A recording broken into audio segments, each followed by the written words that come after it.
In the Empire, socialite ladies discuss the latest news. The daughter of a famous family, Medine, unexpectedly divorced her husband and returned to her father's house.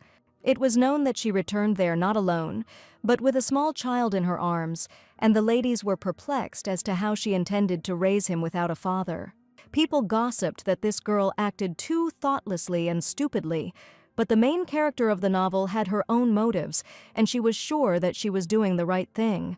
The main character saw that for some reason everyone was concerned about her situation in the family, and everyone wanted to know the truth, and she supposedly understood the concern for her son. But she didn't care at all about the stupid gossip of girls who probably just had nothing better to do, and she didn't need it at all because she had found real happiness. After all, now the little kind baby with huge blue eyes has a real mother who will protect him and love him with all her heart.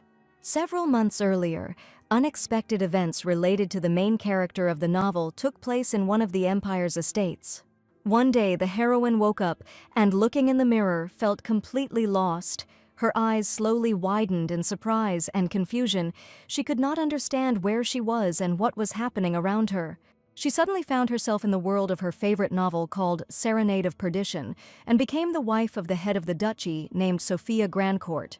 And she woke up in the body of the main villain who used her son's abilities to unleash real chaos in the Empire.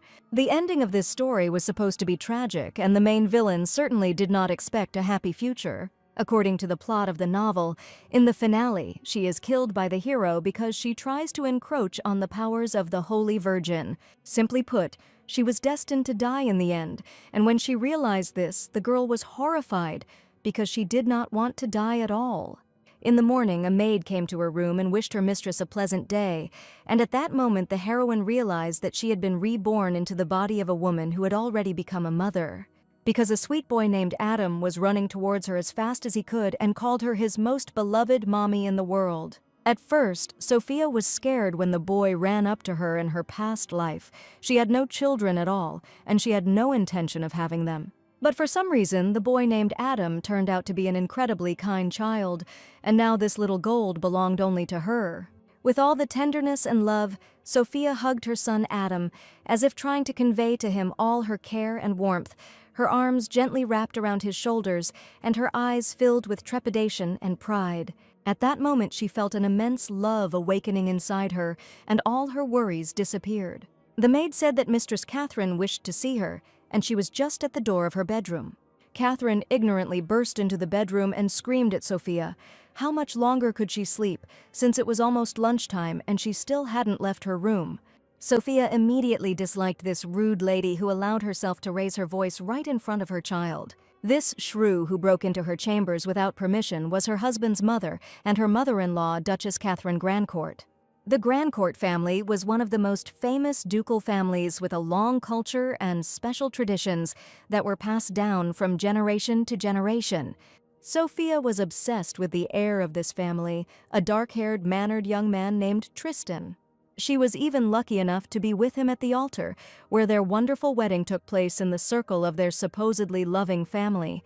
Then the heroine was incredibly happy that she married Tristan, because she truly loved this man with all her heart. But her happiness did not last long, and one day an event occurred that changed the girl's fate forever. It all happened at a time when she needed his support, and she had just given birth to her first child, Adam. Suddenly, the husband cooled off immediately after the wedding, and as soon as they started living together, this man changed dramatically. The mother-in-law, who bullied her day after day, hated Sophia with all her soul, and did not miss an opportunity to insult or humiliate her. She said every time that Sophia was not suitable for Tristan at all, and it was a shame that she even managed to give birth to his child. The desire to get a little attention from her husband turned into a manic need, which only tormented the girl to a terrible state. Her mother-in-law made her bury all her feelings for her husband. I assure you that they will never have a happy relationship. After all the events, Sophia became a real villain because her heart, previously kind and sincere, turned into an ice shard. And if this continues, then her son Adam will suffer a terrible fate from an unloved mother and unloved father who will also abuse him, so now the heroine could not allow herself to do this to the child. The ducal family gathered at a rich and elegant table, decorated with silver and crystal. The air was filled with the aroma of fresh dishes and delicacies, and the soft candlelight created a cozy and festive atmosphere. In this calm and noble environment, there reigned a false harmony until little Adam did something. Little Adam accidentally knocked over a glass of water, and the liquid gushed onto the table, splashing in all directions. Adam was frightened and froze, looking at the mess he had accidentally created. At that moment, shards of glass fell out of the glass, and glass fragments scattered around, sparkling in the light. The Duchess angrily declared how much more dishes the boy would have to break before he finally got used to the table, since he was already 3 years old and still supposedly couldn't eat properly. She turned to Sophia, indignant that the girl was coldly approaching the child's upbringing and that her approach should be stricter. Tristan also supported his mother, saying that mothers should spend more time raising children, and she even suggested that something was wrong with Adam. She sighed and said what awaits the duchy with such an absurd air as Adam. If it had been Sophia, she would have silently swallowed all the family's barbs, but she treated Adam differently. Defending the honor of her child, Sophia admitted that the Duchess's son is already 28 years old, and the problems with his upbringing are becoming more and more every year. An awkward silence followed her words, and the ducal family looked at the girl with malice in their eyes. Smiling, she looked at the Duchess with her impudent eyes, because she clearly did not devote enough time to raising her son. A huge scandal could break out at this very moment, judging by the enraged look on the Duchess's face. But Sophia was not going to back down and said that dear mother sees everything herself, and it would be better if she paid attention to the problems with her son.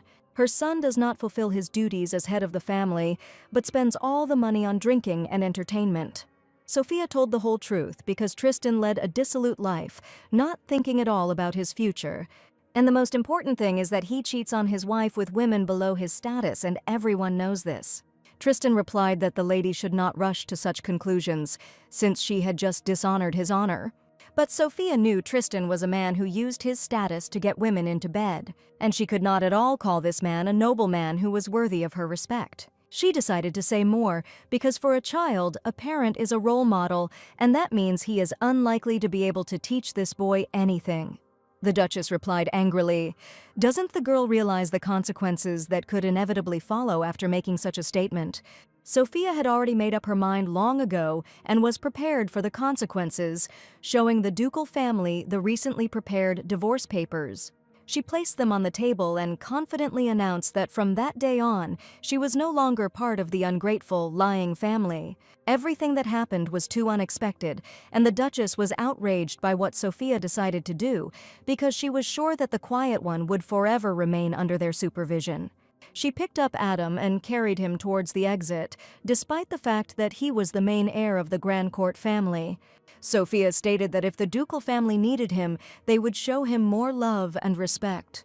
The indignant lady screamed that the girl would be left on the street and had nowhere to go, but Sophia had already taken care of everything and was getting ready to return to her beloved family. The ducal family was shocked, because they were sure that this girl would follow their orders, and even more so would not dare to run away. A horse-drawn carriage was already waiting for the girl at the entrance, and she and Hel resolutely set off on an exciting adventure. Anyone would have become a villain in such an environment, but Sophia wanted a different future for her child. After the rebirth, the heroine decided to do this, because she knew very well what future awaited Adam if he remained in the ducal family. There was no point in her clinging to this marriage, because Sophia's family was incredibly rich. And now she was going to take advantage of these benefits so that her child would grow up in a respectable family with all the benefits and childhood happiness. Soon they arrived at Sophia's estate, and the boy was eagerly awaiting the arrival of his new family. It seemed like there was a reception going on at the estate, and loud laughter and cheerful music could be heard from the hall. The butler met her and kindly invited the lady to go to the back door so as not to appear so unexpectedly, since she had not warned of her arrival at all. But Sophia was sure that she was ready to enter through the main entrance, because it was a wonderful opportunity to greet her beloved relatives. So without hesitation she opened the gates of the luxurious palace and knew that she would be greeted here with great love and joy. Sophia's sudden appearance caused surprise and quiet whispers among those present. Guests turned their heads and eyes filled with amazement as she entered the hall, graceful and confident. All eyes were on her, and there was a mixture of curiosity and respect in the air. The lady was sure that her father would definitely not scold her in front of the guests, and standing with a small child next to her, she joyfully declared that she had finally returned to her home. Lady Sophia noticed how her father saw her in the crowd, and his face immediately became serious and thoughtful. He silently approached his daughter. His steps were quiet and confident. Sophia's father was a stern, mannered man, the head of the Duchy of Medin named Olivier Medin.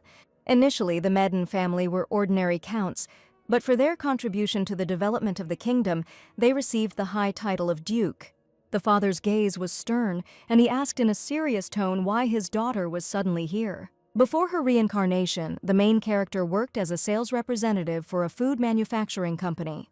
She had to answer to her clients every day. Even when she was not in the mood, she had to smile at them.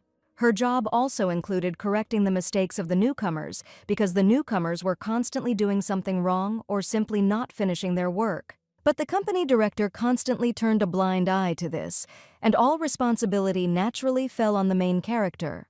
She was the only one who worked every night and finished only in the morning, when it was necessary to start work in the office again. The heroine worked overtime until late at night.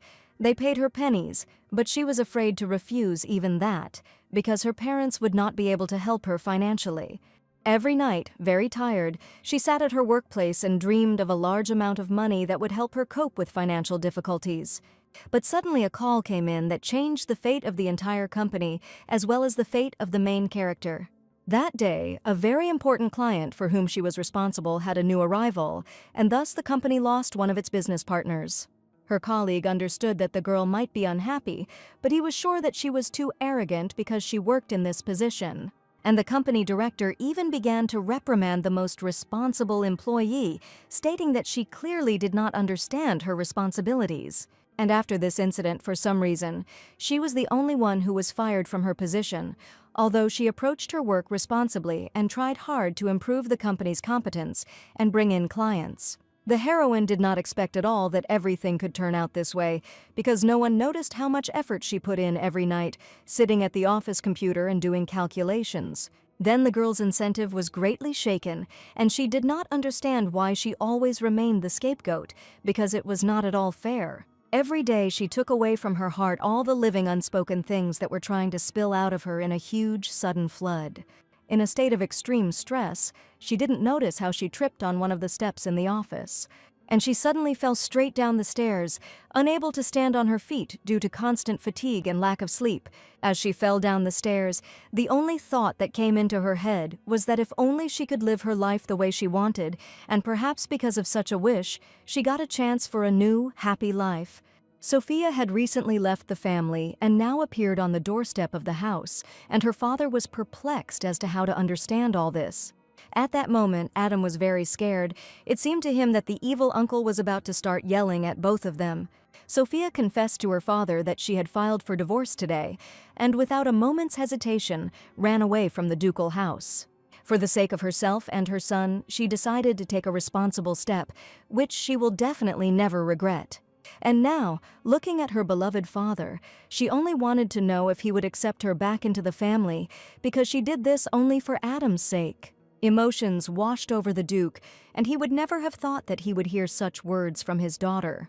Sophia stood there in bewilderment, trying to understand whether he was happy or, on the contrary, did not want to see her anymore.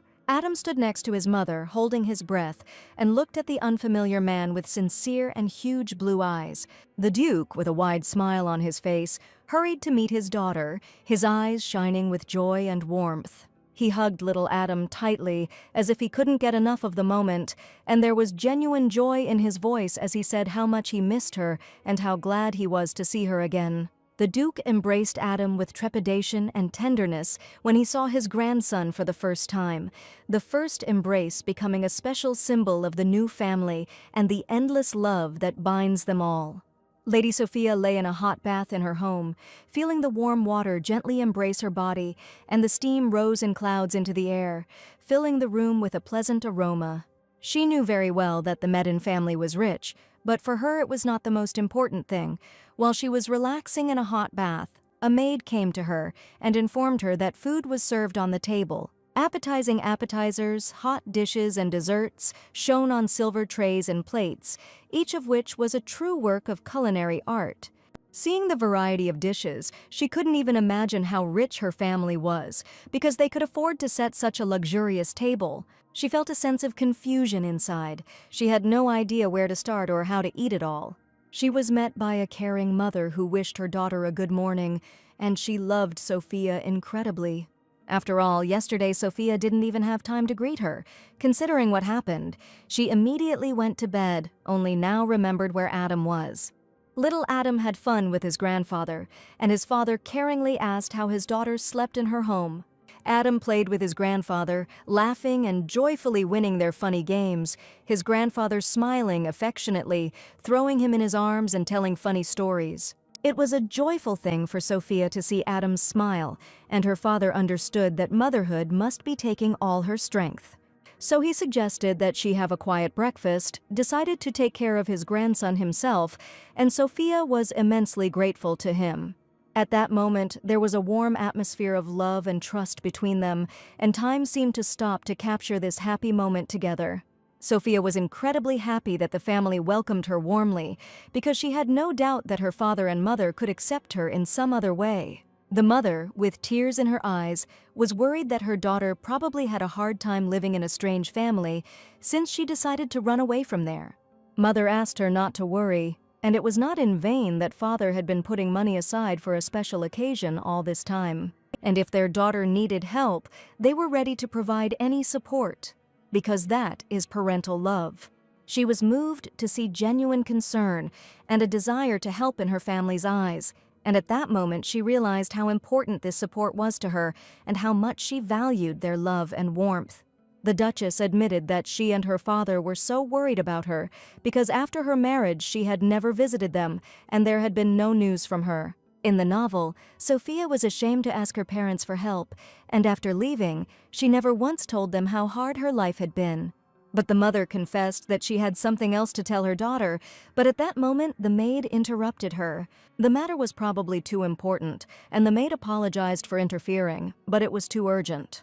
In front of the palace there was a beautiful garden filled with the scent of fresh flowers, bright roses, delicate lilies and lush peonies created a bright and picturesque picture, filling the air with subtle notes of fragrance.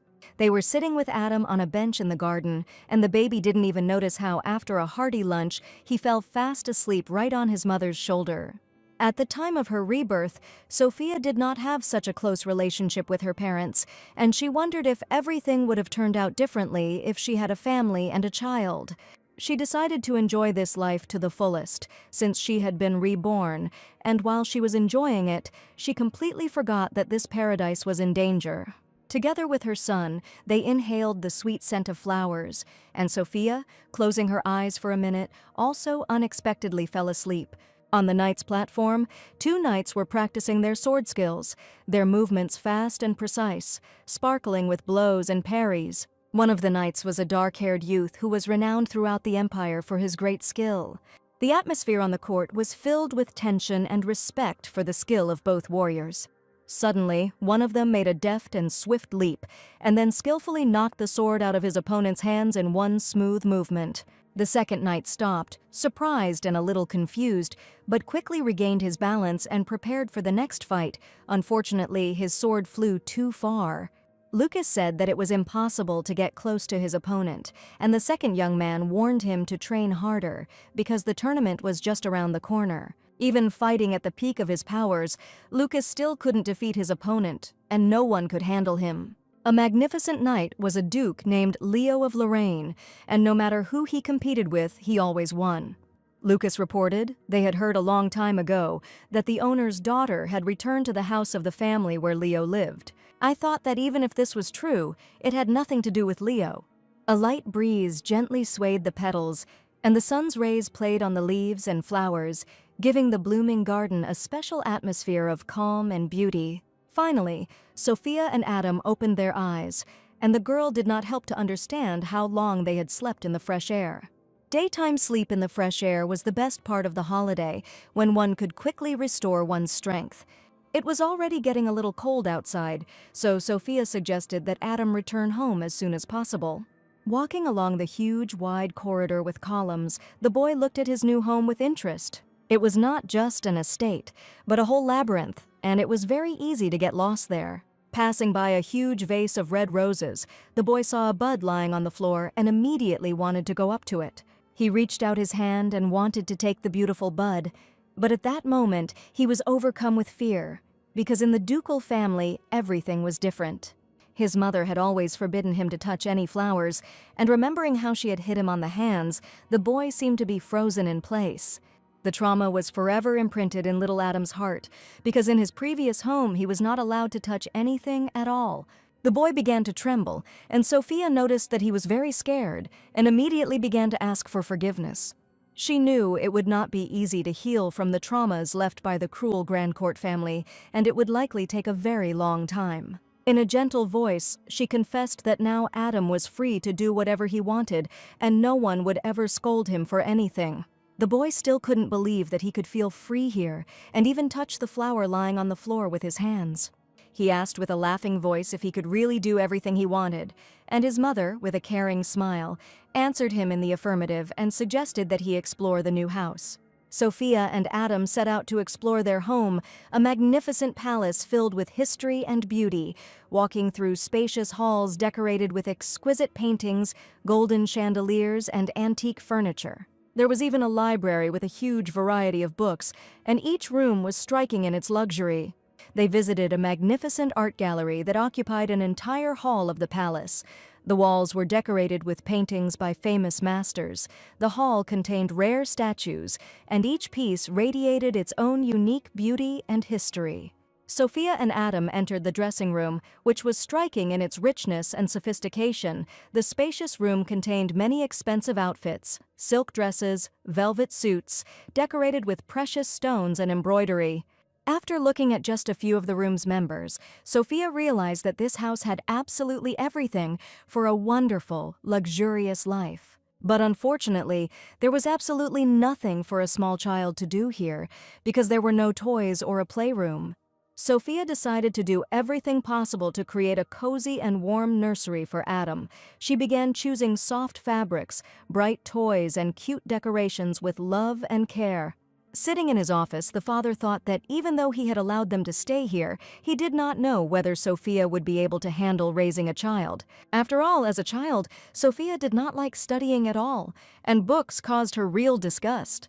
She also constantly took toys from other children, and memories of Sophia's childhood in her father's mind only caused goosebumps. Just as he was thinking this, his daughter looked into her father's office and admitted that she had one small request for him. Sophia was not going to sit idle and immediately ordered everything to furnish Adam's new room. All her energy and attention was focused on creating a place for Adam where he could play, learn, and feel safe. Sophia carefully selected furniture, small beds, comfortable shelves, and bright paintings so that the room would become a real corner of happiness for the baby. The baby didn't understand what his mother was so busy with, but she was sure that in a little while he would be delighted with his new room. During the work, Sophia felt warmth in her heart because she did everything for the sake of her beloved child. Sophia put a lot of effort and love into creating a cozy children's room. She worked hard all day, choosing every detail, arranging furniture, and decorating the space with bright toys and soft fabrics. Sophia looked at the result of her efforts with a smile, feeling that she had done everything possible for the happiness of her baby. Finally, that all-important moment arrived when his grandfather and mother Sophia took Adam by the hand to finally show him his new wonderful room. When they opened the door, Sophia was standing on the threshold with a toy in her hands, expecting that her mother had prepared a wonderful gift for him. Adam looked around his new room in admiration, his eyes wide with surprise and joy when he saw the brightly colored walls, soft carpet, and lots of toys. The boy looked at his mother Sophia with gratitude, realizing that she had done the best for him. She even gave him a toy sword, which Adam took with delight. He held it in his hands with pride, imagining himself as a knight ready for adventure. The sword was as if it were real, and immediately became his favorite toy. His eyes sparkled with happiness and gratitude, and his heart filled with warmth and love for his mother. From now on, Sophia wanted to raise this child with the love and care he truly deserved. It was finally time for dinner, and everyone was wondering what delicious dishes would be served today. As the family slowly walked towards the dining room, Adam's attention was drawn to something interesting on the street. The maid didn't even have time to stop the gentleman, and the boy ran headlong forward. Taking his toy sword in his hands, he stood right behind the tree and watched what was happening with interest. But Adam shouldn't have been there at all, and at that moment he heard a rough male voice asking who he was. Frightened, the boy threw down his sword and trembled with fear, because some stranger approached him and was rude. The young man picked up his toy sword and pointed it towards the boy, and Adam was incredibly scared, to the point that even his knees were shaking. Sophia rushed to the baby and hugged him, declaring that this young man dared to be rude to her son. But he insisted that this was not a playground at all, and it was dangerous for such small children to be here, because real knights were training here. The boy cried in fear, burying his face in his mother's chest, and she was angry that some young man had raised his voice at the child, pointing a sword at him. She looked angrily in his direction, not imagining what he had just allowed himself to do, since he was on the territory of her family's home. Sophia was ready to hit the boy on the head with this wooden sword, but now she was busy calming her child. She was outraged that who in their right mind would point a sword at a little boy, as the young man had just done. But the stranger only silently looked at her and the crying child, and there seemed to be not a drop of regret in his eyes. At that moment the butler called him and called him Mr. Lorraine, and at last Sophia learned the name of this madman. He picked up the boy's sword and handed it to him with care, because when he saw it, it fell out of his hands less easily. Adam reached for his favorite sword, and with each passing minute the fear of this gentleman disappeared without a trace. This man was a key character in the novel, and after Sophia learned his last name, she immediately understood it. The hero, commander-in-chief of the knights, Leo was the eldest son of the Duke, and also known as the strongest swordsman in the north.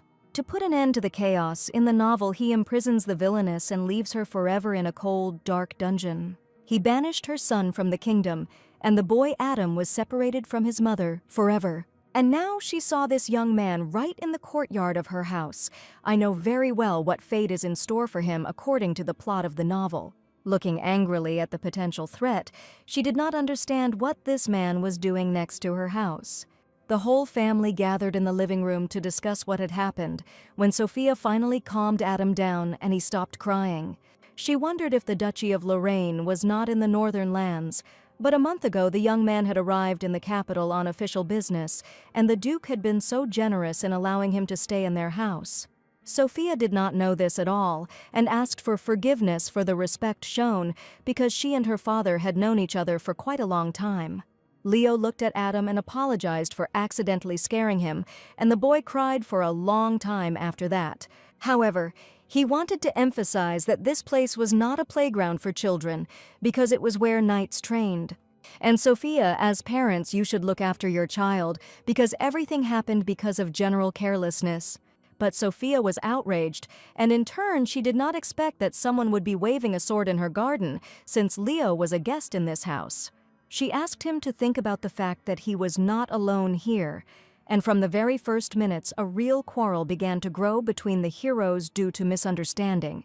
Adam held the toy sword tightly in his hands and cried that next time he would be more careful to avoid such situations. Leo praised the boy because he was aware of the danger factor, and that was very good. But now he wanted to give him one piece of advice on the battlefield. You should never let go of the sword and hold it tightly until the very end, so as not to remain a loser. He was sure that Adam had someone here whom he wanted to protect with this sword, and the boy could even become a real knight. After the hero had found out all the details of the circumstances, Leo announced that he was going to leave. Sophia was so angry that she frowned and wondered what he was talking about, because this was an ordinary house, not a battlefield. The father did not expect his daughter to return home, so he allowed him to stay here, but if Sophia was uncomfortable, he was ready to ask him to leave the house. Sophia asked her father to stop and admitted that this man could stay here as long as he wanted, because he also needed help now. After all, their job as nobility is to provide a home for the people who bravely defend their country. Mother even thought that Sophia would be against it and would cause a real scandal, but to her great surprise, her daughter was completely calm. In that case, they would be able to take part in the spring festival that would take place next year, but Sophia was sure that Leo would not stay here for very long, since he had come to the capital for work. And after her mother's words, she understood that since the festival would be held next year, this young man would live here for a whole year. She tried to calm down from the unexpected events, and while she was breathing fresh air near the window, she saw that same left one below. He had one face for all occasions, but this young man was indeed handsome but terribly unfriendly. All the inhabitants of the mansion sighed languidly at the sight of him, and the maids went completely crazy over him. It's ironic that the parents covered for the man who would destroy their daughter in the future, but right now it didn't concern the main character, because she was just going to enjoy her life. The maid suggested that she visit the city, and it was a great idea, because a change of scenery would clearly do Sophia good. And it is important for a child to see the world outside the home, because Adam saw little while he lived in his previous family. The maids prepared Sophia, doing her hair beautifully and choosing an elegant outfit, and she looked magnificent, like a real lady ready for an important meeting. After that, they were ready to go into the city for the important walk that awaited them outside the palace, and Sophia and Adam walked out of the room with smiles on their faces, feeling confident and elegant, ready for new adventures. The city was beautifully decorated with colorful flags that fluttered in the wind and created a festive atmosphere. The streets were shining with bright lights, and cheerful music and laughter of people were heard everywhere. He was very interested. He ran ahead of his mother with delight, asking questions and enjoying every moment of this bright and lively city. Adam looked around with curiosity at everything around him, the brightly colored shops, street performers, and colorful shop windows. They went into every toy store, and Mommy bought Adam any toy he wanted, and the boy picked out knightly equipment and a helmet to go with his sword. A sense of adventure and joy from new impressions arose in his heart, and at that moment, familiar ladies saw them from afar. The lady with bright red hair immediately recognized Lady Sophia and stopped to greet her. The sudden approach of the stranger made Sophia anxious, and she took a step back, looking warily at the unfamiliar woman. The lady with red hair quickly ran up to Sophia and, looking into her eyes, asked if it was really her. Sophia looked at the stranger in surprise, not immediately understanding who she was. The lady hugged Sophia tightly without waiting for an answer, as if trying to express her joy and warmth. Her hugs were sincere and full of feelings, as if she had been waiting for this moment for a long time. She even burst into tears, feeling strong emotions and touching joy from the meeting. The embrace became even stronger, and Sophia felt how this woman was sharing her love and care with her, but the moment came when she asked who she was. The girl admitted that they had not seen each other for a long time, and Sophia had probably forgotten her, and it was Marianne, her best friend. The lady turned out to be an old friend of Sophia, but she did not recognize her. Memories of the past were like a fog for Sophia. The stranger's face seemed alien to her, and she did not immediately understand who was in front of her. The maid asked the lady to translate the two and continue the conversation together, away from prying eyes, because that would be the right thing to do. Sophia and Adam stood there in bewilderment because Sophia did not expect to suddenly meet her friend, whom she could not yet remember. Marianne was incredibly happy to meet Sophia's son, while the boy looked in surprise at his mother's new friend. Gradually, Sophia began to remember who this girl was to her, and the name Marianne from the plot of the novel was quite familiar to her. Whatever Sophia did, Marianne was always on her side and she always supported her. During the beginning of the confrontation between the two states, she was the only one who tried to reason with Sophia, but she became so angry at her disobedience. And according to the plot of the novel, the villain once killed her best friend, because then she was a real villain. Mariana admitted that she is very glad that everything is fine with Sophia, because after her wedding they never met again. Her letters remained unanswered, and Marianne already thought that she would never see her best friend again, because she truly loved her. Sophia admitted that a lot has happened during this time, and now she lives in her parents' house. And now one of the girls had to keep her promise, once given to her best friend. Unexpectedly, she met her old best friend, to whom she promised something that now she could not remember. Mariana said that she was invited to a friend's party, and she would like Sophia to go with her and wait for her in a good mood at the party, and this was probably the very promise that Sophia did not keep. The Grand Court family did not allow her to leave the estate, which is why she could not even meet her friend. Therefore, the heroine has not appeared in high society for a long time and has not maintained contact with anyone. And now her appearance at the reception alone will become a new hot topic for gossip, and the heroine didn't particularly want that. But the party would only be for adults, and she asked Adam if he wanted to go. As soon as the boy found out about this, he happily agreed to go with his mother. They were to appear in high society together for the first time after the dissolution of their marriage with the evil Tristan. The reception took place in a beautiful gazebo decorated with bright flowers and greenery. The entire structure was made of thin wood, and lush bushes and flowering flower beds spread around, filling the air with the aromas of roses, jasmine, and lilies. When the guests saw Lady Sophia, they were puzzled as to who had invited her to this reception. And the heroine was already expecting gossip at her first appearance, because none of those present had seen her for a long time. But for Sophia today, the most important thing was that she was able to keep the promise she made to her best friend. Mariana confessed to the girl that she had noticed for a long time that something had changed very much, and that divorce and the birth of a child change a woman beyond recognition. She was incredibly happy that her friend brought with her little Adam, who also appeared with interest in high society. Now she asked her friend what she should have done, since she had given her her promise. Marianne was indignant, because she knew that the girl would forget about it, but there was not a line about it in the novel. One day at a ball, she got her dress dirty and blamed it on Marianne, and then left. When Marianne asked her to apologize, Sophia promised that she would fulfill her request in return. Sophia had a simply disgusting character even before she became a villain, but there was something more important. A girl with whom Sophia apparently had a tense relationship was present at the event.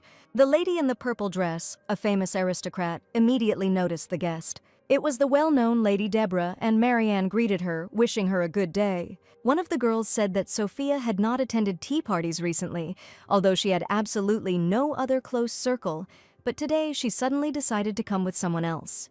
Deborah's eyes widened, and she considered this an incredible rarity, because this was the wife of the Duke of Grandcourt himself. But smiling, she said that recently the girl became just a daughter of the Medin family. The Vice-Duke she suffered a breakup. Lady Deborah was from a Marquis family, and since Sophia's marriage, she had become very popular in social circles. Deborah smiled a sly smile, admitting that Sophia had not been out in public for a long time, but everything seemed to be fine with her. The aristocrats began to laugh that Sophia was looking for a new father for her son, but Marianne stood up for her friend, saying that there should be a limit to their rudeness. Deborah apparently wanted to create a scandal, because as soon as Lady Sophia appeared, Marianne allegedly developed a voice, although she had previously been a short lady. Marianne felt uncomfortable as the aristocrats laughed at her brazenly. They made fun of the fact that Sophia decided to bring the child to her relatives, and she did not find happiness with the man. But now Sophia was a completely different heroine, a self-confident lady who stated that the girls were so aware of her life and must not remember what kind of person she used to be. Previously, Sophia fiercely defended her place next to Lord Tristan so much that she drove all women away from him, and eventually she abandoned him and took her only son. The girls laughed that the lady had acted inhumanely, and Tristan was a poor gentleman. Sophia said confidently that by attending this event, she wanted to show everyone that she was ready to enter a bright future, and it would not be good if all the attention was focused only on her. Deborah didn't expect Sophia to dare answer her, and she clenched her little fists in anger. The guests began to whisper that Sophia had indeed changed, and that motherhood had probably influenced her, because now she looked more like the daughter of a respectable duke.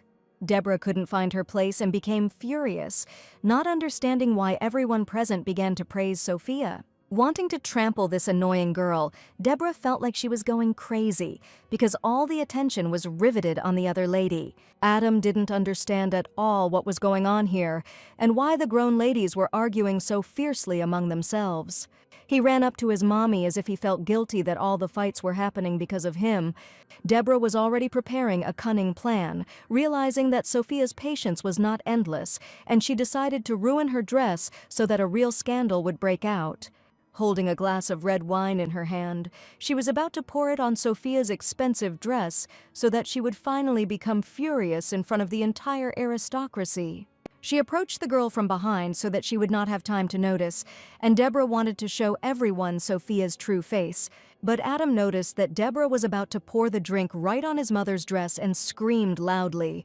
Turning around, Sophia abruptly grabbed Deborah's hand with the glass, as if she really knew what was about to happen.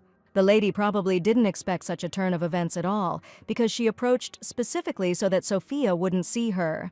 Deborah's plan went awry while Sophia held her hand tightly in front of everyone.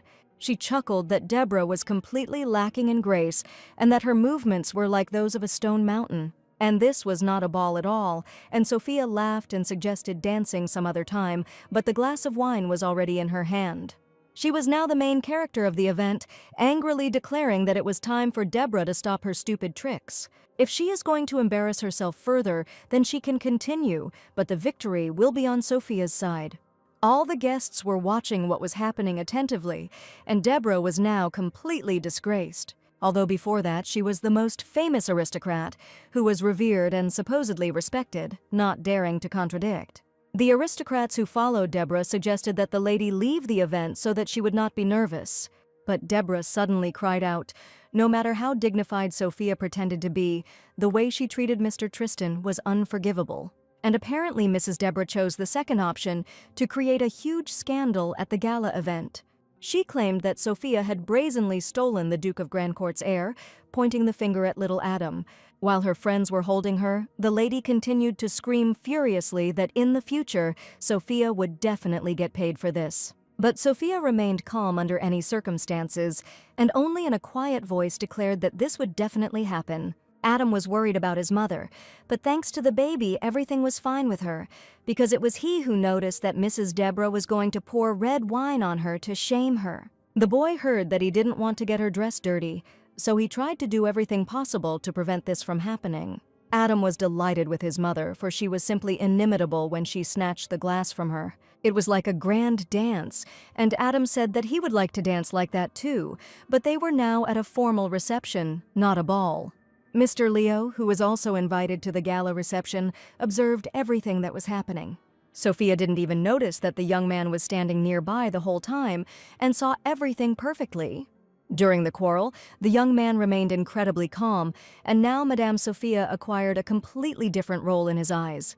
After the formal reception, the heroine and her child collapsed onto a soft, cozy bed, feeling how exhausted they were. They didn't even stop and immediately went to the bedroom, and Adam fell asleep right at the table with a fork in his hands. Sophia understood that the boy was probably very worried and nervous at the reception.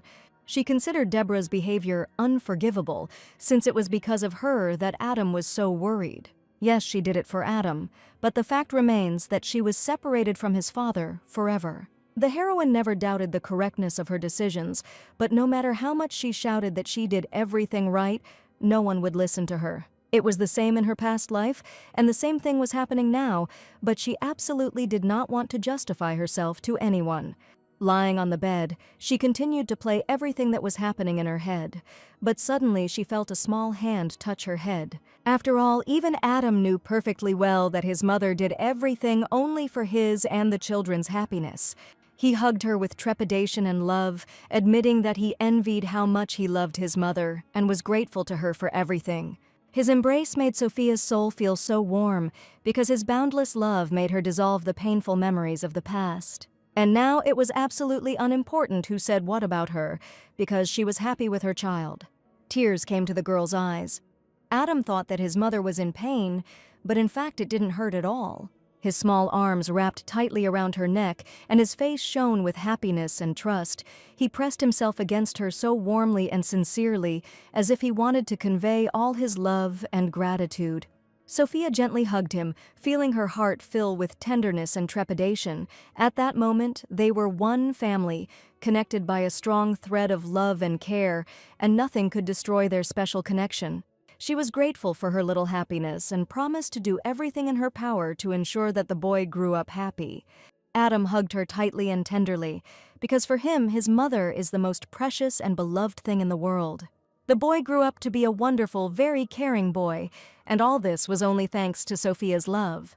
Sometimes it even seemed to her as if he knew what those around him were thinking and feeling. The Grandcourt family's abilities awaken in him at such a young age, and Adam grows older and wiser every day.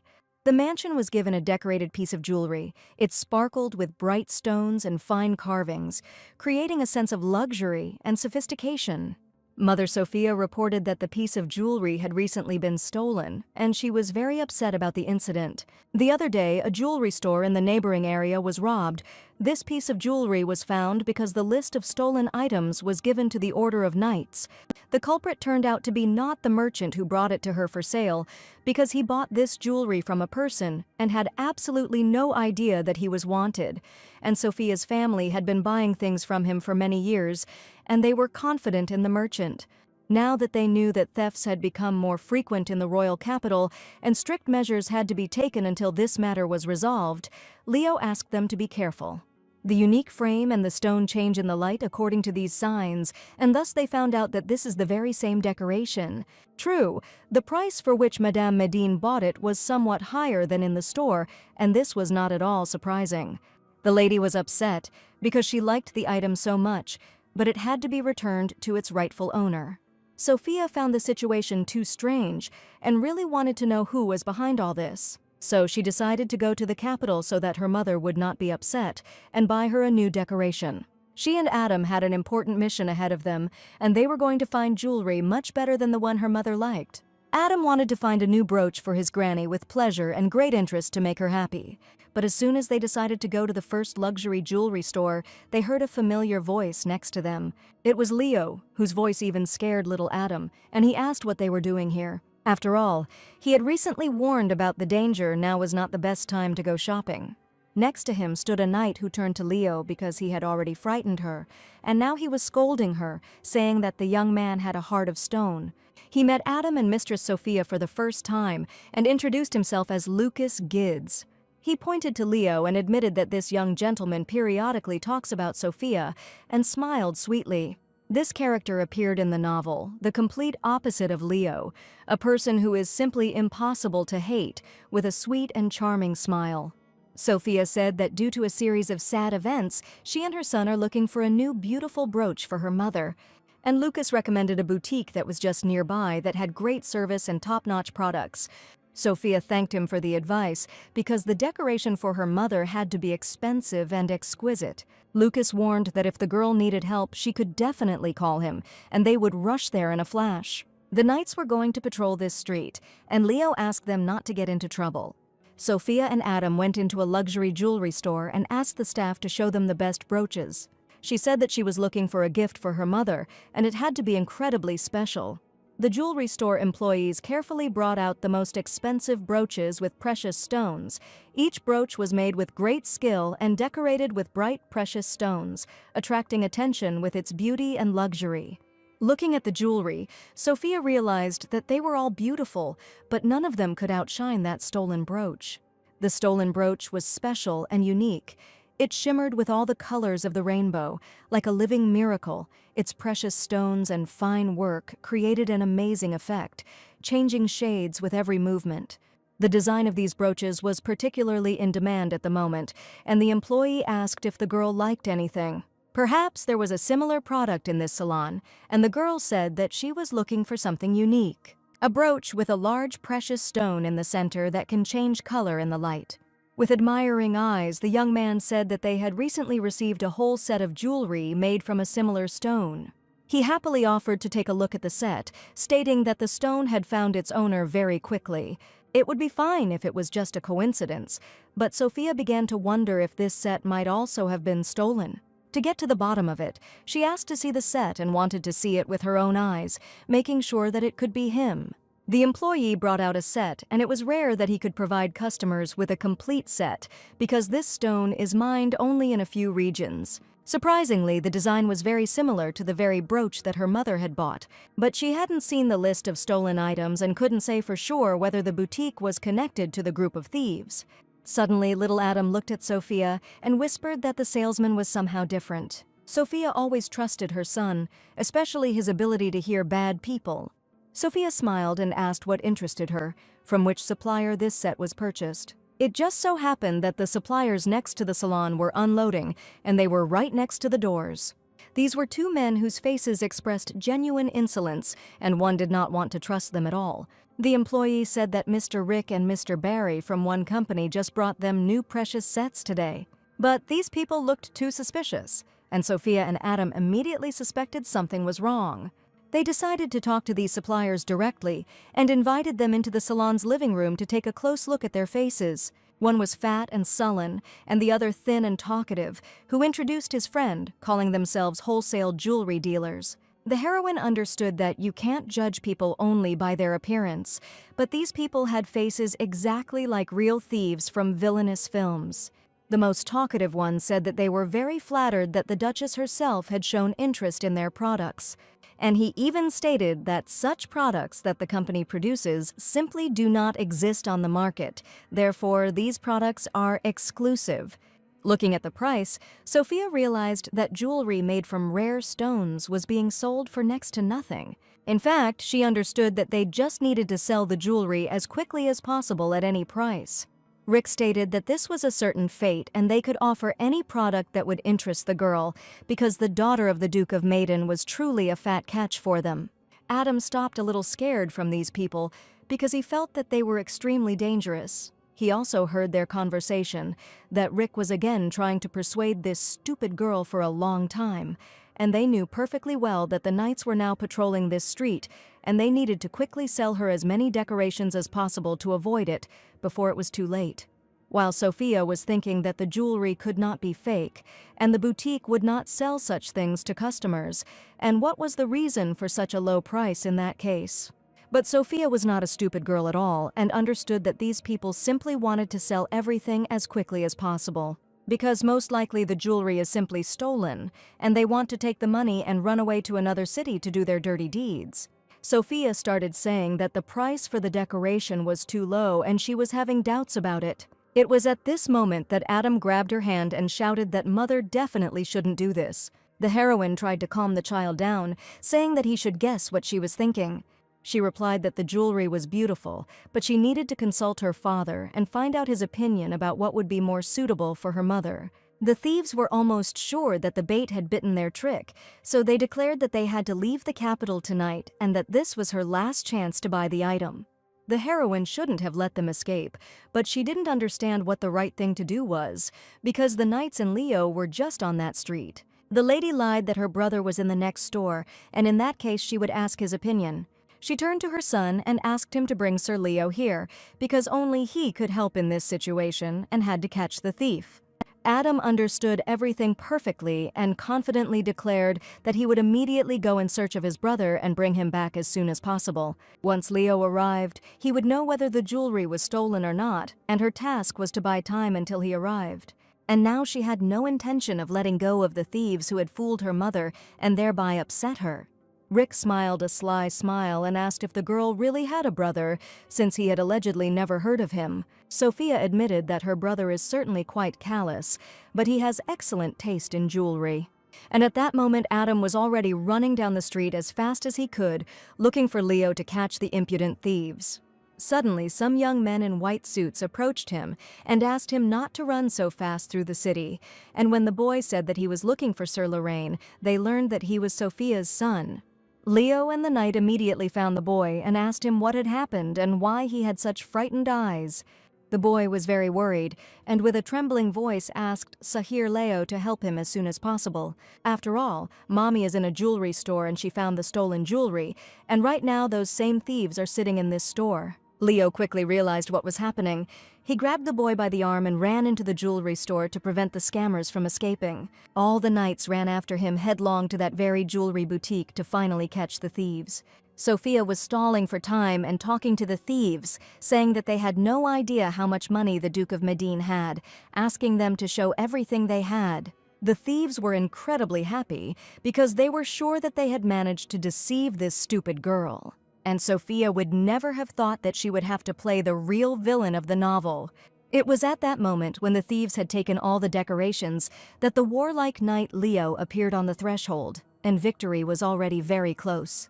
Sophia realized that her plan had worked, and Adam managed to find him very quickly and bring him to the jewelry store. One of the robbers realized that this girl had simply deceived them because the knights had just burst in here. Leo grabbed the man by the collar, who immediately tried to run away because he knew that a terrible punishment awaited him. The knight held the impudent thief tightly, even though he was twice his size.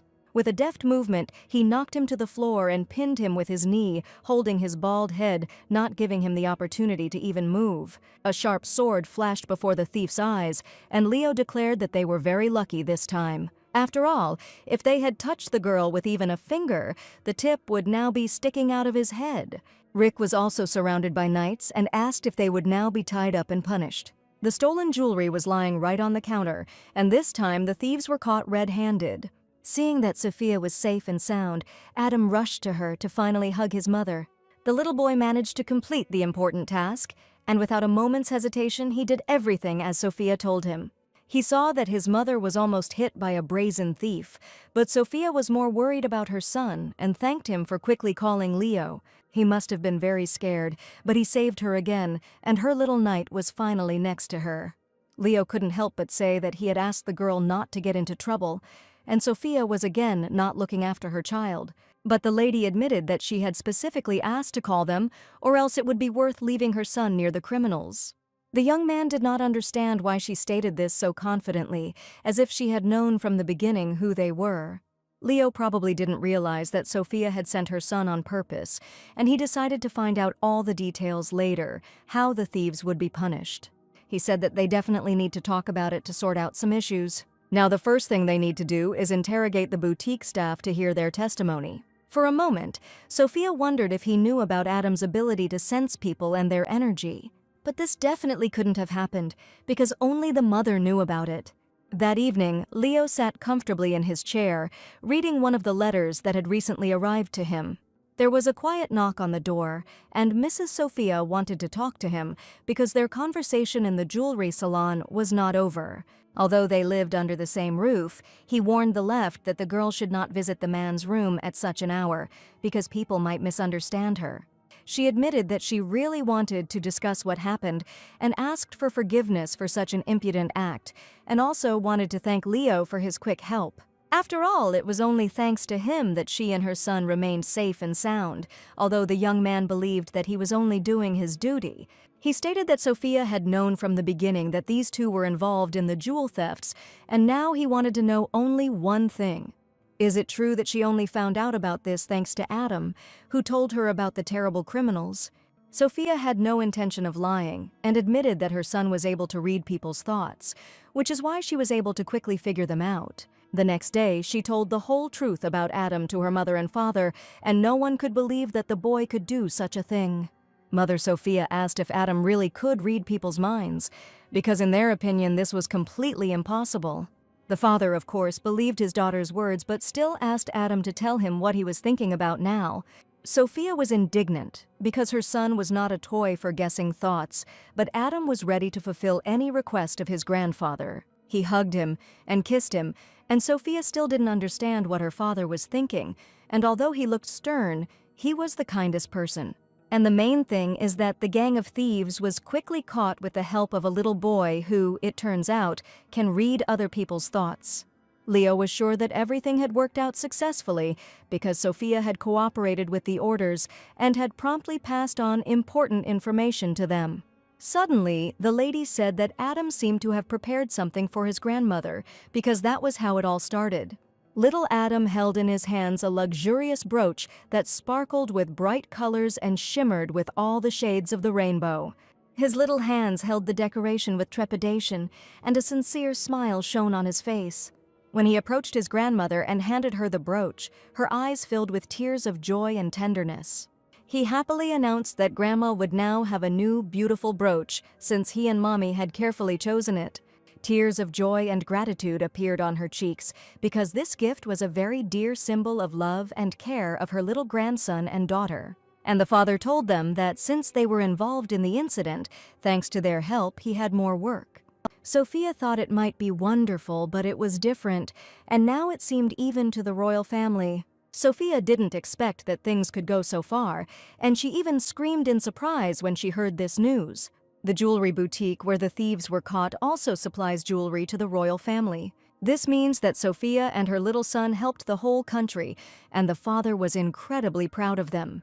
The heroine had no idea that this boutique could be connected to the ruling family, and this was the recommendation that Mr. Lucas gave her. And if it weren't for his help, this case would never have been solved, and everything happened by chance. But most of all, Sophia was glad that the whole family accepted Adam's peculiarity, because this boy was an unusual child. Not everyone in the world is so kind. There will be those who will try to use his power for selfish purposes, as the original Sophia did. And now the heroine wanted to protect her son from something like this by any means possible, and soon she met Mr. Leo again. For some reason, she thought for a moment, and Leo, noticing her strange look, asked if nothing had happened. Fearing for the girl's safety, Leo asked her not to try to solve problems alone anymore, because this time everything worked out, but next time everything could turn out differently. After all, she can always turn to him for help, and he will gladly help her, no matter where she is and no matter what happens to her. Leo managed to determine so accurately that something was bothering the girl, and she already thought that he could read minds too. The young man only chuckled at this suggestion, but at that moment the girl was really having disturbing thoughts. He smiled sweetly and replied that anything can happen in this life, and he can probably also find out what other people think. A second later, Lil made a serious face again, but Sophia clearly saw that his expression had just changed for the first time. He had finally smiled at her just now, and she was glad that she had managed to get along with such a difficult person. After a pleasant conversation, they walked along the corridor, but the girl suddenly heard a strange noise in the palace. But the butler reported that a man had arrived who called himself an envoy of the Grand Court family. The mansion's security did not allow any outsiders in, but the young men persistently remained near the entrance and tried to get inside. And they only had one goal in mind, which Sophia would certainly not like once she found out about it. They wanted to see the young gentleman. That is, they wanted to see Sophia's son for a reason unknown to her. The noise could be heard even in the yard, and at that moment the maid was playing with Adam, wondering if uninvited guests had arrived. Suddenly, strange people came straight to the maids and Adam, and the girls were incredibly scared that they could harm the boy. When Adam saw them, an inexpressible horror appeared in his eyes, and it seemed that he knew these people. The chalk he was drawing with fell out of his hands right onto the grass, and the boy's hands began to shake so violently that he could not control them. After all, before him stood Tristan himself, his father, from whom Sophia had fled to save her life and the future of her beloved son. The young man smiled maliciously and declared that he had come to see his beloved son and that his dad had come today to take him home forever. News of the arrest of serial jewelry thieves who had become famous throughout the empire for their high-profile case recently reached the Grand Court mansion. The Duchess read in the newspaper that the royal family highly appreciated Sophia Madine's help in catching the thieves, and as soon as she saw her name, the lady was overcome with unimaginable anger. The Duchess, upon hearing the news, threw the porcelain cup in anger, her face full of anger and disappointment, and her eyes sparkling with strong emotions. This gesture reflected her storm of feelings and inability to contain her irritation at that moment. It flew through the air and crashed into pieces on the floor with a loud bang, spraying tiny pieces across the room. She hated this girl with all her soul, and the mere mention of Sophia made her want to put her in the darkest dungeon so that she would never see the light of day again. Tristan stated that such an empty-headed girl could not have done this alone, and no matter how you look at it, this is very strange. Therefore, the Duchess's first thought was that Adam had played a huge role here, and probably the powers of the Grand Court family had awakened in the boy. They decided that the girl allegedly used her son's power to catch the thieves and thereby restore her reputation. And Tristan was sure that this was the only way she could gain recognition from the other aristocrats who had hated her for a long time. Since she dared to use the powers of their family for her own benefit, Tristan could not turn a blind eye to her antics and decided that it was high time to bring the boy home, because he was the main heir and must work for the good of their family. That is why the very next day after the news, he showed up at the girl's family's mansion and was going to take her son by force. When he saw Adam, he said that the boy was probably already bored of being here and suggested that he return home with his dad. Boy Adam was scared when he saw his villainous father.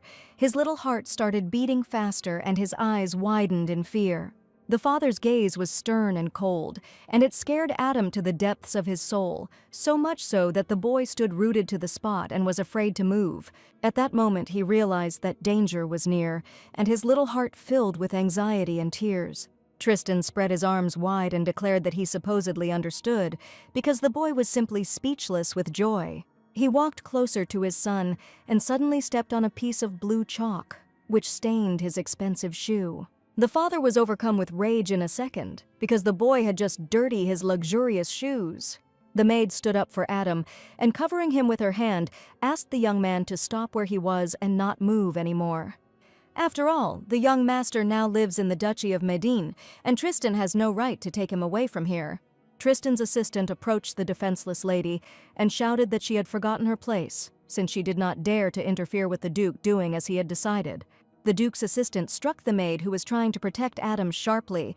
His gesture was sudden and cruel, and he paid no attention to her protests. The maid fell to the ground from the impact, feeling intense pain and dazed, her body trembling and her eyes filled with tears from the unexpected and brutal attack. Tristan stated that it was probably too harsh, but in reality he was pleased with his assistant's behavior, since this was what he had trained him to do. That is, he stated that Adam was the heir of the family, and he simply decided to return him home, where the boy belonged. But the maid held the boy tightly, for she was a servant of the house of Medin and had never heard of such a thing, and without the permission of the mistress, she would not agree to give him up. The brave ladies stood up to the Duke himself, fearing nothing, for they were now defending the honor of the family they had served for many years. Tristan's gaze was cold and bloodthirsty, and he was ready to hit these girls right on the spot, completely mercilessly. So he decided to put pressure on the boy, calling him an obedient boy, and warning him that he probably remembered what happens when others do not listen to Tristan.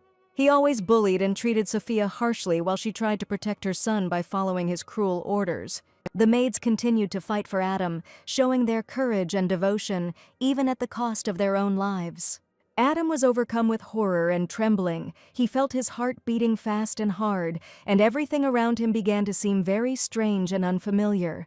At that moment, he was genuinely afraid for his safety and couldn't hold back his tears, but most of all he was worried about his mom, grandma, and grandpa, because if he didn't go, Tristan might punish them.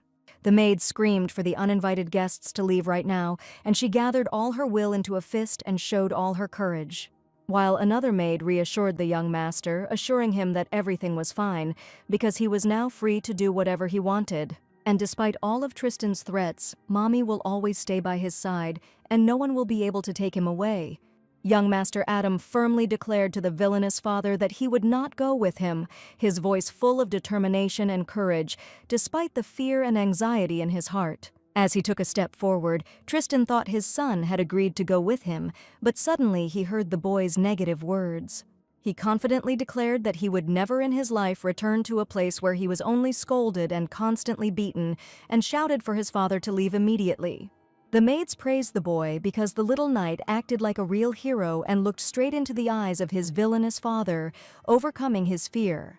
And at that moment he saw the golden, silky hair of his mother, who immediately came to the rescue, having learned that Tristan was somewhere in the yard. She blocked her beloved son with her back, looked menacingly at Tristan, and declared that it was not for nothing that she raised him as a real hero. This moment was a manifestation of his courage and inner strength, despite the difficult situation.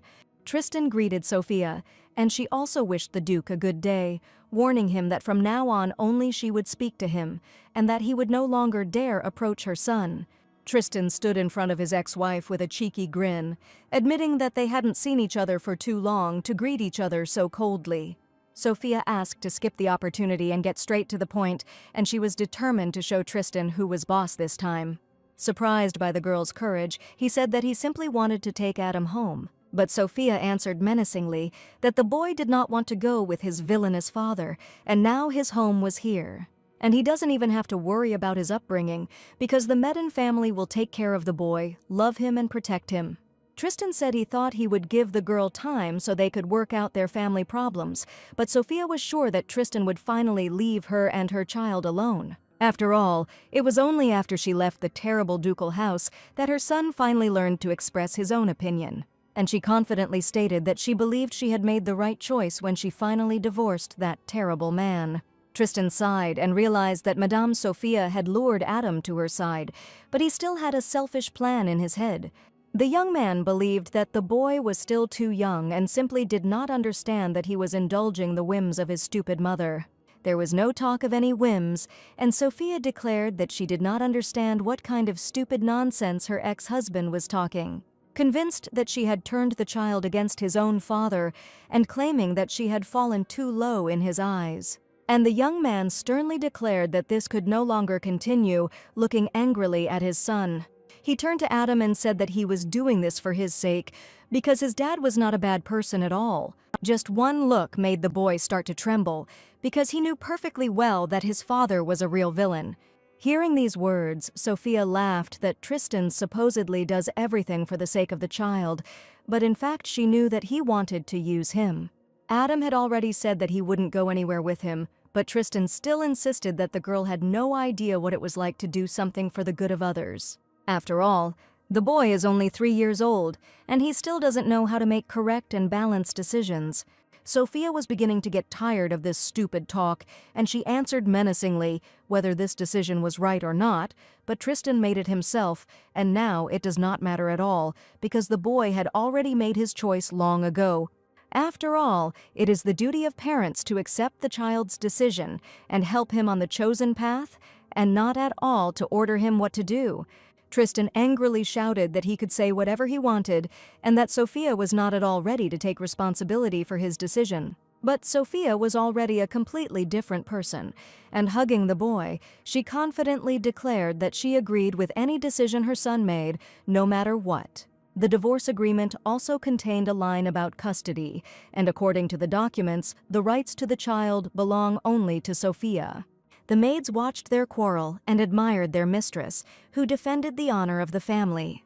She stated that if Tristan did not want to end up in court for causing bodily harm to the maid, then he should leave the premises immediately right now. Tristan realized that he was unable to resist this girl and asked his assistants not to stand rooted to the spot and to leave this place. After all, he was sure that he had come at the wrong time, and he needed to find the best moment when Sophia would not be around. Surely this was not the last conversation, but now Sophia managed to defeat the villain. She turned to the maids and praised them for their bravery, as one of them even received a blow to the shoulder. The girls did a great job and defended the family's honor, and for this she expressed her deep gratitude to them. And everyone had tears of joy in their eyes because of how friendly they were. The heroes were incredibly happy that the villain was finally gone, and Adam was left with his mother. The father of the family was perplexed, because as soon as he left the house on business, this impudent fellow immediately showed up, but now he knew what Tristan was capable of. He told Sophia that he was going to hire 20 security people, but the girl was sure that this was too much. So while Leo lived in the mansion, he promised to look after them, but the gentleman was embarrassed to ask Leo about something like this, but he would be calmer if he was the one looking after his daughter. The heroine would never have thought that Tristan could go so far and even come to their house, and now she understood that she needed to be on her guard. But now she was convinced of what brave people surrounded her, and even the fragile maids stood up to protect the boy. Adam asked his mother if there was anything he could do to help, and Sophia said that he could bring a little joy to the others. Adam didn't understand how he could please everyone else, and he began to listen carefully to his mother. Sophia suggested writing a letter to the maids, thanking them for protecting him and keeping him safe from the clutches of his terrible father. And when she asked the maids if they would be happy to receive such a message, they admitted that each of them simply dreamed of receiving a letter from the young master. If she also writes a letter to her grandfather, he will dance with joy right in his office. As soon as Adam imagined this, he immediately wanted to write a cute letter and see a happy dance. At that moment, the boy wondered whether his mother would be happy if she received such a special letter from him with words of love and boundless gratitude. The gentleman caught his eye, and Adam also thought of writing him a letter, since the young man had also helped him in many ways. He looked at the knight and read his thoughts, But the boy had the feeling that Leo also understood what he was thinking. The next day, Adam began to diligently write his first letter, with Leo constantly by his side. The young man wondered why he had to sit next to the boy all the time, but on the other hand, he understood that his safety depended on it. Therefore, Adam, having read his thoughts, said himself, that he would be next to him and his mother constantly. In fact, Leo didn't mean it that way, but it didn't matter at all right now, and he asked the boy what kind of picture he was drawing. The boy drew flowers and birds because his mother loved them very much, and his drawing turned out incredibly colorful. He took out a clean sheet of paper and invited Mr. Leo to try it too, scattering chalk of different colors on the table. The young man took the squirrels in his hands and diligently began to draw something on paper, and Adam watched his every movement with interest. He waited to see what the grown-up gentleman would draw, because the first thing he did was take a brown crayon, and not the multicolored ones that Adam usually used.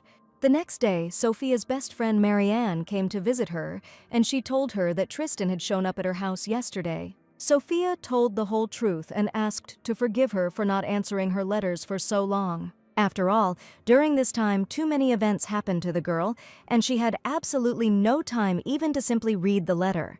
She assumed that he probably remembered his son after he saw the news in the newspaper, because she also saw this article about how Sophia personally tied up a whole gang of thieves. The friend enthusiastically imagined how Sophia dealt with the villains, and she would really like to see it in real life. But in reality, it was Sir Leo who detained them, and Sophia laughed that her friend could imagine such a thing. Marianne said that although this man has a beautiful appearance, he has a terrible temperament. He is rude to women, and the subordinates who manage to work with him run away from him as fast as they can. Indeed, Leo is quite a difficult person, but even he is capable of smiling, and he also has feelings. But her best friend couldn't believe that this cold-blooded young man had ever smiled in his life. Looking at Sophia, she suspected and immediately noticed the unhealthy gleam in her friend's eyes, saying that she didn't know at all what she had imagined. Sophia asked her not to even start, because after the divorce, the mere mention of a relationship would definitely make her sick, so now she didn't want to think about it at all. Besides, Leo probably has a girlfriend that absolutely no one knows about, and perhaps Sophia didn't know some details from the plot of the novel. Unexpectedly, Leo approached them and apologized for interrupting the sweet conversation between the two friends. Looking at Leo, Marianne saw an incredibly handsome man in front of her, and his charm made her blush. He stated that Adam wanted to see her mother in his room and that she should come to him right now because it was a very urgent matter. It turned out that Adam had drawn many beautiful pictures and happily called his mother Sophia to look at them, his face glowing with pride and happiness as he showed off his creations. Sophia approached the little boy with a smile, took his hand and carefully examined his work, feeling warmth and pride for her little artist. He spoke with trepidation about each drawing, explaining what it depicted and why he loved it so much. With a joyful smile, he said that he drew all the pictures for his mother because she always tries so hard and she definitely deserved it. Sophia could not contain her strong emotions because all the drawings were simply beautiful, and she incredibly adored her son, who made her happy every day. Adam even drew one picture for his friend Sophia and happily presented it to her as a nice gift. He drew a lot of pictures, and Sophia looked at each of them with interest, on which were drawn various flowers and beautiful birds. But one of the drawings was very different from the others, and Sophia immediately noticed it, deciding to ask in more detail what it was. All the drawings were colorful and bright, but in one drawing, dark black and purple colors predominated. Sophia assumed that it was probably a black monster, and Marianne thought that perhaps the drawing depicted the depth of night. But suddenly, a male voice announced that the drawing depicted a black raven. Leo was standing in the room, and this drawing probably belonged to him, because it was not at all like all the others. The boy happily told that he and Mr. Leo had drawn together, and it was the young man who had drawn the beautiful black raven. Leo confessed. Adam said that she liked the bird, but he wasn't that good at art, and that's why the drawing turned out so special. Leo gave the impression of a man who was capable of anything, but now Sophia was really surprised because she couldn't even imagine that the young man would sit down and draw with the child. Leo was surprised that Sophia was laughing at him so openly because he tried so hard to draw a beautiful bird. Adam laughed louder than anyone else, and Sophia looked closely at the drawing made by the older boy. And at that moment, her best friend was standing behind them, watching with admiration how great this couple looked together. The young man declared that Sophia herself could not draw better, and he was embarrassed that she continued to laugh at him sincerely, although it was funny. They all sat down at the table to try drawing pictures and have a good time with the baby. And Leo was so happy for the first time, although his face did not express any particular emotions, but inside he felt incredible warmth. After some time, the colorful drawings were ready, and Sophia and Mariana tried hard to draw what they had in their beautiful imagination. The next day the weather was incredibly hot, and Lady Sophia was simply exhausted from the heat, sipping a cool drink. The maid asked the mistress not to use such rude words, but she could not say anything else. Due to the low humidity, the summer in the kingdom was especially hot, and the heroine just wanted to lie in the cool water and do nothing else. She incredibly wanted to go to the river or even to the seashore to finally feel the freshness and coolness of a hot, sultry day. Suddenly, the father asked if his daughter also wanted to go with him, but she had no idea where he was going. As it turned out, a merchant ship had arrived at the port, so my father was going to go and meet it. As soon as the heroine heard the words about the sea, she was incredibly happy, because her only desire was to be on the sandy shore and feel the coolness of the sea breeze. She went with her father to meet the merchant ship, and as soon as it sailed to the shore, it struck her with its unimaginable beauty. It was the first time Sophia had seen such a huge, luxurious ship, and it was the pride of the kingdom. They say that this ship can withstand any storm. It is completely unfazed by any weather conditions. At this time, Adam stayed at home, and as soon as the heat subsided, Sophia decided that this ship was definitely worth showing to the baby. The father greeted his friends with respect and was very glad that all the sailors returned home safely. They greeted the gentleman and expressed their deep gratitude to him for the opportunity to use such a ship. He introduced his daughter Sophia to his friends, who expressed a desire to come and see his work. The people asked the Lord to see what rare tea they had managed to obtain, and the merchants also brought new luxurious fabrics. Sophia admitted that she really enjoys spending time with her father because she loves him with all her heart and wants to know more about him. The father chuckled that the girl would not achieve anything with her flattery, and she might not even try. Sophia smiled and said that she was telling the whole truth because she loved her father incredibly. The sailors immediately saw the beauty, offering to take a walk with them in the port, but suddenly Leo approached Sophia because he did not expect to meet her here at all. She also had no idea that Sir Lorraine would be in port, but deep down she was happy to see him again. Leo realized that the girl was probably already tired of this heat and decided to accompany her to a cafe to spend time in a cool place. Together they went to the nearest cafe near the seaport, and the couple looked simply amazing. Looking at them, the father wondered where this guy came from, because Sophia could have had problems if he hadn't shown up, so it would be better if she went with him. Arriving at the cafe, Sophia reported that the young man, as always, had arrived on time and wanted to know what he was doing there. Leo was informed that Sir Medine had gone to port and that he had received orders to ensure his safety. Sipping a cool cocktail, Sophia realized that this was how the royal family looked after their family, in gratitude for catching the thieves. After that, they went to the port to explore the area a bit, and it turned out to be a really hot day. Sophia's father got along well with all the merchants, and everyone respected and revered him incredibly as a friend. Leo also noted that the gentleman is a wonderful person, but this also applies to Sophia's entire family. Suddenly, she asked about Leo's family, since she had never heard of any of his relatives. He told me that his older sister lives in the territory of Lorraine, and his mother left this world immediately after his birth. Winters in the territories were incredibly harsh, and besides, the struggle for territories never ended, and this is a land where you can't survive without the necessary preparation. For Leo, his father was more of a teacher than a parent all his life, and he forced the boy to study day after day. There were days when he was so unhappy with fencing that Leo was not allowed to go to bed until he had perfected the techniques. When he was little, he was incredibly offended by this attitude. But it was necessary to become a worthy heir to the family line, and Leo knew that Sophia probably had something to say about the upbringing of his father, but that was how it was in his family. That is why he was deeply touched by the love and warmth of the Medin family, and did not even suspect that such a relationship could exist. When each family member supports each other, rejoices in success and victories, and does not scold each other for defeat. But Sophia always considered her father a terrible person, but as it turned out, Leo's father was much stricter, and his childhood was completely different. She was sure that her father would not let her in with a child in her arms, but she took the courage and decided to show him her true feelings. In response, he accepted her and showed his boundless love for his little grandson, his daughter, and his beloved wife, and if she had not taken a step forward, their relationship would never have become like this. Her father and mother were worried about their daughter all the time, and she didn't even suspect it. But while her parents were alive, she had to do everything possible. It's never too late to talk to your family and tell them how you feel and confess your love for your family. Therefore, the heroine considered it right to do as her heart tells her, because one day this moment may not come. She stated that she was absolutely sure of this, and relatives are the only ones you need to love in your life, because this is family, and it needs to be valued infinitely. Leo's family lived in the territory of Lorraine, and in this place everything went on as usual. At the same time, one of the girls made an important decision and decided to leave her home, telling her parents about it.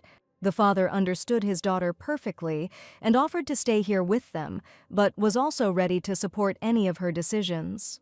The girl assured her that there were many people in the kingdom who needed her powers, and she was obliged to help them, and hugging her daughter before leaving, the mother asked her to take care of herself, reminding her that her family was always waiting for her at home.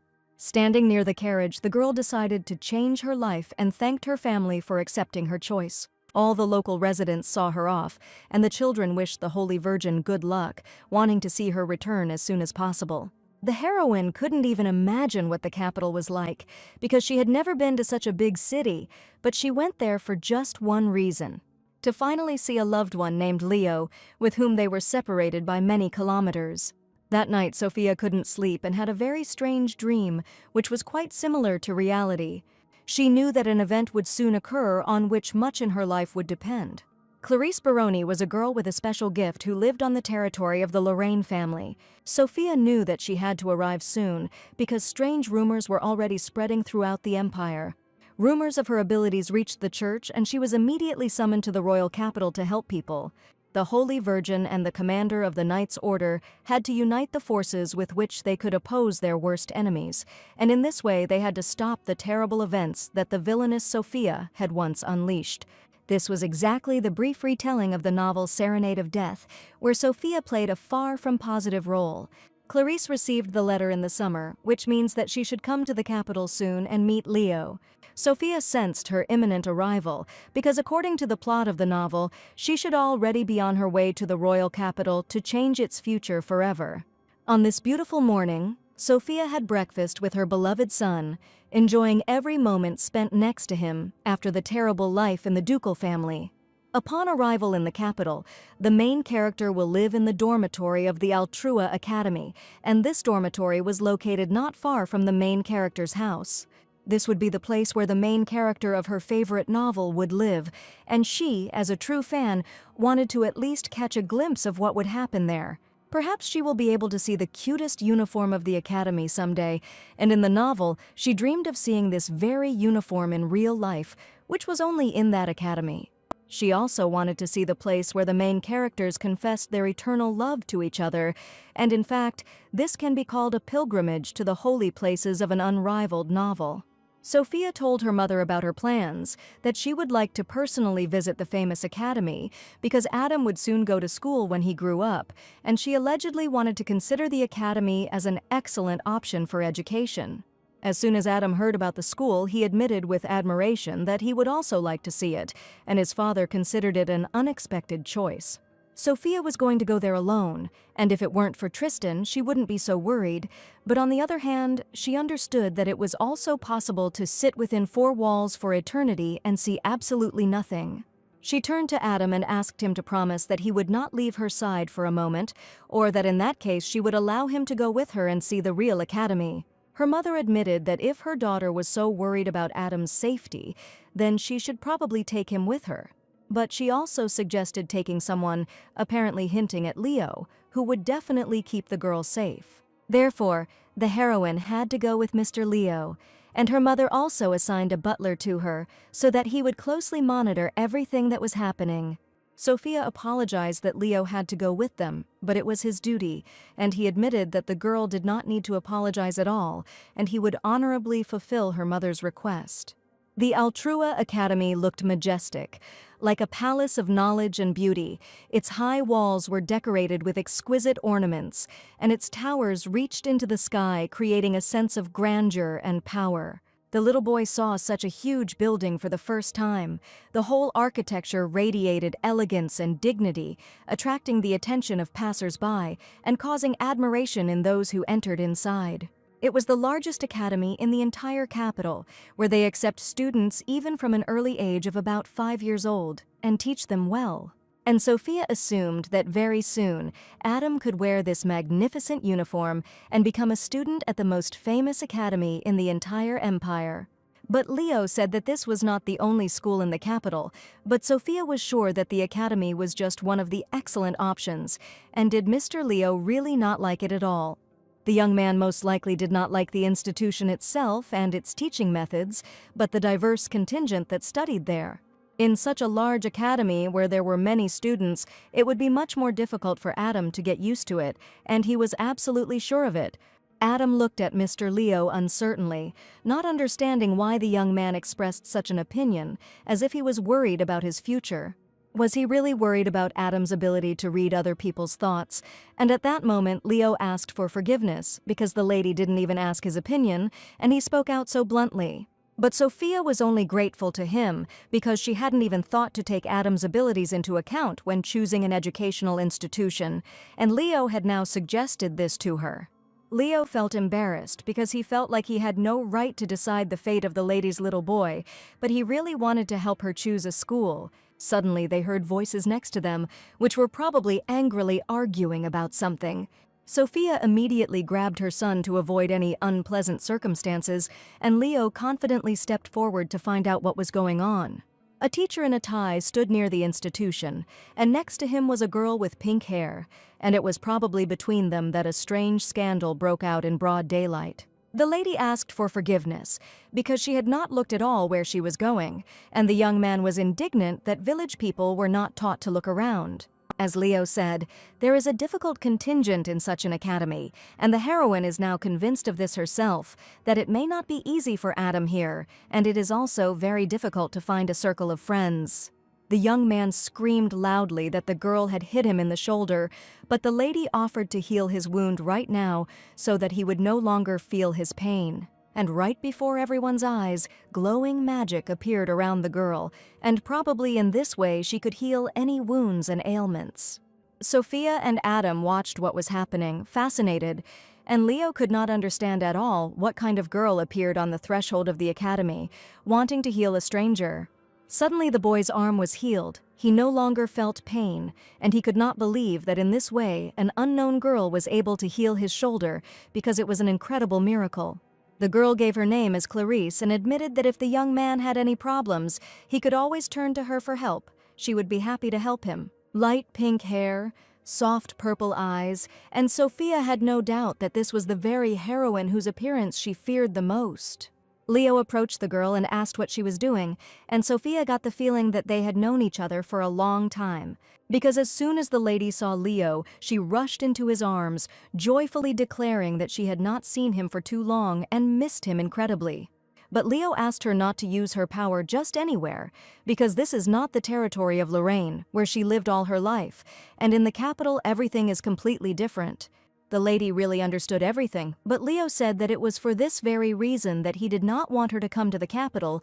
He believed that the church was simply taking advantage of her kindness, because the Holy Virgin was ready to help anyone, regardless of whether it was a bad or a good person. Clarice, folding her arms across her chest, admitted whether the church was using her or not, they needed her for some reason, and so it made sense to come to the capital to help the church. The girl smiled and called Leo still imaginary to everyone, and he still does not trust people, just like in his distant childhood. Sophia watched what was happening carefully, and she waited a long time for this girl to arrive in order to see the heroine of the novel in person. Therefore, exhausted with curiosity, she eagerly awaited the meeting with her because she remembered this heroine very well. And she just saw with her own eyes how Leo looked at Clarice, and that moment was simply unforgettable. After all, she had just seen the interaction of the main characters of the novel Serenade of Death, and this moment simply gave her goosebumps when she read the novel. Sophia was delighted, and it seemed that this admiration was spreading throughout the entire street, and the heroine could not help but notice it.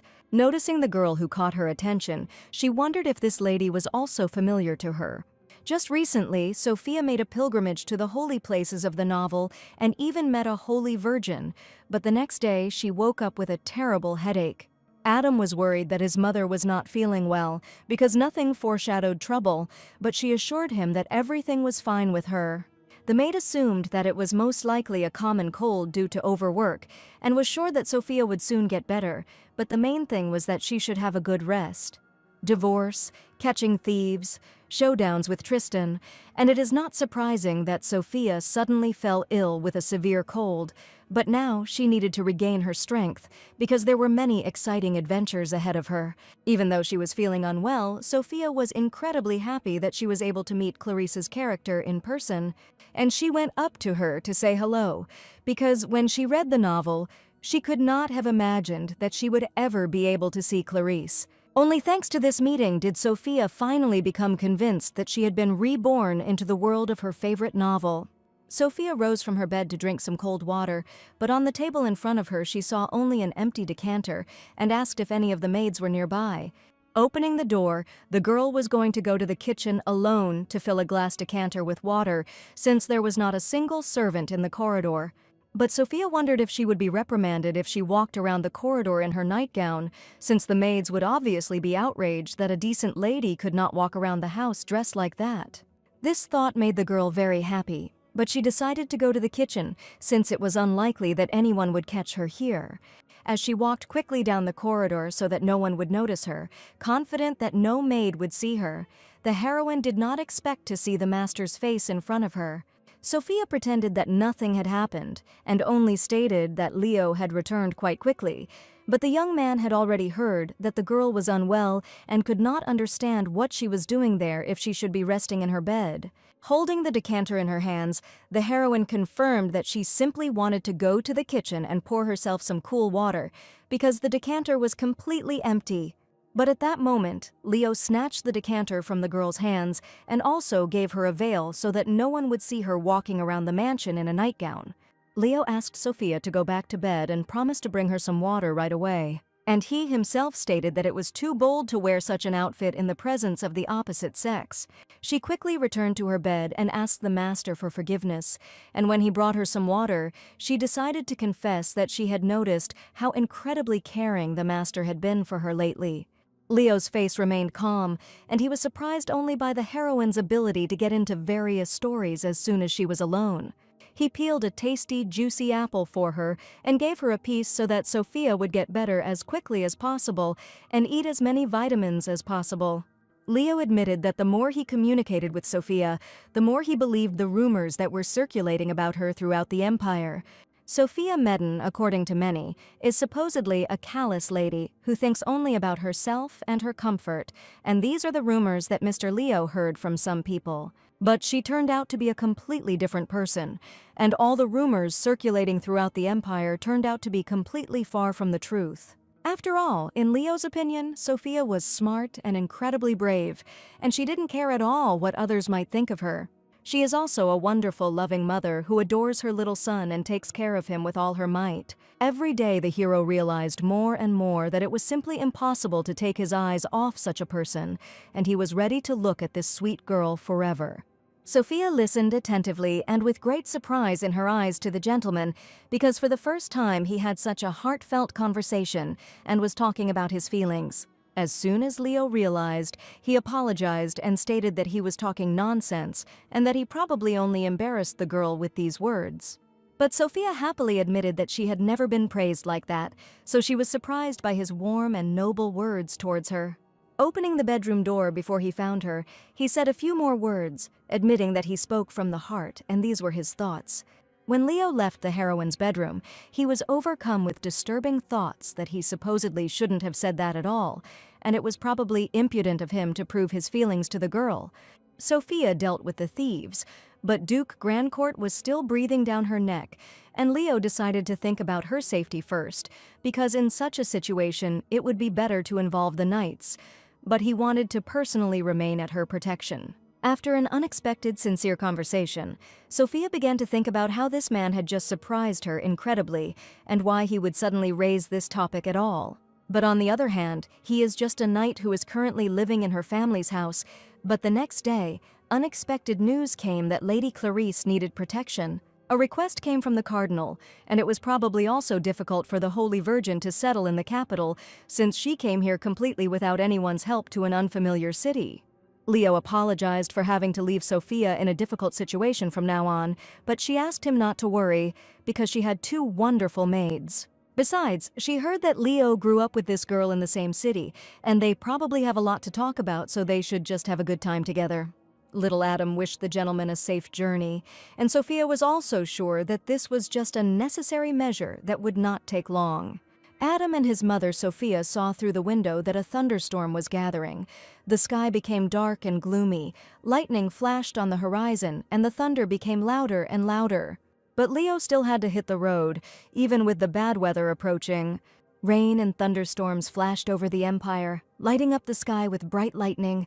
Dark clouds hung over the city, lightning cut the sky into pieces, reflecting in the watery streams of rain that fell noisily onto the streets and rooftops of buildings. The Holy Virgin was praying in the temple, immersed in deep prayers and reflections. Her face was calm and bright, and her hands were folded in a prayerful gesture. Knight Lucas noticed an approaching thunderstorm. Dark clouds were gathering on the horizon, and lightning was flashing in the sky. Suddenly the rain began to pour down in buckets, in strong streams, flooding the ground and rustling on the roofs.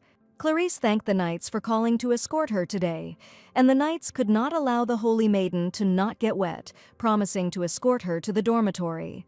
Leo was extremely unhappy that he was so urgently called to accompany the girl to the temple, because he had completely different plans. Lucas was sure that this mission was very easy and they would finish it quickly, but he realized that everything depended on their strength once the mission was completed.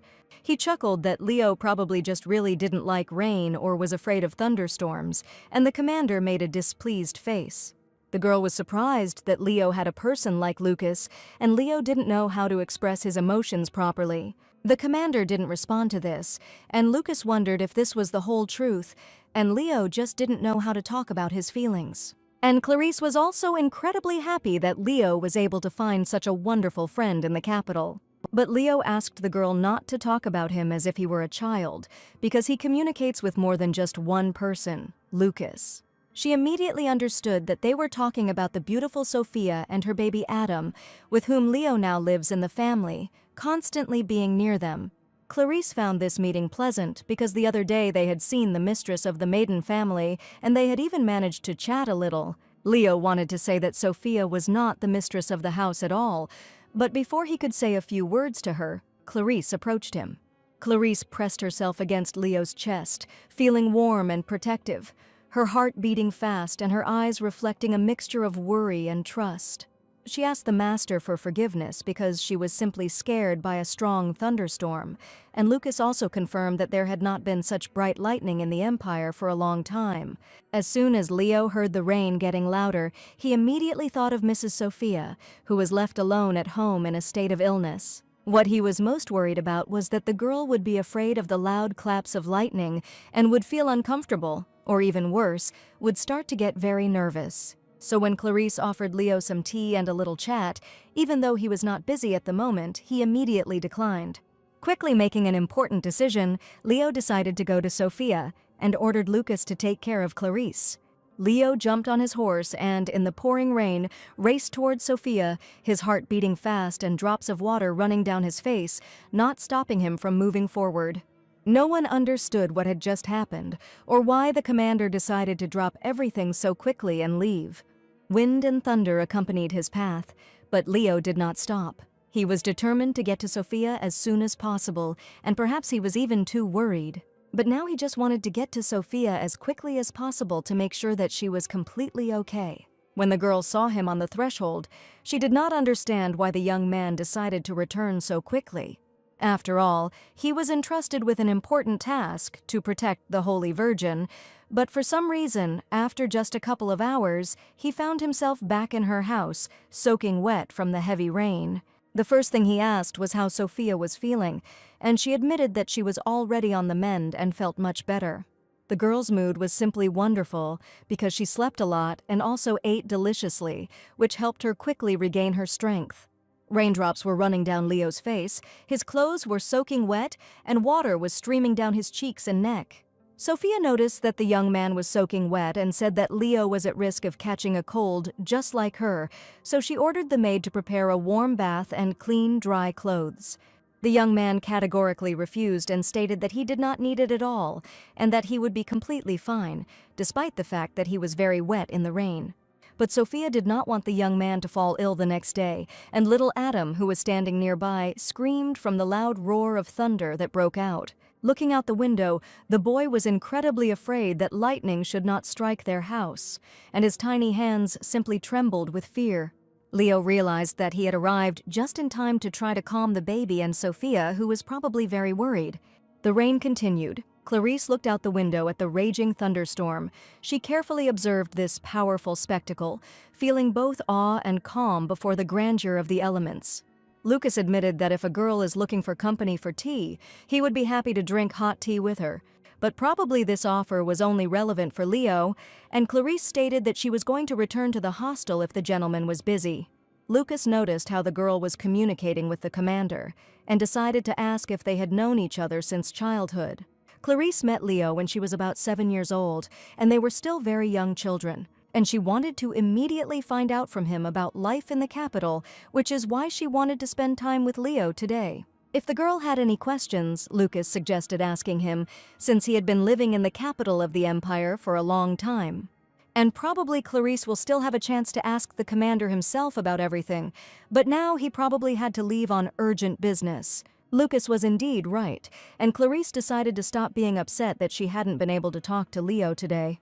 But Lucas decided to keep quiet about where the commander had gone and under no circumstances tell the girl about it. After all, if she finds out that Leo went to Sophia, she will probably worry for a long time. Early in the sunny morning, the maid greeted Sophia warmly. The bright rays of the sun penetrated through the windows, filling the room with a soft glow. The whole atmosphere was filled with the warmth and light of a new morning. Sophia noticed that another new girl had appeared next to the maid, whom she had definitely not seen in her house before. The lady welcomed the new worker into her home and saw how incredibly nervous the girl was on her first day of work. The new maid's name was Rita, and she was assigned to replace Lady Sierra for a time. Rita was a very anxious girl. As soon as she saw that the young gentleman was running somewhere, she ran after him and screamed for him to stop, because the boy could trip and fall, and Sophia and the other maid just stood and watched as the new lady ran after her mischievous son. From the very morning, Sophia decided that today she was going to spend the whole day with Adam and devote time only to him. But at that moment, Leo approached her and asked if the lady had decided to go for a walk on such a warm and beautiful day. Sophia planned to take Adam to the garden to show him the magnificent flowers that had just recently blossomed. Leo was going to go with her, but the lady did not understand, because the young man was clearly expecting service, and he had completely different plans. The gentleman stated that he had no duty today, and Sophia was incredibly happy that he could rest with her and little Adam. Sophia was delighted to learn that Leo would be spending time with them. Her face lit up with a smile, and her eyes sparkled with joy and hope. She looked at him with warmth, feeling that their communication would make this day special. Earlier, Adam was almost kidnapped in the garden, so Leo promised to accompany the girl, but did not want to interfere with her rest with her son. These words made the heroine's face twist into an unpleasant grimace, but she understood that she no longer had anything to resist with. So Sophia decided to give in and told Sir Lorraine that if the young man wanted it, she would be only glad. And she was sure that she should be the one to thank because Leo was spending his only day off with them, but it was for this very reason that the young man wanted to spend it this way. Near the gazebo, flowers in the garden were fragrant, filling the air with a delicate aroma. Bright petals bloomed in abundance, creating a beautiful and pleasing picture for the eyes. As soon as they arrived in the garden, Leo stood near the gazebo and humbly stood at a distance, with his arms folded across his chest, and he did not come any closer to Sophia. Looking at Mr. Leo, who was standing in the distance, Sophia could not understand what his words meant, to spend her day off exactly like this. Sophia wove a delicate wreath of daisies and smiled lovingly, looking at her little son. She carefully placed it on little Adam's head, and his little face lit up with joy and surprise, and his eyes sparkled with happiness. The maids and Sophia looked at the flower prince with admiration. He seemed to have come out of a fairy tale, so gentle, handsome, and surrounded by natural beauty. Adam exclaimed with happy eyes, "If he is a flower prince, then that means his mommy is a real princess." Sophia clarified that if she was his mother and he was the little prince, then she was a real queen. And the boy offered to make a magnificent crown for his mother the queen and happily headed towards the flowers. There was a beautiful fountain in the garden. Its water softly murmured and reflected the sun's rays, creating a magical atmosphere. A variety of flowers grew around it, bright roses, delicate lilies, lush peonies, which filled the garden with aromas and beauty. Adam looked at the variety of flowers and asked what kind of flowers his beloved mother liked, because he had never asked this question before. Sophia told me that my favorite flowers are Sophia roses. Peach roses looked delicate, like clouds at dawn. Their soft petals had a subtle peach shade, smoothly turning into light tones. Adam was surprised that the roses had the same name as his mother, and indeed these roses were named after her. After all, they were as incredibly beautiful as Madame Sophia herself. These roses radiated a special softness and grace. This special rose became for Sophia not just a flower, but the personification of her soul and beauty, filling her heart with joy and pride. Sophia suggested that the little one have lunch right in the garden, because today she baked his favorite delicious cookies for him. Sophia had been baking quite a lot of cookies since early morning and asked the maid Iris to bring them to the garden. She asked Rita to look after the young master, and the new maid happily agreed to carry out the important mission, promising that she could be relied upon. Looking closely at the beautiful roses, Adam could not help but think that it was because of these flowers that he wanted to weave a crown for his mother. He asked Rita if it was possible to cut these beautiful roses, but on the other hand, he felt very sorry to do it. Rita said that if you cut a little, then probably nothing bad will happen, and Mrs. Sophia will be incredibly happy with the crown that her beloved son will make for her. They carefully selected several rose flowers and cut them straight from the bush, while the maid helped the boy all the while. The maid Rita helped the boy Adam weave a crown of roses for his mother, and together they carefully joined the petals, creating a beautiful and delicate crown. The result was an elegant crown, full of love and care, which the boy was proud to give to his mother. Finally, Sophia arrived with some delicious cookies, and she arrived just as the crown was already finished. Adam gave a wreath of roses to his mommy Sophia and was happy to see her smile because he made such a beautiful and special gift for her beloved mother. At first, the maid was afraid that the magnificent flowers in the garden had been cut, but Sophia hastened to stop her. Sophia tenderly accepted the wreath of roses, feeling all the sincere love and care of her little son. She looked with admiration at the beautiful wreath and asked if the boy had really made such beauty for his queen mother himself. Adam placed a wreath of peach roses on Mummy Sophia's head. The delicate rose petals gently touched her head, filling her heart with warmth and joy. Sophia thanked her son, her little prince, and was so happy that he made a wreath from her favorite flowers. At that moment, Leo came up and asked the maids if there was something wrong with the flowers. One of the maids heard that this variety was bred especially for the mistress's birthday. The seedlings were a single copy, and just recently, everyone was so happy that these flowers finally bloomed. But because of Rita's ignorance, she allowed the young master to cut these flowers, and now she felt terribly guilty. And no one knew whether they would ever see the buds of this flower bloom again, but Sophia was in no way going to scold her son.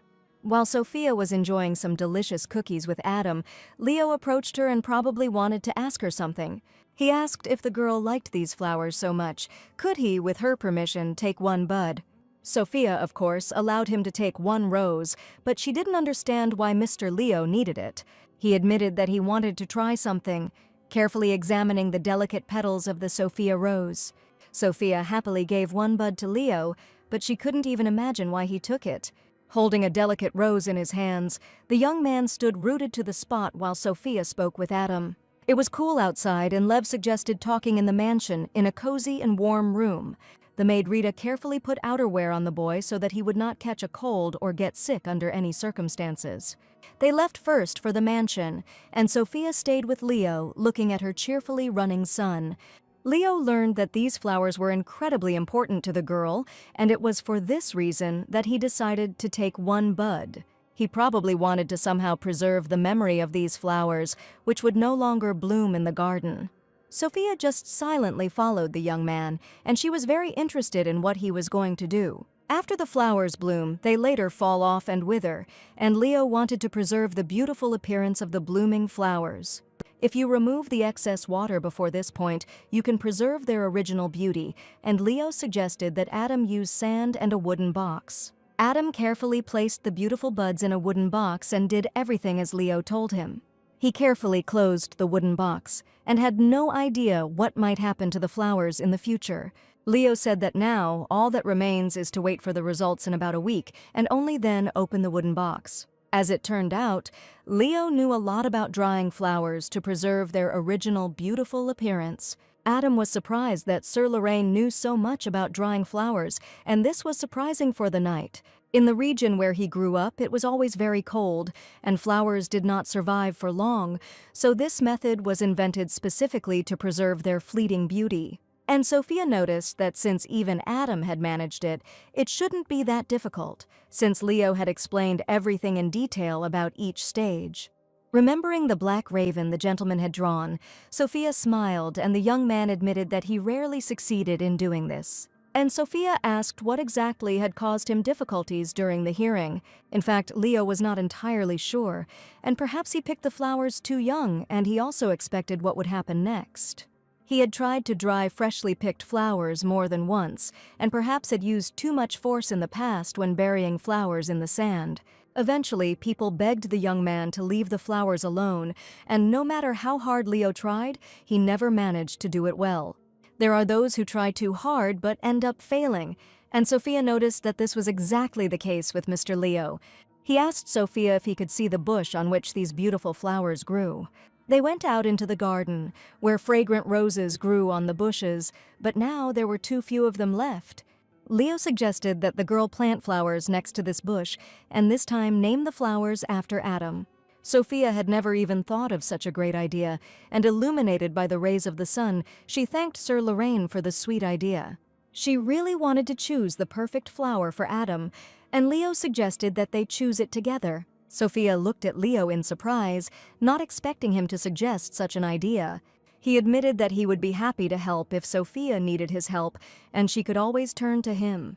But the lady was sure that the young man had already done so much for her and little Adam, and she knew that he was doing all this from the heart. Leo somehow thought of Mr. Adam as an endlessly sweet child, so doing something for him was not at all a burden for the young man. Sophia smiled, because could it really be that her son's charm had struck such a cold young man, who had certainly never wanted to do anything like this before? In fact, Leo was sure that he was not good with children, but Mr. Adam, despite the young man's bad character, communicated with him so sincerely and purely. But now he wanted to do something special for this boy, and flowers would be planted in his honor as a sign of respect for the young master. Leo even suggested that perhaps it was because of the love that Sophia endlessly gives to her child. The heroine was a little embarrassed, because she never expected to hear something like this from the knight. And in her eyes, Leo was the ideal hero of a novel that was good for everyone, no matter what he did, because in reality he turned out to be the most ordinary living person. Smiling tenderly, she asked what flowers Leo thought would describe Adam's character. The young man thought for a moment, and most likely the radiant boy reminded him of bright sunflowers. Sophia thought these flowers were a great choice. The sunflowers were beautiful yellow flowers that the boy would definitely like. She was sure that if she chose a bright sunflower for Adam, then Mother would have a cosmos. In the language of flowers, it signifies harmony, humility, and maiden innocence, and in Sophia's opinion, it was simply perfect. Even without knowing the language of flowers, Leo picked up a beautiful flower, and he only remembered everything that Sophia had ever told him. Together, they came up with the idea of creating a whole family flower bed, and Sophia wondered what flowers would be suitable for her father in that case. While the hero was in the garden, the butler respectfully greeted the uninvited guests who unexpectedly appeared in the mansion. Lady Clarice appeared on the threshold with her maid, and today she appeared here completely unannounced. If she hadn't come here, she and Leo wouldn't have met for another year, and she was incredibly glad that Leo had a friend like Lucas, who became a source of information for her. While the butler was escorting the girl, she noticed Mr. Leo in the courtyard, who hardly expected to see her here now. As soon as she saw the young man, her eyes lit up with unpleasant happiness, and Clarice was very happy. But she saw Leo with another girl, and noticed how they were chatting sweetly with each other, and Sophia was smiling radiantly at him in response. Leo promised to show a store next time that is highly valued by the locals. This store has the best goods in the capital. Sophia couldn't wait to see Adam's reaction to the planted flowers, and Leo suggested surprising him and not telling anyone yet. Clarice saw the two of them together and stopped in her tracks, completely unsure of how to feel about this now. After all, this girl was definitely the owner of this house, but for some reason they were walking together with Leo in the garden, pleasantly chatting with each other. The butler reported that this girl was the daughter of the owner, the most respectable Mr. Medina. The maid said she heard that she had recently divorced her husband and returned to her parents' house with her son. The butler heard the maid's words, and she tried to justify herself by saying that she simply thought that since Leo was indebted to her, they should surely be just as respectful. Clarice ordered that the schedule for tomorrow be changed, and that the church be informed, since she now decided that she had completely different plans. 2 days earlier, Mr. Lucas had come to Lady Clarice and apologized for her having to see the young man in such an unsightly state. She came from the temple to the venerable knights and wished Lord Lucas a good day. But Lucas, not expecting to see a girl here, did not understand what wind had brought her here. Clarice admitted that she had heard that Leo was on duty and wanted to see him. Lucas did not understand why the lady did not arrange a meeting directly, but the girl was sure that the Medin family would interfere with their meeting, and she asked Mr. Lucas to help, because in the capital, he was the only one she could rely on. It was for this reason that the knight agreed to take the girl to the Maiden family home so that she could meet her master, Leo. He knew he was making a rash move the moment they stepped onto the mansion's doorstep to be met by an unsuspecting butler. And Lucas had already assumed that this meeting would not end well, but he could not refuse Lady Clarice at all. The heroes arrived at the Sonata clothing store, where they were greeted by a cozy atmosphere and bright display windows. The shelves were filled with a variety of outfits, from elegant dresses to stylish suits. Taking the girl by the arm, Leo asked her to walk with him, and Sophia was surprised because she had never been in this store before. He turned out to be so luxurious, and Sophia didn't even imagine that Leo had a great understanding of fashion. But for some reason, the first thing she saw was Lady Clarice, who definitely couldn't have just appeared here at that exact time. The girl was allegedly surprised to see Leo in this store and stated that she did not expect to meet him here at all. The young man asked Clarice what had brought him here, and she said that she had special, precious memories associated with this store. Long ago, Leo noticed that the girl's shoes were uncomfortable and brought her here, buying her beautiful new shoes. The bright yellow shoes with a stylish small heel perfectly suited Clarice's style, and the heroine admitted that she still wears them, and they are the most wonderful memory of this store for her. At this point, Sophia felt like she was out of place in this conversation, but since she had come here with Leo, she had no choice but to just stand there.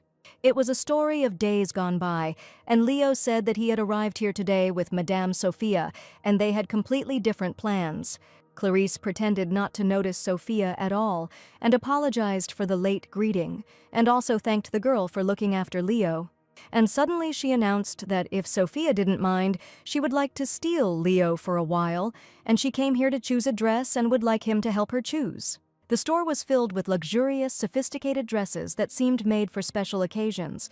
Their graceful silhouettes and rich embellishments were eye-catching, and the fabrics, silk, velvet, and lace, shimmered in the light, highlighting their elegance.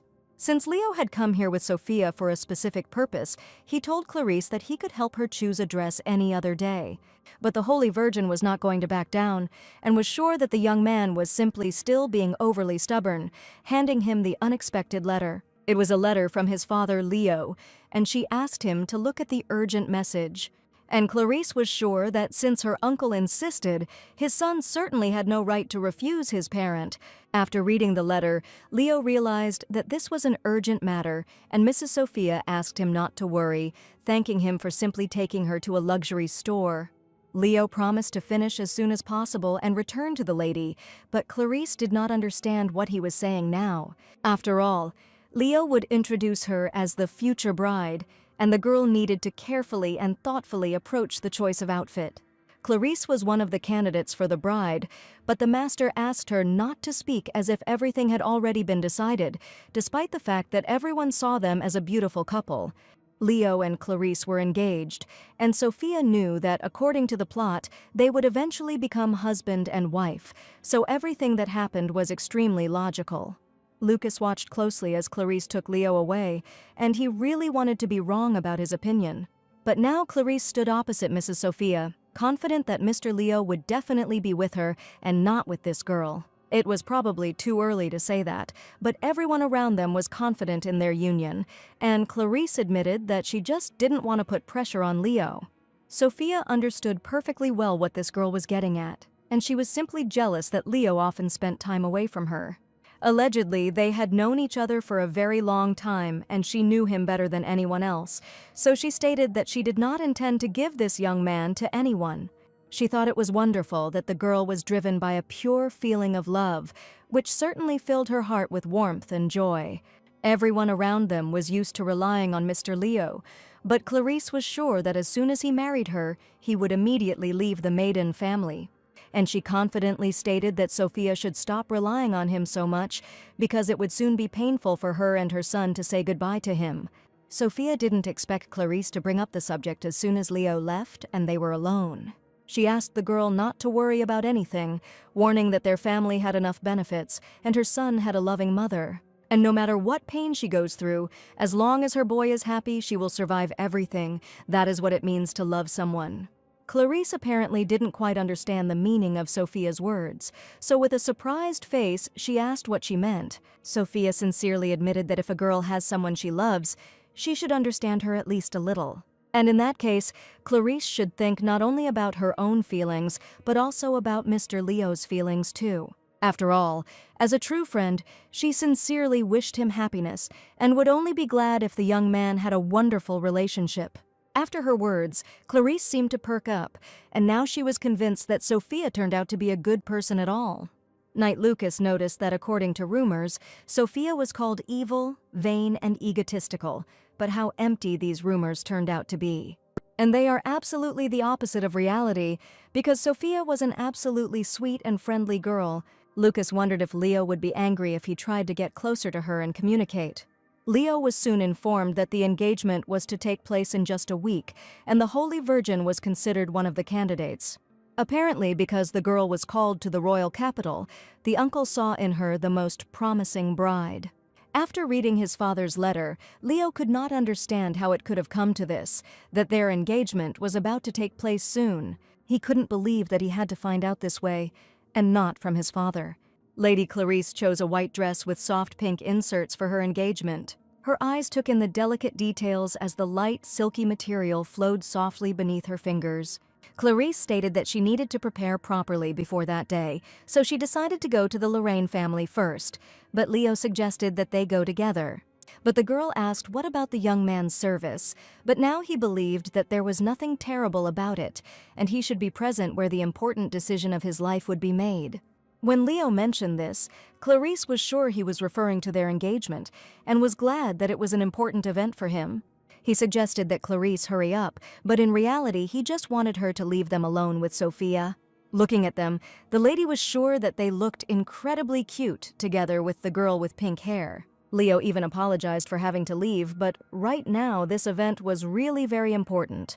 Having offered to walk Sophia to Maiden's mansion, the heroine asked him not to bother since she still had business to do in this store. Instead, she suggested that Leo hurry to go with Madame Clarice to an important conversation. Overjoyed, the girl was already waiting for Mr. Leo near the carriage and happily waved her hand to him from afar.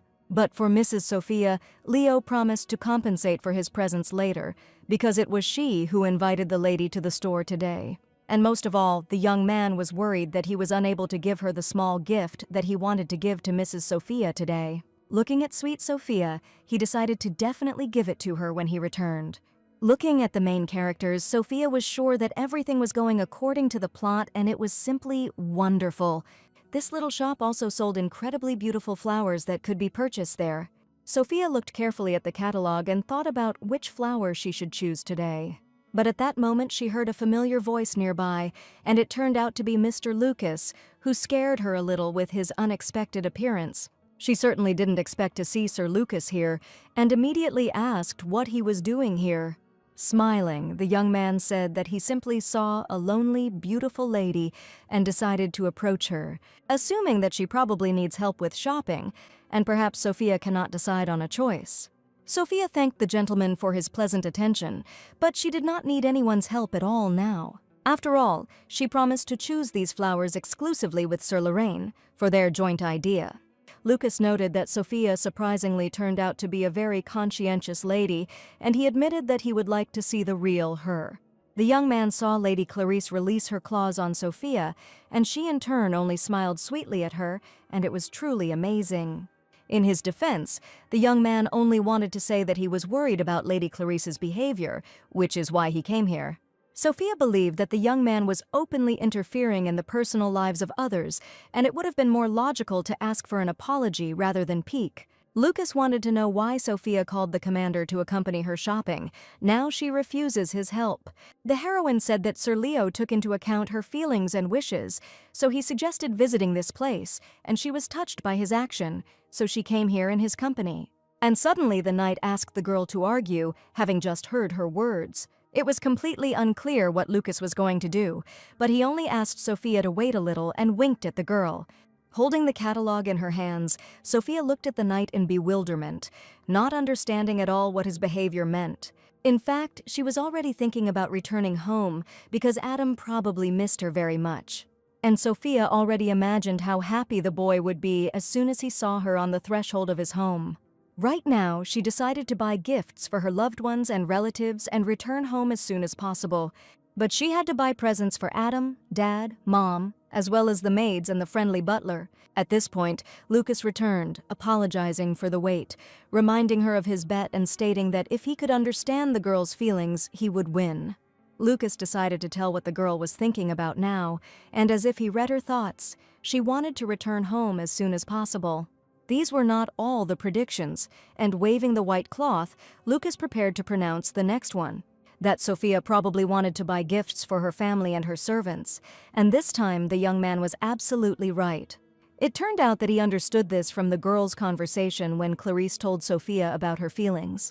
It was incredible, but Lucas really guessed what the lady was thinking just from their conversation, and Sophia considered him very observant. Lucas smiled and confidently replied that since he had won, he could count on a date as a reward. Sophia responded with a stern refusal, but only offered Lucas to help her with the shopping. And in that case, this would be the very reward for their little argument, which Lucas unexpectedly won. But even with this outcome of events, the knight was incredibly happy, because his goal was to communicate with Sophia as long as possible. Smiling, Sophia noted that what a strange young man wanted her attention, but she was pleased that he wanted to know the real her. That evening in the temple, the Holy Virgin had an important conversation with her mentor about whether he was sure that Lady Sophia was a bad person. The head priest replied that he didn't think the ex-husband would lie about such a thing, and he had probably already met Tristan. But Clarice said that this girl supports her relationship with Leo, and what the Reverend says sounds like an absolute lie. The man replied that Clarice was simply a good girl and therefore wanted to see good even in terrible evil, and that the Holy Virgin should not get involved with Madame Sophia at all. After these words, he asked the Holy Virgin to go about her business, and she, almost throwing a smirk at her mentor, thanked him for her speech. But unfortunately, the Holy Virgin did not know what fate the church had prepared for her, because she was called to the capital for a reason. The main thing is that the priest was sure that this girl turned out to be much more useful than he had assumed, and he wanted to make sure that the strongest knight would also appear on their side, and in that case they would no longer have anything to fear. Sophia finally arrived home. The first thing Adam asked was whether Mr. Leo had left, because they had definitely gone to the store together. Sophia promised that he would return very soon, and the young man definitely did not leave forever, but only on important business. The boy had a piece of paper in his hands, and the boy admitted that he would like to show Mr. Leo his drawing. Recently, the young man said that Adam was a nice boy, and he would probably be very happy to receive a special drawing from the young gentleman.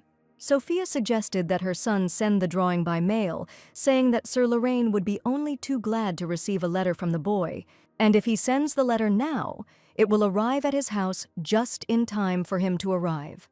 The maids drew colorful pictures with Adam while the little boy had a great time with them. But Sophia couldn't stop thinking about whether the events in the novel had unfolded the way they were unfolding right now. And all she could do was wait to see if anything had changed in the plot after she divorced Tristan.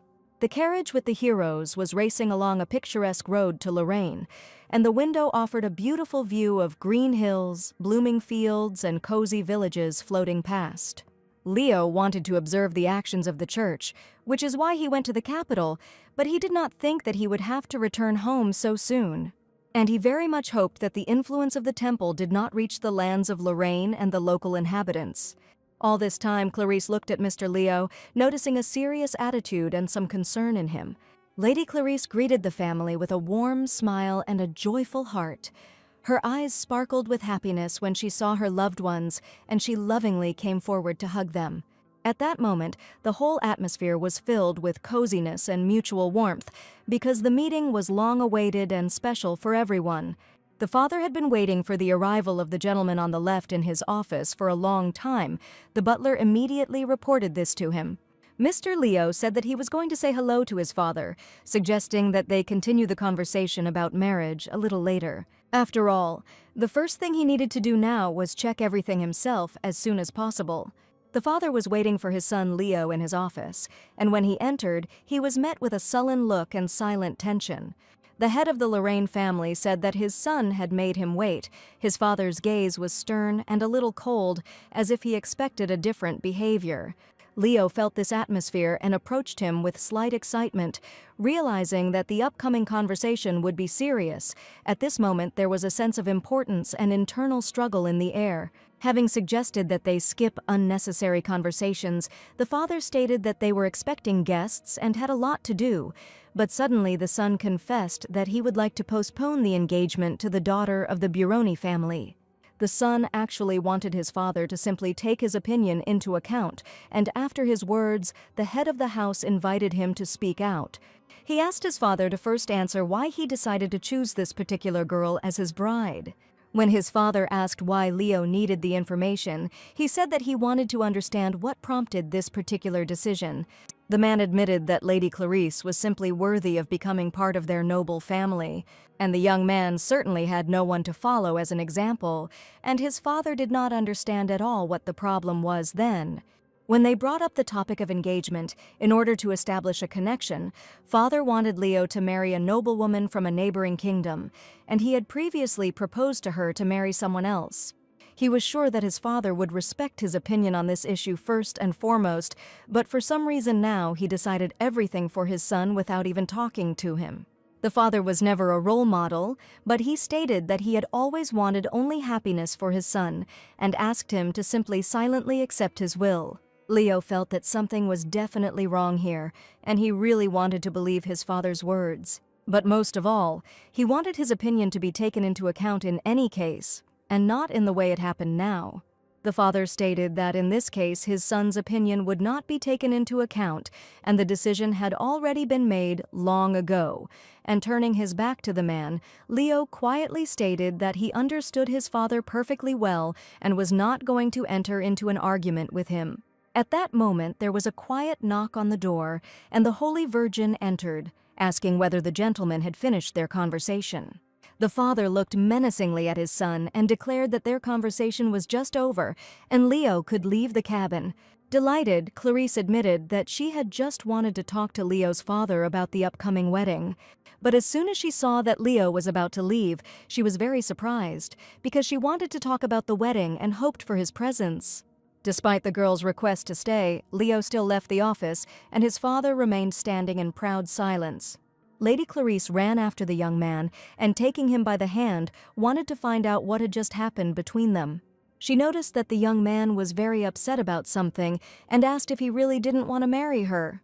Leo stated that this was not the case at all, and the Holy Virgin only asked him to let go of his worries, taking the young man by the hand. Their marriage was supposed to be purely political, since he was a famous knight of the empire and she was a holy virgin. Leo was to be the future head of the duchy, and the marriage was especially necessary for the production of a future heir, given the power of their family. Therefore, Clarice was sure that she and Leo had known each other since childhood, that her family had an excellent pedigree, and that the cardinal himself supported their marriage. Hearing these words, the young man asked if this marriage was the desire of the cardinal himself. But Clarice said that this was not the case at all, and the cardinal only wished her happiness with her future husband. As soon as the knight heard that the cardinal was involved, he immediately understood a lot. And Clarice looked at Leo with frightened eyes, afraid that he really didn't want to marry her. But today the heroes were not alone, and the girl who was watching their conversation noticed that the situation was getting heated, deciding to join it as soon as possible. And now Leo finally realized that this marriage was only the cardinal's own desire. Suddenly, the girl was pushed by a passing butler with a stack of letters, which flew in all directions. Clarice accidentally picked up one of the letters and saw the signature she didn't want to see the most, and that letter was from Sophia Medine. She pretended to give all the letters to the butler, but in fact one letter remained in her hand. And all this was seen by the same girl with long blonde hair who was watching their conversation. At the training ground of the House of Lorraine, the knights greeted Mr. Leo's return to his native land with honors. He was informed that the knights were all unchanged, and that their previous composition had not changed. The knights wanted to know if the news of the commander's engagement was true and not just a rumor, and the whole house was talking about nothing else. Having apologized, Leo said that he did not want to raise this topic now, especially not to tell anything to the knights. The commander replied that everything could still change, so he asked the knight to ensure that information about this marriage did not leak to the people. The knights could not believe that the question of marriage had not yet been fully decided, because everyone was saying that the wedding would take place very soon. Leo replied that he did not want to mislead the knights any further, but things were not as simple as they might seem. The knights whispered, "Something must have happened in the capital," and it seemed to them all that the commander seemed to have changed. Commander Leo asked the knights to join him in sword training, his voice stern and confident, his gaze full of determination. The knights respectfully and readily agreed, knowing that such training was important to their skill and cohesion. Soon the sound of metal clanging and sword slashing could be heard on the court as Leo's team demonstrated their strength and agility in a joint training session.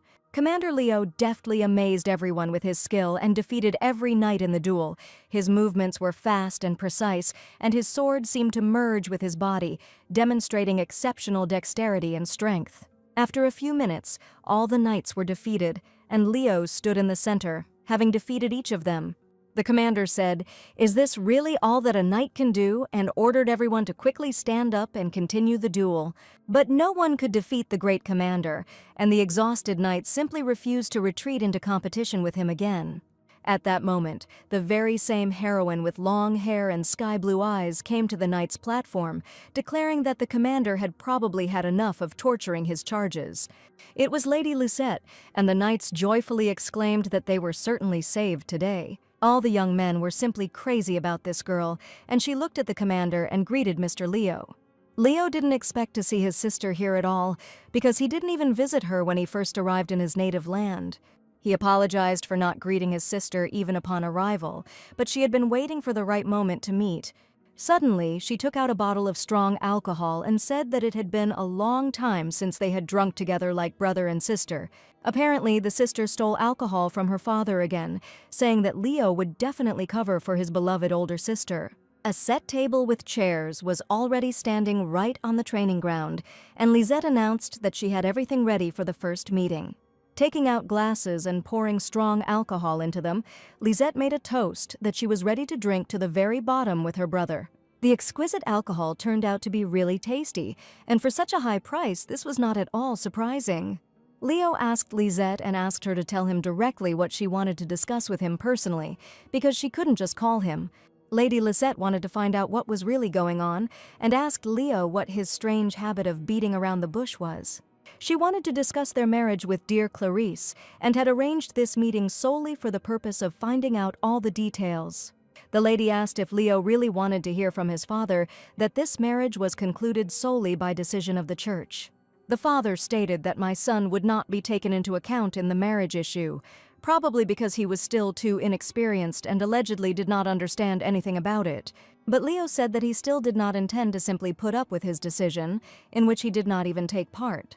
Despite the fact that his father always said that the question of marriage would be decided by Leo, here they live unconditionally, declared that he was obliged to marry a certain girl. The firmness of his intentions without explanation alarmed Lisette, and she conducted a small investigation and miraculously discovered that he was meeting with a curious person. The sister didn't know what the deal was with the church representative, but the church had clearly made an offer their father couldn't refuse. The sister's words only confirmed all of Mr. Leo's guesses and fears, and now he realized that everything was true. And he was incredibly grateful to his sister that she decided to share her opinion and the same concerns with him. In return, Lisette only asked to drink one glass with her since her brother was so grateful. The alcohol really turned out to be quite good, and even Leo, who rarely drank, appreciated its taste. Lisette laughed and declared that he was now a full-fledged accomplice in the crime of stealing alcohol from his father. She grinned and offered to take the brunt of her father's blow and only praise her for the delicious alcohol she had managed to get. Leo knew very well that it was impossible to argue with his sister, and apparently there was nothing to be done in this situation. And the sister supported the young man in his decision that only he was worthy of creating his own future with his own hands. All she can do is support her younger brother, with whom she has had a wonderful relationship since childhood. Leo always trusted his older sister, and there was complete mutual understanding and trust between them. Lisette handed her brother a letter that had been mistakenly delivered to her, but she was sure it was addressed to her brother. The letter had a red seal, and at the bottom, in small letters, the addressee's signature was visible. An unexpected letter was delivered from Mr. Adam, and Leo realized that the boy had probably written him a letter. In the letter, Adam wrote that Leo taught him how to dry flowers, so he decided to make them just for him, and dried flower petals were glued to the top of the card. Leo appreciated the boy's efforts, because he succeeded in drying flowers correctly for the first time in his life. Adam made every effort to do so, and Sophia also asked in the letter to praise the boy as soon as he arrived back in her home. Leo realized that Sophia was expecting his return because the letter clearly stated that he was coming back.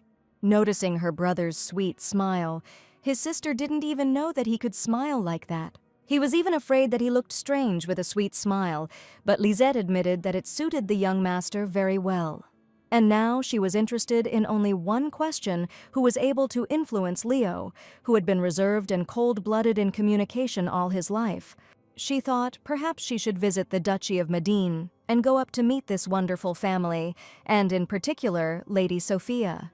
This message filled his soul with joy and confidence, because he knew that there was someone next to him who loved and appreciated him very much. A feeling of calm and happiness ignited inside Leo, like a ray of sunshine breaking through the clouds. He looked at his older sister and admitted that he would return to the capital tomorrow, and he knew his sister would support any choice he made. At that moment, Clarice was trying on her engagement dress, but for some reason the girl felt incredibly sad. She wanted to cry from disappointment, and at that moment she remembered how she had once also shed tears in front of the boy Leo. Then she was crying, sitting near a huge spreading tree, and at that moment, an unfamiliar boy approached her, hearing an unknown cry. Little Clarice was disappointed that the children said that with these glasses she looked like her grandmother. But this boy was the only one who convinced her otherwise and said that these glasses suited her very well. And now, when she took off her glasses before her engagement, for some reason it only brought her terrible feelings and melancholy inside. When Clarice decided to pick up the letter from Sophia, Lisette approached her and said that this letter definitely needed to be returned to its owner. The Holy Virgin Clarice took off her glasses and, praying with concentration, asked for a blessing for her eyes. At that moment, her face lit up with calm and faith. She looked at her maid and said that she would no longer need glasses because she wanted to become an ideal woman who would be a worthy wife of the Duke. When she opened her eyes again, everything around her seemed clearer and more beautiful, and her heart was filled with gratitude and a feeling of miraculous healing. And in her wedding dress, she went to Mr. Leo because she was sure that the young man was already waiting for her. Sophia was playing with her son Adam with blocks in the Duchy of Medina, and their ringing laughter echoed throughout the vast palace. Sophia carefully helped Adam build towers and castles, enjoying his smile and curiosity. Adam asked why Grandpa never came out of your room, and today he and Grandma were going to the Queen's birthday ball, so it took them a long time to get ready. Adam knew nothing yet about the luxurious social events where respectable aristocrats gather to dance at magnificent balls. Sophia said it was an evening where everyone wore their most beautiful clothes and danced to beautiful music, just like in a fairy tale. In the novel, Clarice and Leo danced their first ballroom dance at this evening, and Sophia would have loved to see this scene live. The boy asked why his mother wasn't going to the ball, since all the aristocrats were invited there. At this point, the butler informed the lady that the gentleman wished to see her, and as soon as possible. Sophia didn't understand what had happened, and Adam stretched out his little hands to her and also tried to understand what was going on here.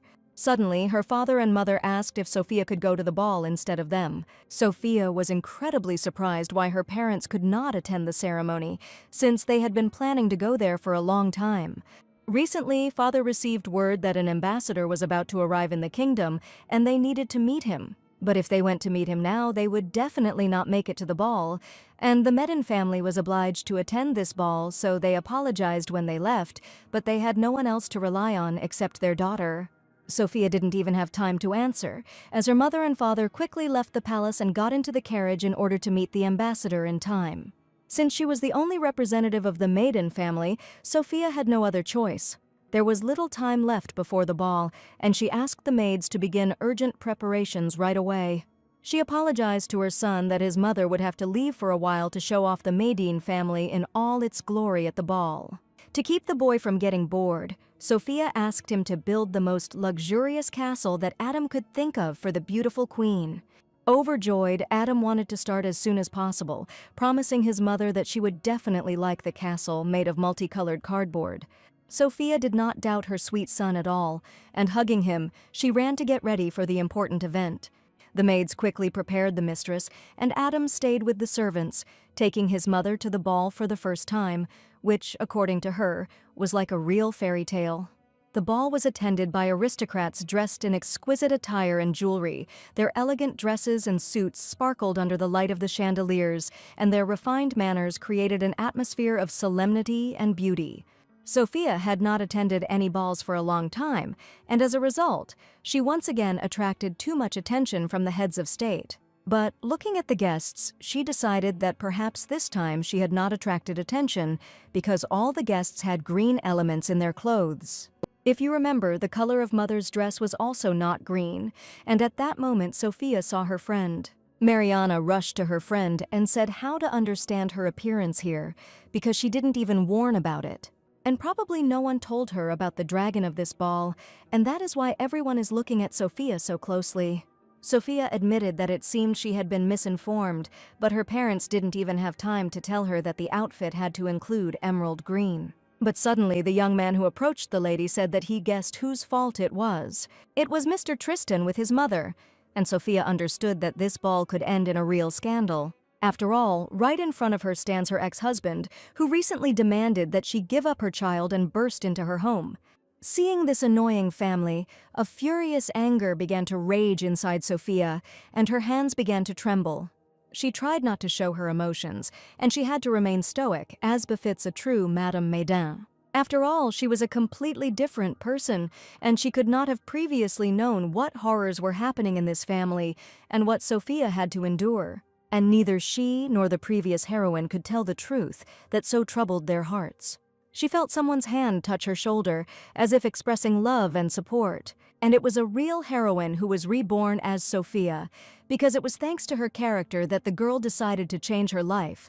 She was sure that Tristan's family would no longer be able to influence her. Tristan's mother said in a squeaky voice that she had not expected to see the girl at the ball. A gloating Catherine didn't want to let the moment go and admitted that she was disappointed that Sophia had come to the party completely alone and hadn't even adhered to the dress code. And in front of everyone, she declared that her son did the right thing when he decided to divorce Mrs. Medane. The aristocrats began to say that Sophia's people had indeed acted ugly, and no one understood whether she had abandoned Mr. Tristan or whether he had abandoned her. Marianne angrily responded to the aristocrats that they did not dare discuss the girl right at the ball and that it was completely indecent. Sophia responded by simply smiling politely and greeting Mistress Catherine with all the respect befitting a true mistress. She apologized for being an eyesore to the lady with her disgusting behavior, and now Sophia was not at all embarrassed to express her opinion. The lady stated that she had recently become a single mother and therefore had absolutely no time to look for a new partner with whom she could come to the ball. Madame Catherine stated that she understood everything perfectly, but even in Sophia's position, she should at least have followed the dress code of the event. After all, this evening, everyone was supposed to come in outfits the color of Her Majesty's eyes, that is, with emerald details in the costumes. The invitation stated that the outfit should be in the color of sapphire, and apparently someone simply switched the invitation. And Sophia realized that if nothing was done right now, the honor of the maiden family would be forever tarnished. Catherine laughed, finding this incident funny because Sophia came in blue, but Her Majesty's eyes are green. Turning to her son, she asked him to confirm her words, and the young man always unconditionally agreed with his mother.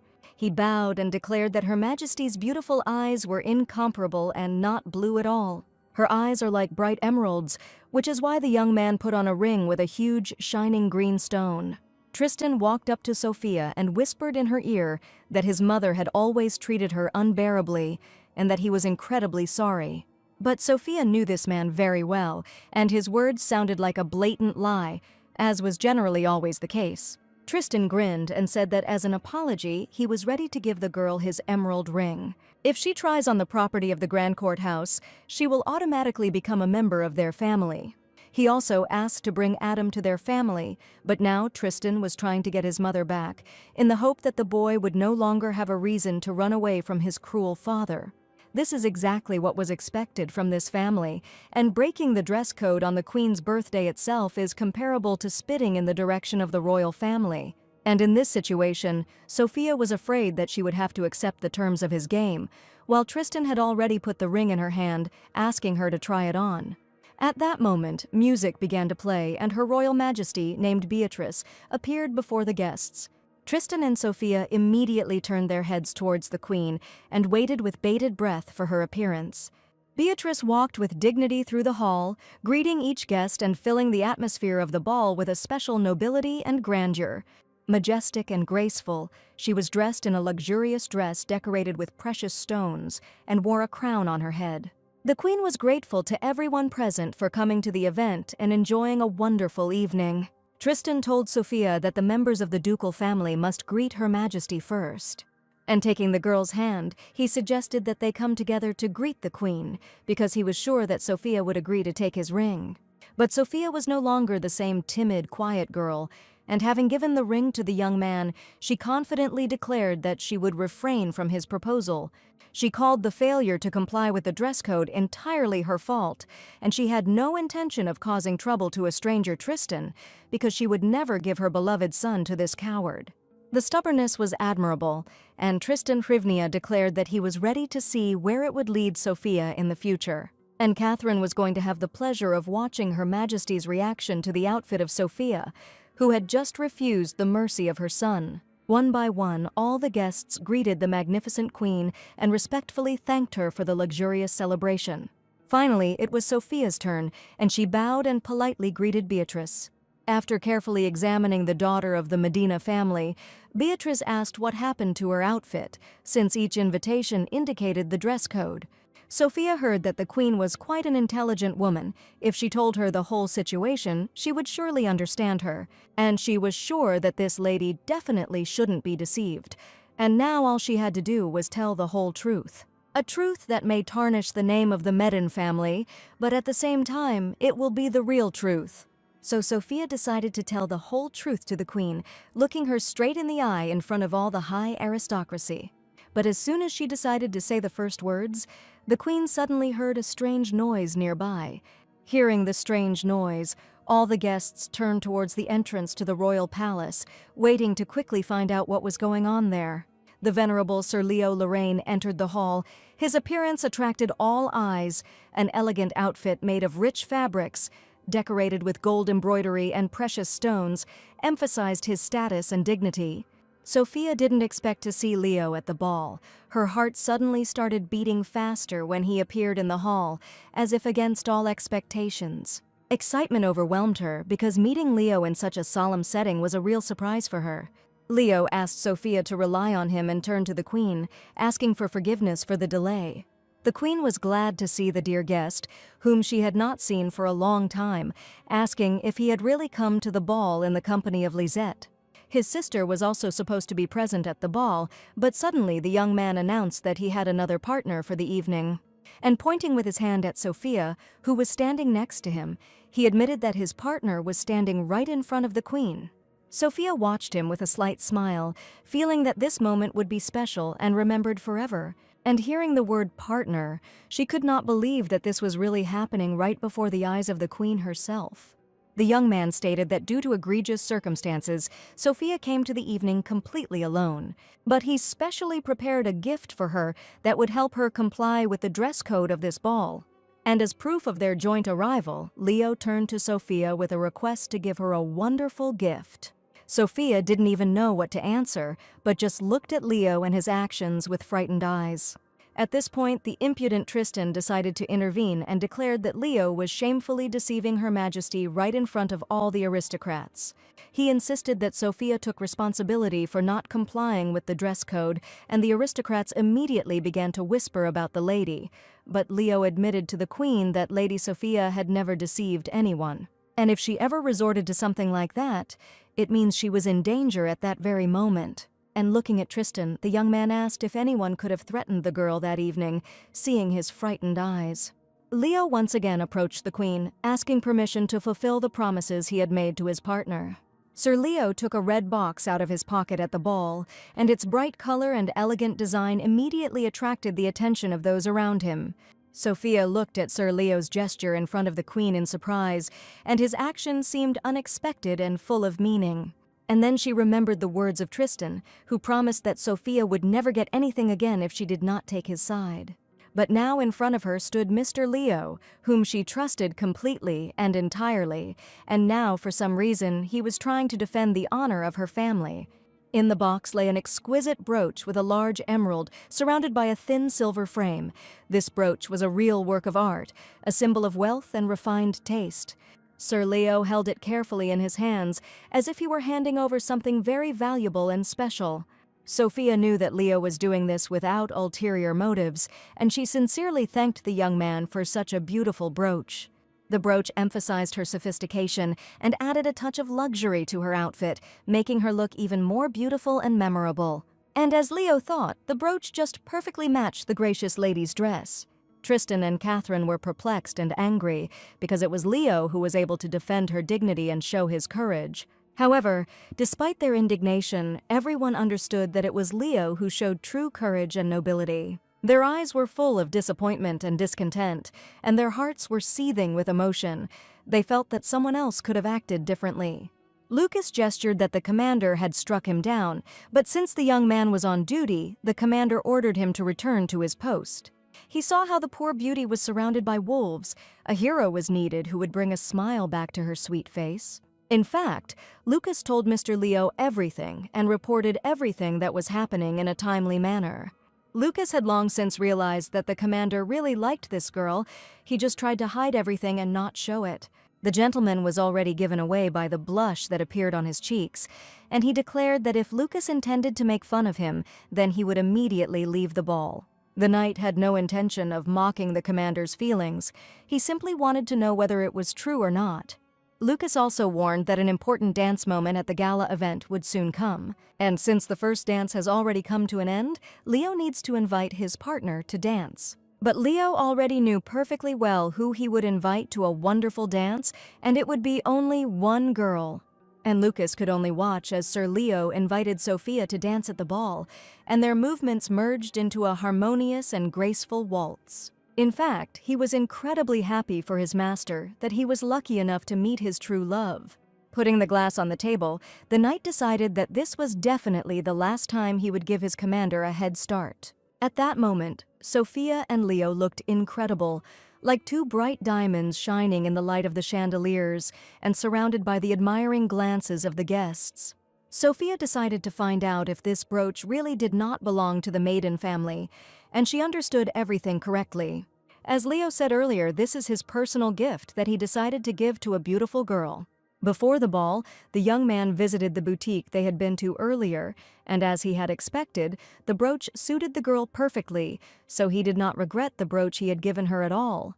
It turned out that Leo chose the stones based on their date of birth, since Adam was born in May and Sophia was born in April. The brooch symbolizes how she embraces Adam, tenderly holding her only and beloved son close to her. It is for this reason that Leo chose a thing that would not just match the outfit, but carry a huge meaning.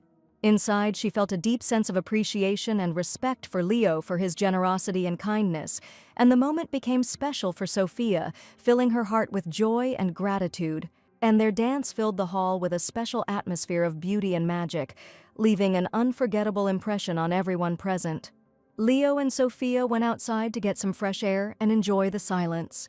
Suddenly the lady stumbled and almost fell, but Leo caught her in time, holding her hand tightly. Sophia even joked that the young man had been helping her out all evening, and as always, was there at the right moment. The knight only admitted that the girl could rely on him at any time of the day or night. But Sophia knew that she was not the main character of the story, and this was not her love story at all. Leo looked at Sophia with sparkling eyes, full of tenderness and admiration. His gaze was filled with warmth and sincere attention, as if he saw something special and valuable in her. After seeing the girl to her home, Sophia wished the young man good night and thanked him for everything he had done for her today. At that moment, his eyes shone brighter, reflecting deep feelings and sincere affection for Sophia. The lady entered the house where she was met by maids who immediately began to help the lady remove her exquisite jewelry. Sophia understood that she should keep her distance despite her feelings for the gentleman. She should not interfere with his love with the main character. That's what she thought until one moment she didn't even notice how soon they were holding Adam's hands together, and she didn't understand when it happened. When Sophia returned home, Adam was already fast asleep, and his face was calm and serene. Sophia took the invitation in her hands and once again became convinced that someone had dared to replace it and even rewrite the entire text. She told Leo about this when they were returning from the gala event. Sophia was sure that her invitation had clearly been replaced by one of the servants, but she could not even understand who could have done such a thing. But the knight knew that, using his ability, Adam noticed the suspicious servant and told him everything. Adam knew who to turn to, and once he realized this, the boy immediately confessed everything to the knight. The boy hastened to tell him what thoughts he had read in this servant, and Leo was incredibly surprised. But this happened when the heroine had already managed to go to the ball, but nevertheless, Leo still managed to save her. And the identity of the servant who replaced the invitation had already been established while the girl was at the ball. After all, only Sophia and her family, as well as Mr. Leo, know about Adam's abilities, and it would absolutely not want anyone else to know about them. So now the heroine had to expose the traitor without his help in order to prove his deception. Sophia quietly approached his bed, smiling, and felt warmth in her heart, seeing her son so happy and peaceful. She gently stroked Adam's head, and the boy woke up delighted. His little face lit up with a smile when he saw his mother. In the morning, they went to breakfast together, and Adam looked indignantly at the plate on which lay small tomatoes. Sophia was surprised that her son didn't like small cherry tomatoes, because they were incredibly tasty. In Adam's head, the logic developed that if he doesn't like tomatoes separated by commas, then his mother definitely loves them, and he happily gave her one. While they were talking about vegetables, there was a harvest festival in town today, and the maid hurried to tell the lady about this event. The Harvest Festival was an event where people gave thanks for a good harvest and prayed for an even better next year. Adam heard about the Harvest Festival for the first time and said that he would be happy to go to it and look at the beautiful vegetables. But Sophia looked down sadly because if they had to go out somewhere, they would need an escort. But relying on Leo again somehow felt wrong, because it seemed to her that she was demanding too much from him and taking up his time. Adam, seeing his mother's sad face, asked if she had had a fight with Sir Leo, but Sophia assured him that the young man simply had a lot of other things to do. And today she was going to ask another knight to accompany them, but Sir Lorraine had already appeared at the threshold. Adam was delighted as soon as he saw the young man and ran to greet him. He immediately said that he and his mother wanted to go to the Harvest Festival, wishing the gentleman a good morning. Leo immediately expressed a desire to accompany the lady to the Harvest Festival as soon as he heard about it from Adam. Sophia admitted that it was not worth bothering herself at all, and she wanted to make this request to the family's bodyguards because she wanted to at least somehow reduce communication with Leo, which had become too much. But everyone understood perfectly well that it would be difficult to find a more qualified bodyguard, and Leo was a better candidate for this position. There were always crowds of people at the Harvest Festival, and she knew that Leo didn't like unnecessary noise, but the young man still insisted that it would be better for Adam to go with whoever he was used to. But if Sophia spends even more time with him, then in that case he will soon steal the main character's steering wheel. And while she was thinking about this, Leo could not understand at all why the girl was so stubborn, because could it be that he had done something wrong? Little Adam no longer listened to the adults' conversations, and taking his mother and Mr. Leo by the hand, decided that they would all go together. Adam went with Mother Sophia and Mr. Leo to the Harvest Festival for the first time, and his eyes sparkled with curiosity and delight, because it was the first time he took part in such a bright and cheerful event.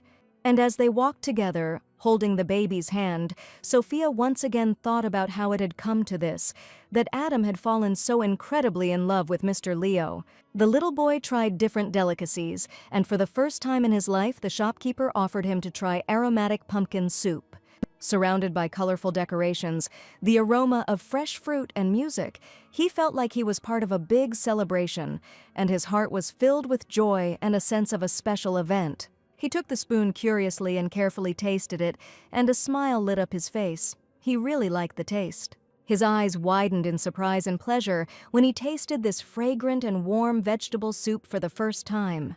Sophia and Leo watched his joyful reaction with affection, delighted that Adam was experiencing the traditions and flavors of this special holiday for the first time. Leo stood nearby while Sophia fed her son, keeping a close eye on everything. But for some reason the boy did not understand why Sophia fed him, but Sir Lorraine did not feed him, like him. The heroes felt embarrassed by little Adam's words, and they exchanged glances, trying to hide their confusion. His sincere and naive words made them slightly embarrassed, and Leo admitted that he didn't want to eat at all. For some reason, the boy began to feel sad that he had invited Leo with him, but his mother had not wanted this at all, and was she really upset about this? That's probably why it wasn't going to feed him, but Sophia tried to explain to the boy that things weren't at all as he thought. And Adam took advantage of the moment, looking at his mother with tearful eyes, and asked to treat Mr. Leo to some food. Sophia had no choice but to hand the spoonful of pumpkin soup straight to the gentleman and ask him to just eat it. Despite the girl's persuasion that he did not want to eat soup at all and was not particularly hungry, Adam waited for him to eat this spoonful of soup with appetite. And Sophia had to put a spoonful of soup in the gentleman's mouth so that little Adam would finally calm down. In fact, the boy just wanted the gentleman to try this delicious pumpkin soup too, and this was the only way he could persuade him. He did it with a smile, showing his kindness and desire to please Adam. The baby was incredibly happy that his beloved master was so attentive to the request, because Adam felt very important and loved in this special, funny moment. And Sophia just realized that she had spoon-fed Mr. Leo like a little boy. But Leo only smiled sweetly, noticing Adam's joy. He understood that his support and attention were important to the baby, and therefore he simply nodded softly, showing his gratitude for the trust. This calm and gentle gesture made the moment even more special for Adam, filling his heart with warmth and confidence, so the gentleman on the left immediately handed him another spoonful of pumpkin soup. Suddenly, Leo heard the sounds of cheerful music coming from nearby. He turned his head and saw guests gathering around, starting to dance and smile. Leo saw a puppet theater for the first time in his life, his eyes wide with admiration as he watched the colorful puppets moving on the miniature stage. The melodic voices and funny scenes made him smile and feel magical. Sophia warned that during the performance the boy should sit quietly and under no circumstances disturb the actors. Having promised to fulfill this condition, Adam and his maids sat down on the nearest bench. The performances usually last quite a long time, and Lady Sophia had to wait for her son the entire time. At this point, Leo suggested choosing flowers for Adam right now, while they had some free time. After all, just recently they agreed that they would plant a whole field of bright yellow sunflowers for Adam. They went to a flower shop which happened to be located nearby. This shop sold flowers wholesale to the shop that the gentleman had recommended earlier. And asking if the young man understood flowers, Leo said that his older sister liked them incredibly, and that was why he had to figure it out. Sophia also managed to find out that they get along well with their sister, but most likely she likes to help them more. As far as the heroine remembered, Leo's mother died when he was still a child, and it turns out that his father raised him and his sister alone. Sophia smiled and called Leo's father a wonderful man because he probably had a hard time raising two children.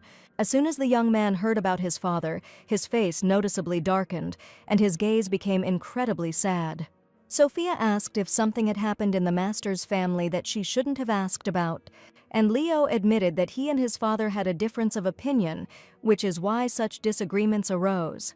He always told his son that only he could choose the woman he would marry, and then, in an instant, without his asking, he chose his future wife.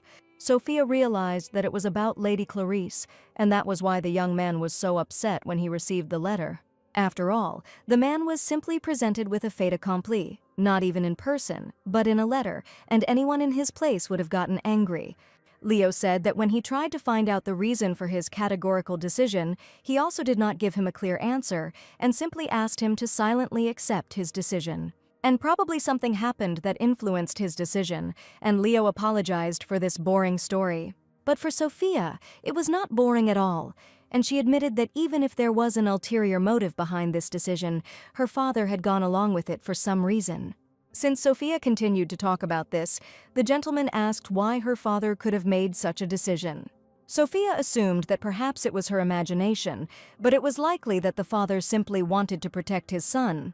The young man did not understand what kind of protection was being discussed, but the heroine was sure that they would soon make peace. Otherwise, she will tell everything to little Adam, who will be incredibly sad at the very thought. Only thanks to her tricks, the young man agreed to make peace with his father and believed that everything would soon be fine. This sincere conversation probably touched Leo, and he even turned away for a moment. They continued to choose luxurious flowers, and when they settled on one, Leo confirmed that it was simply a wonderful choice. They made a decision quite quickly, and Sophia was glad that she went to the Harvest Festival with Mr. Leo. Adam felt like he was part of this magical event, and his laughter echoed throughout the celebration, making it even more vibrant and memorable. While they were walking through the city, Sophia asked the baby not to let go of her hand under any circumstances, otherwise he might get lost. The lady smiled and realized that today had been an incredibly pleasant day, filling her heart with gratitude and love. Suddenly, she ran into a local resident and noticed something fall out of his pocket, but he didn't notice it at all. She let go of the baby's hand and wanted to shout to the local resident that he had lost something. Sophia rushed to catch up with the local resident, picking up his fallen wallet, and Adam did not even have time to notice how his mother disappeared from sight. Leo immediately noticed that something was wrong with Mr. Adam, and the boy's face was incredibly frightened. Little Adam pointed to the empty space and tried to explain that his mother had disappeared somewhere. After all, for the first time in his life, it happened that his mother suddenly got lost, although he was holding her hand the whole time. Sophia managed to catch up with that local resident because she could not afford to ignore this thing that had just fallen out of his pocket. She returned the item to the gentleman, and he was incredibly grateful to the girl for her kind deed. But when Sophia turned around, she realized that neither Mr. Leo nor little Adam were anywhere to be seen, and they must have gone somewhere while she was catching up with the local resident. The maid immediately began to panic that the lady had very poor orientation in the area and was going to go look for her so that Leo would stay with the young master. When the maid went in search of her mistress, she was sure that she had not gone too far. All this time, Adam stood tightly pressed against Leo and peered into the faces of people in the crowd, hoping to see his mother. For the first time, he was left without Sophia because they had been together constantly since birth. And now the knight saw that because of the sudden separation from his mother, the master became very scared. And Leo was thinking about how he could calm the boy down as quickly as possible, and suddenly he saw one of the young men in the crowd riding his child on his shoulders, and the child was laughing joyfully. That's why he suggested that the boy look from above, and that they would surely be able to find his mother faster. The knight deftly placed Adam on his shoulders, and indeed he was incredibly surprised at how high he found himself. To distract the child, Leo asked the boy to look around carefully, because that way he would surely be able to find his mother faster. But there were an incredible number of people on the street, and all the passers-by smiled as soon as they saw the delighted face of little Adam. Leo was incredibly happy that the boy was calmed down in a matter of seconds, just by starting to play with him. Suddenly, Adam noticed how one of the ladies was leading a boy by the hand. His head was being stroked by a loving father. And at that moment, the boy thought that he too would incredibly like to have a kind dad, and not the terrible Mr. Tristan. Leo immediately guessed that they were talking about Mr. Tristan and asked the boy how he saw his father. Adam said that he constantly bullied his mother and shouted loudly at her every day. He scolded the boy every day for something, and little Adam was very scared to live in this family. He admitted that he always wanted to protect his mother from Tristan and dreamed that he would finally stop yelling and swearing. After hearing this story, Leo became incredibly sad and admitted that, unfortunately, you can't choose your parents. But this phrase raised a lot of questions in Adam's mind, and he immediately began asking why this was happening. Leo himself did not know the answer to this question, and lowering the boy from his shoulders, he said that only an Adam can decide how to live its life. That is why Sophia decided to return to her family with Adam, so that he would be happy. Adam loved his new home incredibly because his mother was always smiling there and no one ever scolded him. And Leo was sure that Sophia had done the right thing by choosing the well-being of her child in favor of the happiness of Mr. Adam. The baby smiled, and that is why he loved his mother so much, who was the best in the world for him. But looking into the crowd, he still hadn't seen her face, and he looked in surprise, wondering when she would return. Tears welled up in Adam's eyes, and Leo declared that she would definitely come soon. Adam cried because he didn't eat his tomatoes in the morning, and that's why he can't be called a good child at all. And that was probably why his mother took off and left, but the knight knew that the boy was simply very scared. After all, he was sure that for Sophia, Adam was the best boy in the world, and she loved him incredibly. And Adam will always be the most precious treasure for his mother, which she will definitely never leave or abandon. With tears in his eyes, Adam suggested asking how the gentleman knew all this and why he was so sure of it. But Leo said that this was their little secret, but he was ready to promise that very soon the boy would understand the true meaning of these words. The knight managed to calm the boy down again, and Adam trusted Leo with all his heart, believing every word. Finally, a smile appeared on the young gentleman's face again, and all that was left was to find Madame Sophia. They were just passing by a shop selling dried fruits and vegetables, and Leo noticed something. The gentleman told little Adam that if he doesn't eat tomatoes, it certainly won't make him bad, and he should probably try them just in a different form. He bought dried tomatoes and offered the boy to try them, because he might like them. Indeed, the dried tomatoes turned out to be much tastier than the small cherry tomatoes that the boy had refused this morning. Leo was something the boy really liked, but most importantly, he would no longer feel bad. Finally, the maid managed to find Sophia, and from afar, Adam already heard his mother's ringing voice. The baby smiled happily and extended his arms to his mother, feeling her warmth and care. She quickly approached Adam, hugging him tightly and tenderly, as if she was afraid of losing him again. The harvest festival was slowly drawing to an end, and the city streets were almost empty of shopping stalls. Sophia was afraid that the boy might get lost, but she got lost herself and apologized for causing so much trouble. But Adam said that his mother shouldn't worry because he had a great time with Sir Leo. And Sophia was incredibly grateful to the gentleman that he took care of his son while she was away. In fact, he himself had fun with Mr. Adam. While Sophia was chatting cheerfully with her maid, a young man was standing nearby in the building with a bucket in his hands. The young man threw something out of the bucket, and at that moment Mr. Leo quickly reacted, managing to cover Sophia with his body. His actions were quick and decisive. He protected her from splashes and possible trouble. No one understood what had just happened, and they only saw the young man with a bucket in his hands who was now apologizing for what he had done. Thanks to Mr. Leo, Sophia didn't get dirty at all, but at that moment they were being watched by another heroine who probably didn't like the fact that this couple was spending time together. It was Clarice who was standing near the window and watching, and it was probably she who persuaded the young man to pour the bucket on Madame Sophia. And Leo was not at all deceived by the assumption that someone had definitely been behind all this. In the evening, Leo was busy with work matters, and he had to answer a large number of letters that had arrived during this time. He finally finished and breathed a sigh of relief as he placed the final night's seal on the envelope. On his desk stood a cardboard box with dried roses, as well as a postcard that Mr. Adam had sent him. The young man's heart filled with warmth, and he considered this a great end to a pleasantly spent day. Leo wasn't going to let that bucket spill on Sophia go to waste, so he found a photo of the boy. There are many priests in the church who revere the Holy Virgin. They even created a holy guard to protect her, and this man was one of Clarice's close associates. During the incident at the Harvest Festival, he claimed that it was just a pure accident. But Leo was 100% sure that his goal was to slander and disgrace Madame Sophia, because he was just in a certain place when the lady passed by. Leo even thought he saw light pink hair in the window, but now he didn't know what to believe from his own thoughts. Perhaps the young man imagined it himself, but he was certain that Clarice was to blame for this. There was a calm atmosphere in the temple, filling the hearts of everyone present with a sense of peace and harmony. In the silence and candlelight, Clarice spoke with sincere faith and hope, asking for blessings and protection for all. The priests approached the girl and suggested that she rest a little since every free minute of her holy work was spent in prayer. But Clarice replied that everything was fine, and when she prayed, she felt the Almighty filling her with strength. Her prayer filled the temple with a special atmosphere of holiness and peace, inspiring those who were nearby to reflection and spiritual purification.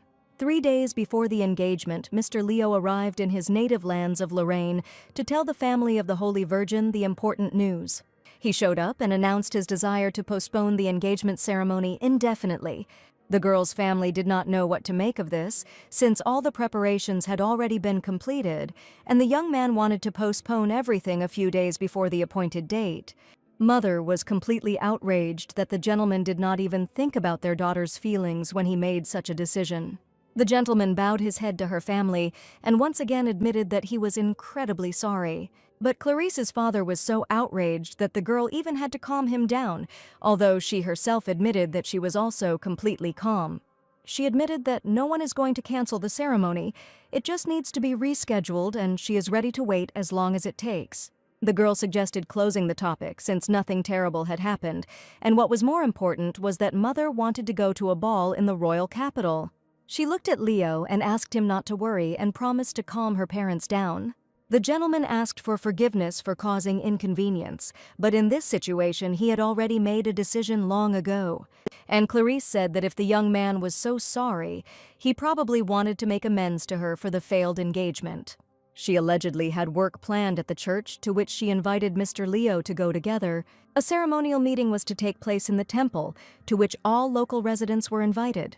Everyone came to the Holy Virgin to heal their illnesses, and Clarice admitted that when she was with Leo, she felt like she was ready to do anything for these people. Her power really saved many people, and Leo wanted to talk a little about that conversation, but Clarice promised to settle all the disagreements in the family because she was sure that they would soon become a family, and there was no need to sow more discord between loved ones. But unfortunately, she did not know Leo's opinion yet. Clarice was sure that Leo would immediately give her his consent, that very soon they would become one big friendly family, and that it was impossible to quarrel with loved ones. But in response to her words, Leo only remained silent, continuing to look forward, as if she had not said anything about their future marriage. The head priest approached the Holy Virgin and expressed gratitude for her coming to the temple today to help. He also admitted that he had heard that Mr. Leo and Lady Clarice would soon become husband and wife, and he was sure that their union would bring prosperity to the lands of Lorraine. Leo wanted to say that their marriage was not yet confirmed, but the Holy Virgin interrupted him and began to talk to the chief priest herself. The Holy Virgin was sure that with them these lands would become even more prosperous, because she had the power to make everyone around her happy. She wanted Leo to trust her, because she was the one who was suitable for the role of the best bride for the magnificent knight of the empire. At that moment, Mr. Leo's assistant approached him and informed him that an urgent personal letter had arrived for him. He began to read the first lines and immediately realized that it seemed like the maiden family had too much work, and that Mrs. Sophia would most likely have to go to the gala ball alone. As soon as Clarice heard this name, she immediately became upset, because in her opinion, this girl constantly interfered in her relationship with Mr. Leo and also interfered with all her plans. Looking at his watch, the knight realized that he should leave immediately, and the situation turned out much better than he even expected. He turned to the high priest and also to Clarice, but there were still people in the temple who needed help. The line of people kept growing and growing, and the priests asked everyone to go into the temple and wait until the Holy Virgin healed them. The girl stated that as the venerable lord of these lands, Leo was probably worried about these people. But she was ready to help everyone, and asked only for the young man to stay nearby a little longer, until the turn if the day ends, and she helps absolutely everyone. Leo understood that this could drag on for too long, and probably Clarice was doing this on purpose so that he would not have the opportunity to meet Lady Sophia, but suddenly another heroine approached them. It was his sister Lisette, who happily agreed to replace her brother and be left alone with the Light Maiden, as well as with the people who needed help. Leo couldn't refuse her offer, because he wanted to see Sophia much more than helping in the temple with his girlfriend, whom he doesn't love. As soon as Clarice saw Lisette in front of her, she immediately remembered the incident when the girl came up and took a letter that did not belong to her. She stated that as a member of the Lorraine family, she was grateful to the Holy Virgin for her work and was willing to stay with her to replace her brother. In addition, Lisette admitted that she allegedly wanted to communicate with the residents of the territory, and as soon as everyone saw Madame Lorraine, they were very happy. Clarice understood that Leo's sister had done this on purpose, and now she would have to be left alone with Madame Lorraine. She even stated that very soon they could become sisters, and they already need to spend as much time with each other as possible. And Lisette also whispered in the Holy Virgin's ear, because she clearly doesn't want Leo to find out what she did with that letter that was drawn for him, and she brazenly hid it. Clarice knew exactly what the situation was, because she wanted to hide the letter so that Leo would never receive it. Lisette said she knew very well what might have happened if she had not accidentally seen that letter written by Lady Sophia. The girl had no way out, because Leo's sister caught her when she was about to brazenly hide the letter. Lisette turned to her brother and asked why he was still standing. Apparently he needed to return to the Medine family as soon as possible on a supposedly important matter. Leo realized that his sister had just helped him incredibly, but he tried not to show how happy he was. And he rushed with all his might to the entrance door of the temple in order to go as quickly as possible to the girl whom he now wanted to see most of all. Clarice looked at Leo in surprise, who didn't even say goodbye to her, but simply ran away without saying a word. All this time, the Holy Virgin probably felt uncomfortable with Lady Lisette, who now alone knew her little terrible secret. She wanted to ask the girl for forgiveness, but she noticed her sad face and asked her not to be so upset. After all, she wasn't going to tell Leo that Clarice had intended to secretly conceal the existence of the letter that Lady Sophia had sent to the gentleman. The girl was sure that her sister would even tell her brother about everything, but now she knew that Lisette had no intention of doing this at all. Sister Lorraine admitted that the Holy Virgin was certainly not the kind of person who would do such a thing without a reason, and she probably had her own justification. Clarice was incredibly happy that the lady had no intention of arguing with her, and admitted that this was exactly how it had been. She said that she picked up the letter by chance, and when she saw who it was addressed to, she just wanted to personally hand it to Mr. Leo. And Lisette warned that it would be ugly if the girl had not done it on purpose, but had acted completely differently. After all, when Leo read this letter, he looked incredibly happy, and Lisette considered it her duty to tell the Holy Virgin about it right now. It's like there's someone in the Medine family that he really cares about, and when he hears about these people, he really feels like a happy person. Clarice began to speak, because her sister clearly knows what kind of person Leo is, and he is simply not capable of showing disrespect to those to whom he is indebted. The girl even considered this feature of Mr. Leo's character to be simply wonderful, but there were some nuances here too. But Lisette seemed to see right through this man and declared that she understood the feelings of the young girl perfectly. Clarice, overjoyed, could not believe her good fortune, because her sister had no intention of telling her about her deception. But suddenly she declared that the Holy Virgin clearly had to think about Leo's feelings. If Clarice had known this man for a long time, Lisette believed that she should have understood one single important point long ago. Who took the heart of Mr. Leo, and who he now thinks about every minute of his life, and thanks to whom his life has changed so much for the better. But Clarice seemed not to want to hear anything, and especially not to see the reality, which she was not at all prepared for after arriving in the capital. The girl began to get very nervous, and admitted that she had been with this man since her childhood. She was studying the Lorraine family's territory when her power manifested. She prayed for this noble land to prosper and bring good harvests to the locals. According to the Holy Virgin, she worked so hard that the church recognized her and invited her to serve in the main temple of the capital.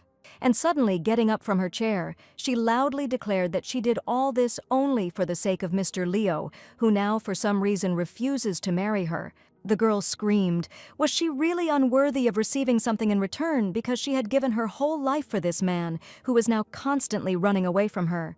Everyone knew how much effort the Holy Maiden had put in, and all the people in Lorraine's family territory, including her, were incredibly grateful to her for her strength. But the sister was sure that this girl did everything not for the benefit of others, but solely for the sake of one person. And she should have already realized that there are things in the world that she will never be able to get, no matter how much effort she puts in. Lisette understood how painful it was to admit this, when your hands seemed tied and you could not influence the actions and especially the feelings of another person. Clarice probably wasn't ready to hear that Leo adored another girl with all his heart, because she sincerely believed that he should definitely be with her. Lisette understood the young lady's condition, and admitted that her brother too should not relieve her from these excruciating sufferings. But she was sure that her brother had finally found the one he loved with all his heart, the only girl who became the first love of his life. Her heart sank with pain and bitterness, and a sad look appeared in her eyes. She felt her hopes and dreams crumbling into small pieces, and a feeling of loss arose inside. This moment became a test for her, which made her think about the true value and strength of the heart. But most of all, she was sure that Sophia had done absolutely nothing to win the young master's heart. After this conversation, Clarice thought that Leo had gone to the ball that time, but he and Lady Lisette never attended it, and now she wondered who the young man had stayed with then. She was sure that Leo had most likely spent time with Lady Sophia, since she had no other options left. But the Holy Virgin could not understand why Leo constantly protected this girl and wanted to be near her, because he had never defended her so desperately. Despite the internal pain, she tried to maintain her dignity and not show her feelings to others. The Holy Virgin's assistants admired her successes and believed that the girl's strength was growing every day, and that their mistress was the most powerful saint of all time. Clarice smiled and replied that without the support of her comrades, she certainly would not have achieved such success. The young men considered the lady a wonderful person who treated her confidants as true friends. And at that moment, Clarice thought about how Lady Sophia had once called Leo her good friend. But for some reason, the Holy Virgin was sure that Leo's feelings were not mutual, and if Sophia refused him, then surely Mr. Leo would have to retreat. After all, she was sure that only she was worthy of becoming his real legal wife, with whom he would definitely be happy. At the early breakfast, little Adam was present with his beloved mother, who noticed that the boy had finally come to love vegetables, and Leo was even more pleased to hear this. As Sophia watched her son's interaction with his master Leo, a very strange thought arose in her head. That she didn't even notice how much her beloved son became attached to Leo, and perhaps she was wrong to push him away because of her personal experiences.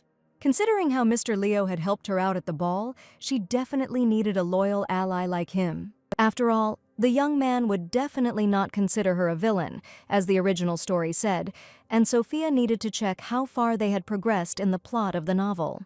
She asked the young man if she was interested in how Lady Clarice was doing, and she heard that Leo had postponed the engagement indefinitely. And Sophia began to think that, based on the course of events in the novel, a certain event should happen after the engagement. Leo suddenly grabbed Sophia's hand and gently but firmly asked her to talk alone. Adam had no idea what had just happened, but the maids took the boy into their custody so that he would not interfere in the affairs of adults. Looking at each other, the ladies realized that they should definitely distract Adam's attention with some funny game. One of the maids brought out Adam's favorite strawberry jelly and asked him to sit at the table, saying that the boy had just eaten all the vegetables and deserved a tasty reward. Her eyes reflected surprise and slight embarrassment because he suddenly took her hand and asked to talk alone. This unexpected gesture took her by surprise, and she felt that something important and personal was being revealed to her. Her heart beat faster in surprise and she stopped, not knowing how to react. And looking into the eyes of the young man who had just pressed her against the wall, Sophia did not understand what kind of strange situation was happening between them. Feeling defenseless, Sophia began to slap her palms on Leo's chest and ask him to let her go. But Leo just wanted to calmly discuss everything. But probably Sophia was completely misunderstanding him now. Suddenly, he took her hand and said that he wanted to talk about her bruises, which had appeared out of nowhere just recently. And now Sophia realized that Leo just wanted to know where the bruises on her arm came from. Now the gentleman wanted to know only one thing whose handiwork this was, because the bruises on the girl's body could not have appeared just like that. Sophia sighed and didn't know whether to tell her the truth or just keep quiet about the situation that happened between her and Tristan at the ball. Leo noticed the comma that the girls found difficult to talk about and said that if she found it unpleasant to discuss the topic, then he was not going to insist on an answer. But in fact, it was not difficult for Sophia at all, and she told that her husband gave her a bruise at a party in honor of Her Majesty's birthday. Then he held her hand tightly to put the ring in her hand so that Sophia would agree to his conditions and not be disgraced in front of the Queen. Under the threat of tarnishing her family's honor, Tristan forced her to do what he wanted, and unable to contain his emotions, he squeezed her hand sharply. Leo angrily declared that after this he would not be able to call this man a man, and Sophia admitted that he did not need her at all, but her son. She wanted to protect him from Tristan's evil family so that the boy would forever forget about the fear and pain he experienced while living with them. Tristan knew that Adam's powers had manifested when they left the Grand Courthouse, but he certainly shouldn't have known about her awakening. Leo suggested that it was also possible that Tristan found out about this from someone else. And until Adam is completely his, this man will definitely not give up, given the boy's magical abilities. After all, he only wanted Adam to serve for the good of the family, and to tell his father about his thoughts about other people and nothing more. At that moment, the butler knocked on the door and asked the ladies permission to enter and report urgent news. He apologized for disturbing Sophia, and when the girl saw him, she was scared, wondering if something could have happened. When the butler reported, the clergyman, who called himself a saint, asked to see Sir Lorraine. The Holy Guard was the name given to a group of bodyguards serving the Holy Virgin, at least that was the name used in the novel. Leo promised that he would come out to them right away, and the butler also informed Sophia that her order from the garden store had arrived. The heroes looked at each other and were happy, because the flowers they were going to plant for little Adam had probably arrived. Sophia and her son Adam were planting flower sprouts in the garden. The little boy was digging the ground with great enthusiasm and carefully placing the small seedlings into the prepared holes. Leo soon joined them and apologized for the delay, as he had just been called to an unexpected urgent meeting.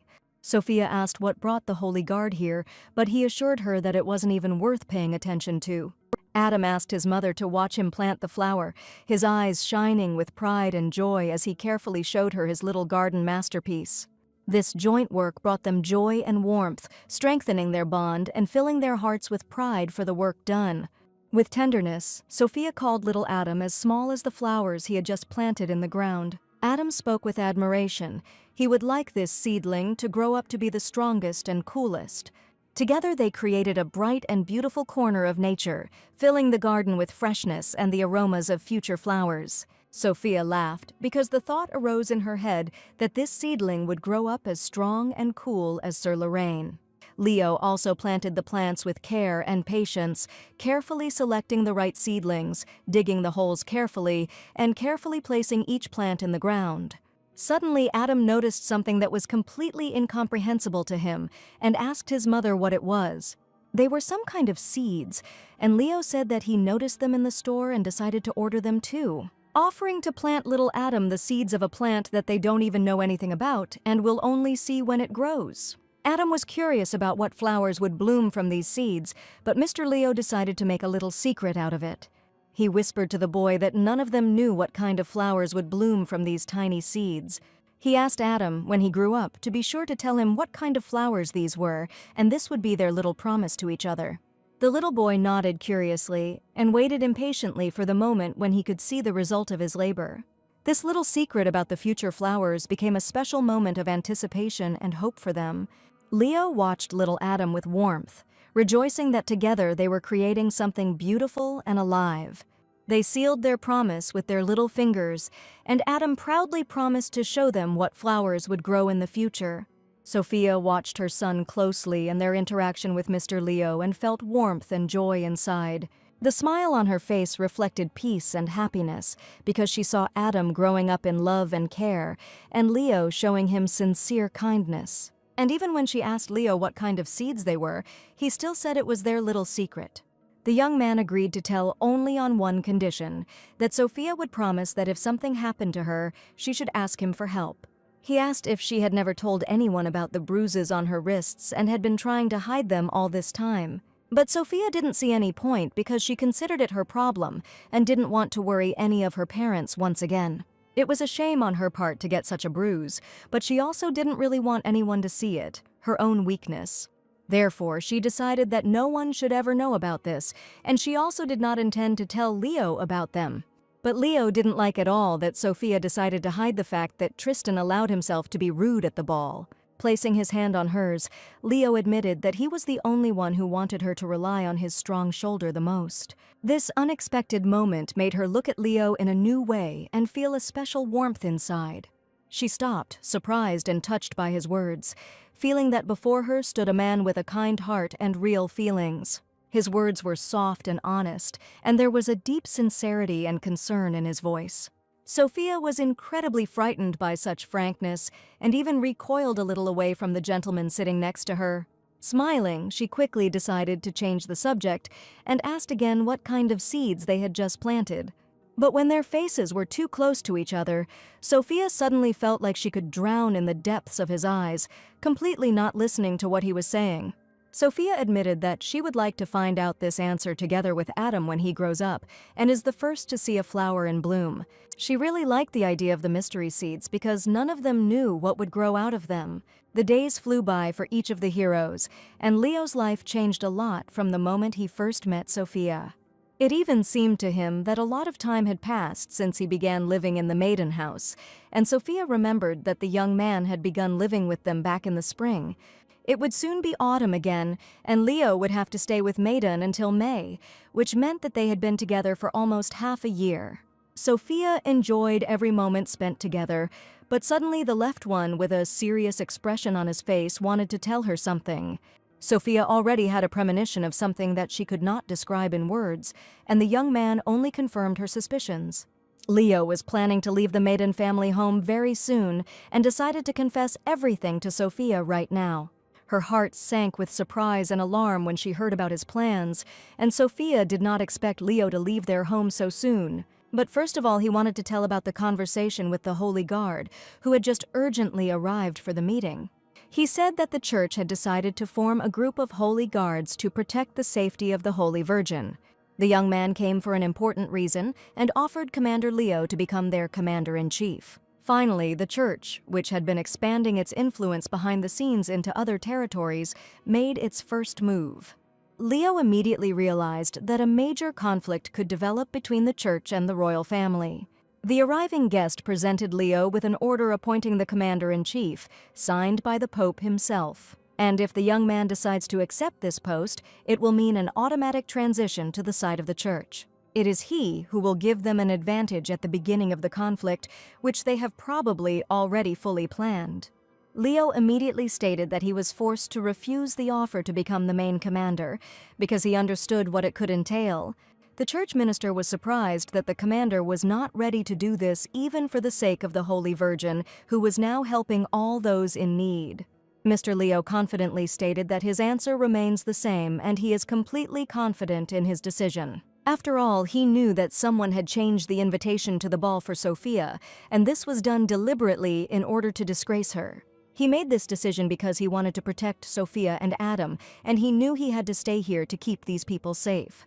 The gentleman had no intention of changing his decision and stated that he still had obligations to the maiden house. But suddenly the young man told Leo that he should certainly know that Mrs. Sophia never got a divorce from her ex-husband Tristan. Leo was not aware of their further relationship, and he only knew that the girl ran away from him and took her son with her. Not long ago, the church received a letter from the head of the Grand Court family, in which Mr. Tristan claimed that he had signed the divorce papers out of emotion and wanted to annul the document. The institution of marriage is under the complete control of the church, and even the royal family cannot interfere with such requests. Leo suggested that no matter what they tried to do, if the clergyman signed the petition, the divorce document would automatically become invalid. He decided to ask the young man again if he understood what he was talking about, but then confidently declared that his words were the complete truth. And he warned that if Leo became their commander, the divorce issue would resolve itself, but the gentleman hated it when people tried to threaten him. The young man was afraid of the commander's anger, that he was simply carrying out the will of the senior priest, and he did not know the nature of his intentions. He was going to meet him in person to protect Madame Sophia from the Grand Court family so that she could live happily with Adam. Therefore, in a conversation with Sophia, the young man admitted that he was simply thinking about changing jobs to a new one. He considered the desire to stay here with them to be the result of his own egoism, which had to be put to an end. But Leo, again, if he can protect Sophia's happiness, he is ready to do whatever it takes. According to the plot of the novel, the hero must become the commander-in-chief of the Holy Guards and subsequently fall in love with the Holy Virgin.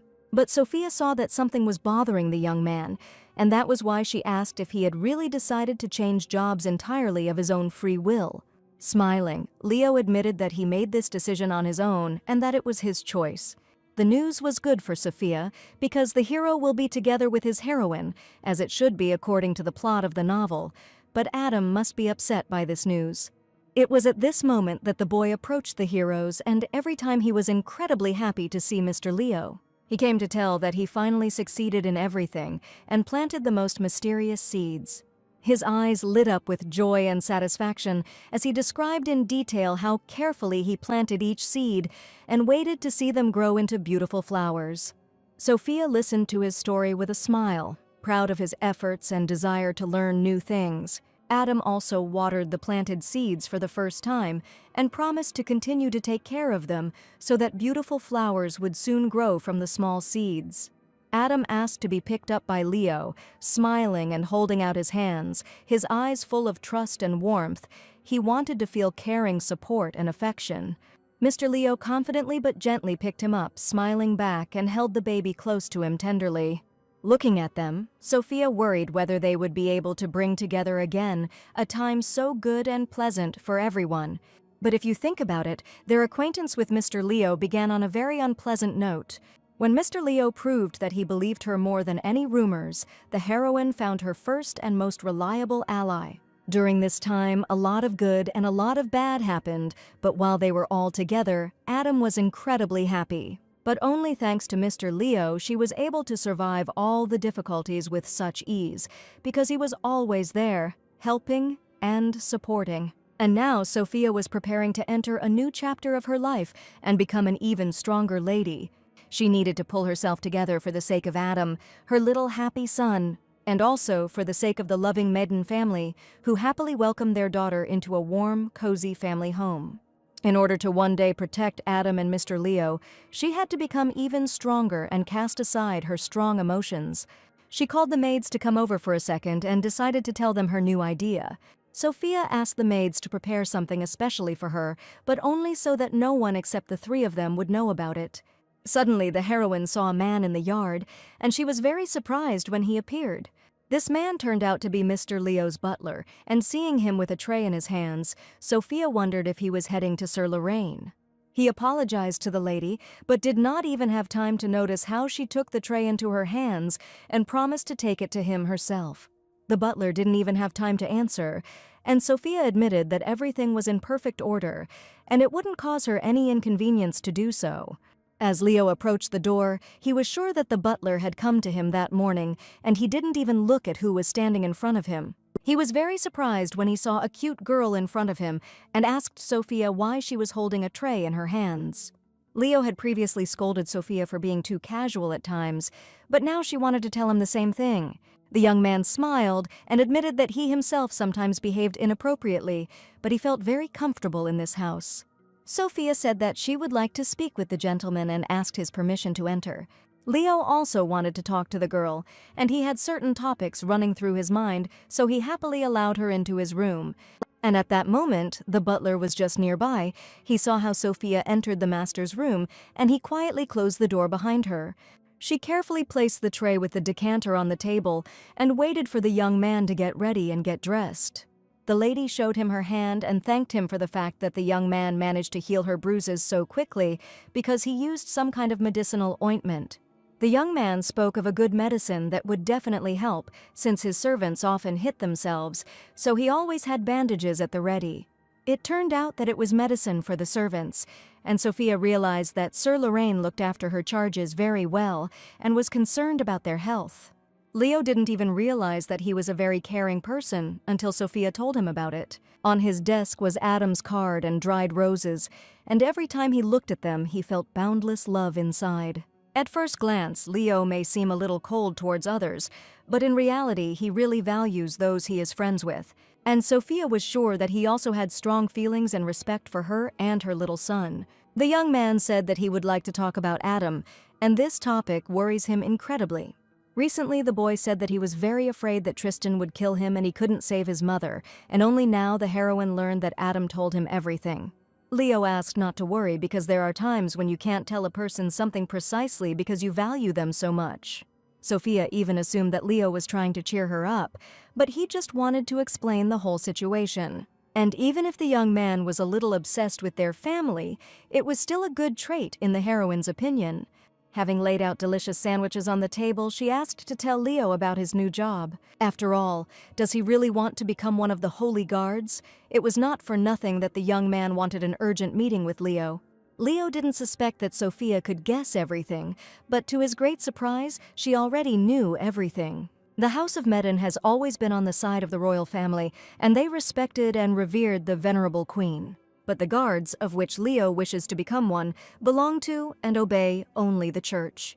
And Sophia was afraid that from this moment on, she and Sir Leo might find themselves on completely different sides. From the moment the gentleman becomes the commander-in-chief, he will henceforth become a political opponent of the Maiden family house. The young man did not hide that there was only one reason the church wanted him to focus on protecting the Holy Virgin. As a saint, she has great power and is now being closely watched by neighboring countries. Sophia suggested that Leo herself personally wants to protect Madame Clarice, so she wants to enroll in the ranks of the Holy Guards, and even if she is not an antagonist, she will still become an enemy of Leo and the others according to the plot. In the future, Sophia will still be recognized as a criminal, but now everything is different, and if Leo wanted to choose a path in which he would protect an important person, then she promised to support him. The young man was sure that Sophia would always understand his choice and support whatever side he took. Therefore, after Sophia's approval, Leo immediately began his work as commander-in-chief. Lucas was surprised why the young man had suddenly signed up for the guards, because he had really gotten involved in the affairs of the church and wanted to spy on them. This was exactly Leo's plan, and he really hoped that he would be able to do it and take full advantage of this opportunity. Lucas asked if his friend was sure of his decision, since there could be serious circumstances behind it. After his words, the knight decided to find out the details from Lucas, asking what could await him after this decision. Lucas couldn't believe that Leo was going to become the chairman. It was not like him at all. He was probably going to do it for someone's sake. Lucas even asked to look for other ways to help, other than joining the ranks of the Holy Guards, because if he failed, he could become one at any time. Leo stated that it had nothing to do with Sophia because he knew absolutely nothing. But these words caused a storm of emotions in the gentleman, and Lucas did not expect to see the commander like this at all. So Leo sternly asked Lucas not to speak about it with such confidence, because in that case he would become a serious obstacle for him. Lucas still couldn't believe that the gentleman had made this decision. Could what he was saying really be true? The commander knew that if a quarrel occurred between them, he would still be much stronger than his opponent. Lucas began to get angry at Commander Leo. His face expressed irritation and displeasure, and rage flashed in his eyes. He could hardly contain his emotions. Feeling that the situation was getting out of control, his hands clenched into fists, and he wanted to say everything he thought, but he tried to keep himself under control. Leo thanked Lucas for the support he had given him all this time, but that was why he couldn't let him continue being a guard. Inside, he felt a growing tension and a desire to protect his honor and dignity, but suddenly he realized what was going on. And since the young man had become a nuisance to him, Lucas promised that he would soon disappear from his sight forever. Perhaps the commander was too rude to his comrade now, but it was the only correct decision. The hero headed to the office of the high priest, who had been waiting for his arrival for a long time. He asked Leo not to be shy under any circumstances and to pass, because now an important conversation was about to take place between them. This man was Pope Marco, and when Leo met him in person, the man always looked like a decent priest, but in reality, he was probably thinking about how to advance his political views. It was necessary to remain constantly on guard with him, and Leo reported that he had returned with an answer regarding yesterday's conversation about his appointment as Commander-in-Chief. The priest was sure that the young man had come here to accept his offer, because he could not refuse under any circumstances. But Leo had already made up his mind long ago and declared that he had not come here for such an answer. He told the priest that he wanted to resign from the position, and his words sounded very confident. The priest sighed heavily and made a sarcastic grimace, because he needed to get the young man in the role of Commander-in-Chief. He decided to remind him that Leo had once mentioned a wedding with the Holy Lady, and the young man was puzzled as to why the priest had suddenly decided to talk about it. He asked Leo directly, because having connections with a saint is a great honor, but for some reason the young man continues to hesitate. After all, his father allegedly already received 2 responses, which were probably positive. Leo had no doubt that his father was involved in this engagement. It was the priest who persuaded him to marry the Holy Virgin. Leo then decided to stay true to the idea he came here with, but now he was wondering if his father had received any threats. But the priest insisted that his father had prepared such a high place for him, and was the young man really ready to reject their good intentions? Leo admitted that he wished to obtain another position that would be as prestigious as the Commander-in-Chief of the Holy Guards. He offered to stand up for St. Clair and from that moment on become her only protector. It turned out that the priest's face immediately changed, and he said that he needed to think about it because they didn't even have a name for such a profession. Now he was sure that the young man would be on their side, and he even liked his proposal. But in return, he asked for one promise that none of the clergy would ever again act secretly against his opinion.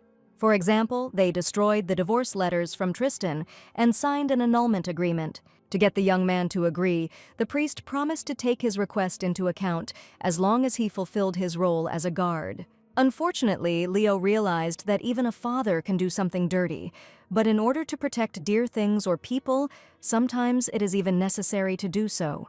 But he won't be at all against it if he only has to become a traitor and defend the honor of the Medin family. Lucas tried to vent his anger during the sword training with the knights. His movements were sharp and full of energy. He struck with force, trying to throw out the accumulated irritation. While he was fighting his opponent, all that was on his mind were the thoughts of the commander's words, that he did not want to see him as a hindrance, and also asked him to never say certain words again. He swung his sword angrily, intending to become an enemy and opponent to such a perfect guy like Leo, considering him to be a real stubborn person. Training became a way for him to relieve stress and throw out negative emotions in order to feel stronger and more confident.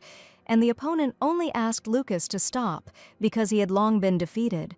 Yesterday, Leo was not himself, and Lucas did not understand why he suddenly became a hindrance to the commander. Even though he understood that the commander was behaving this way on purpose, he still felt completely defeated in front of him.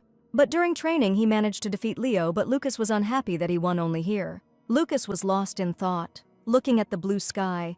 His thoughts were carried far beyond the current events, and in this calm and serenity, he was looking for answers to his questions and felt an inner silence.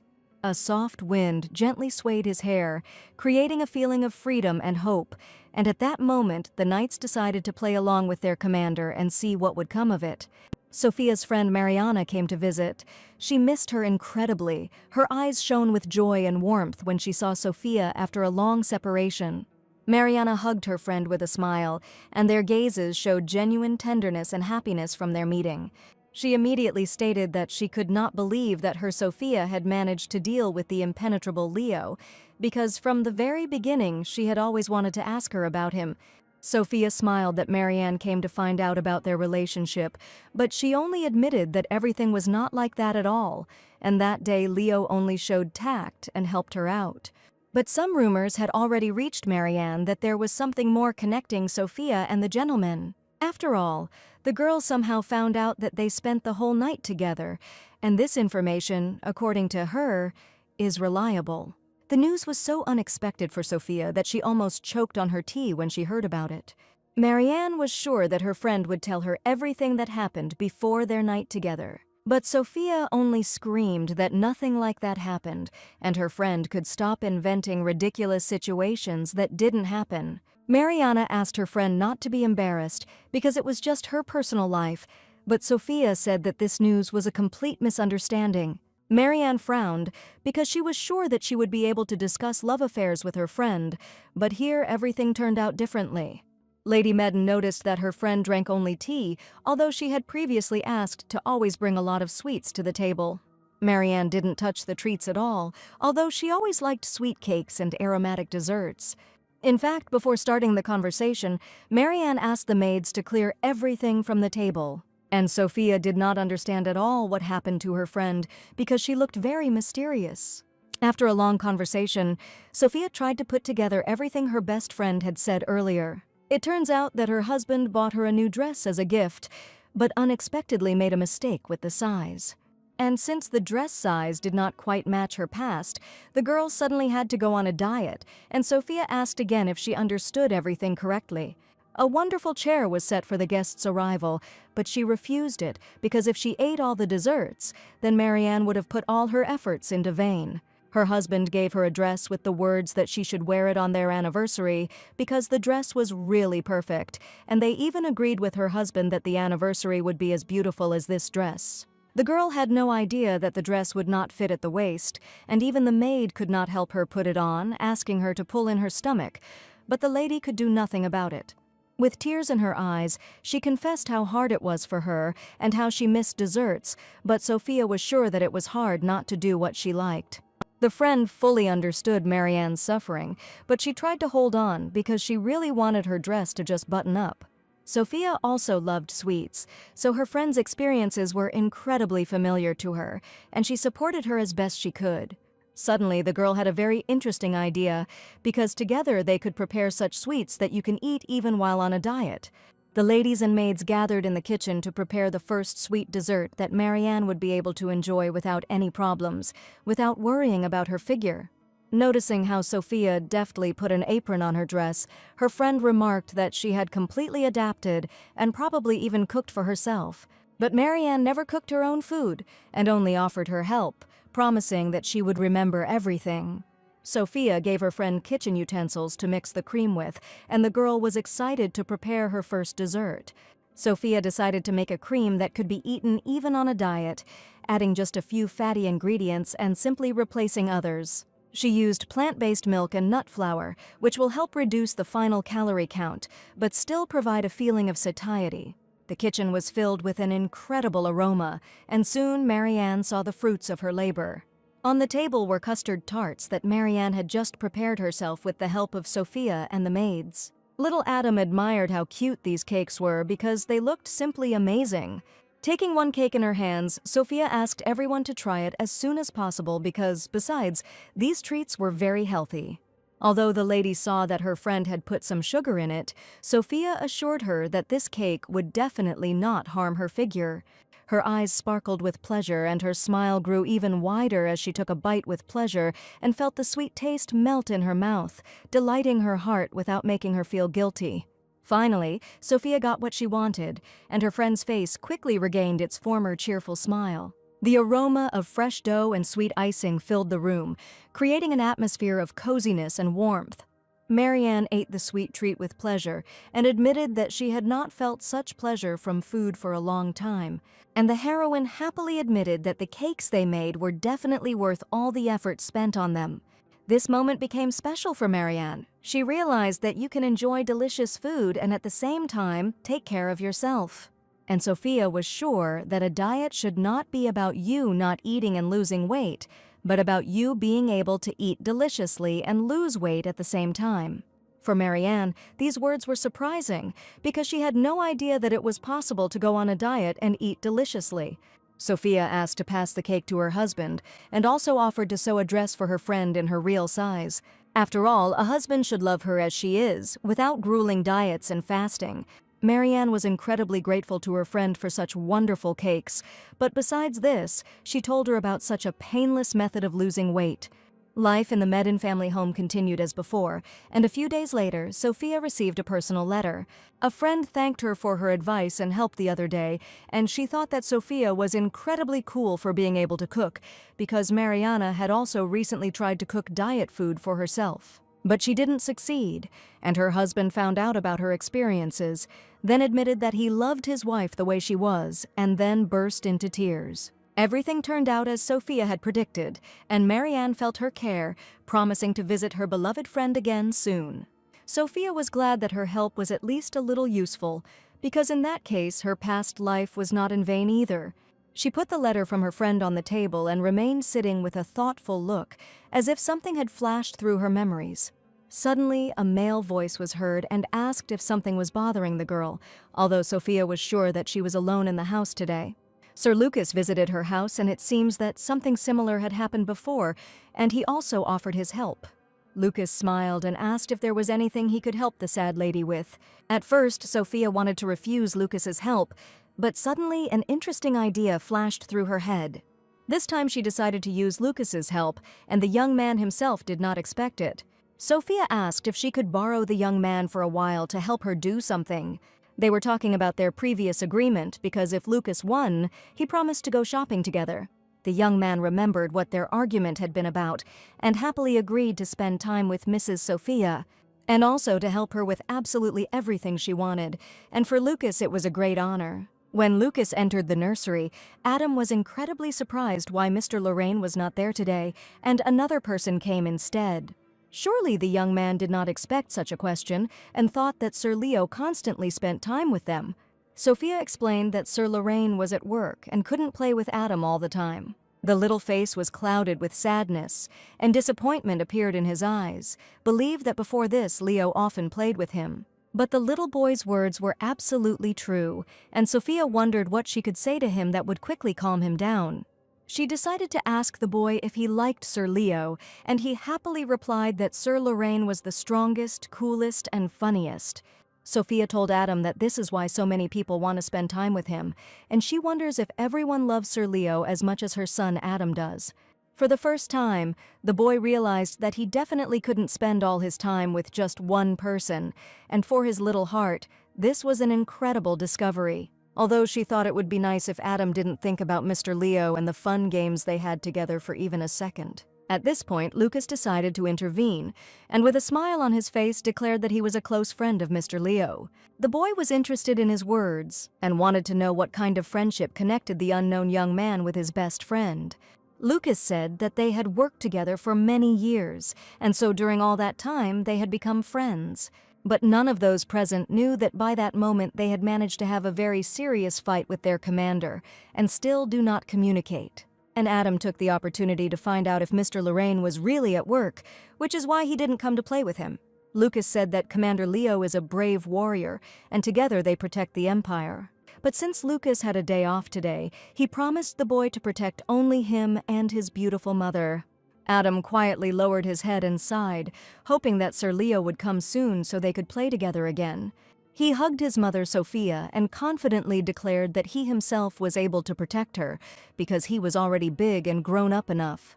Lucas was about to get out of the carriage. He carefully adjusted his suit and looked around, preparing to help Sophia and Adam get to the ground. But Adam decided to get out of the carriage first and offer his hand to his mother, his eyes shining with joy and excitement. Sophia was frightened that Adam ran out of the carriage first. Her look was full of anxiety and care. She stretched out her hands to support him and help him get out onto the ground. He extended his little hand with a smile to help Sophia out. The baby was full of desire to show his care and attention, and his action brought a warm smile to his mother. Sophia felt a wave of excitement rise inside her and breathed a sigh of relief when she saw that Adam was smiling and okay. Adam went out first on purpose so that Mr. Lucas wouldn't shake hands with his mother, his little heart filled with mixed feelings.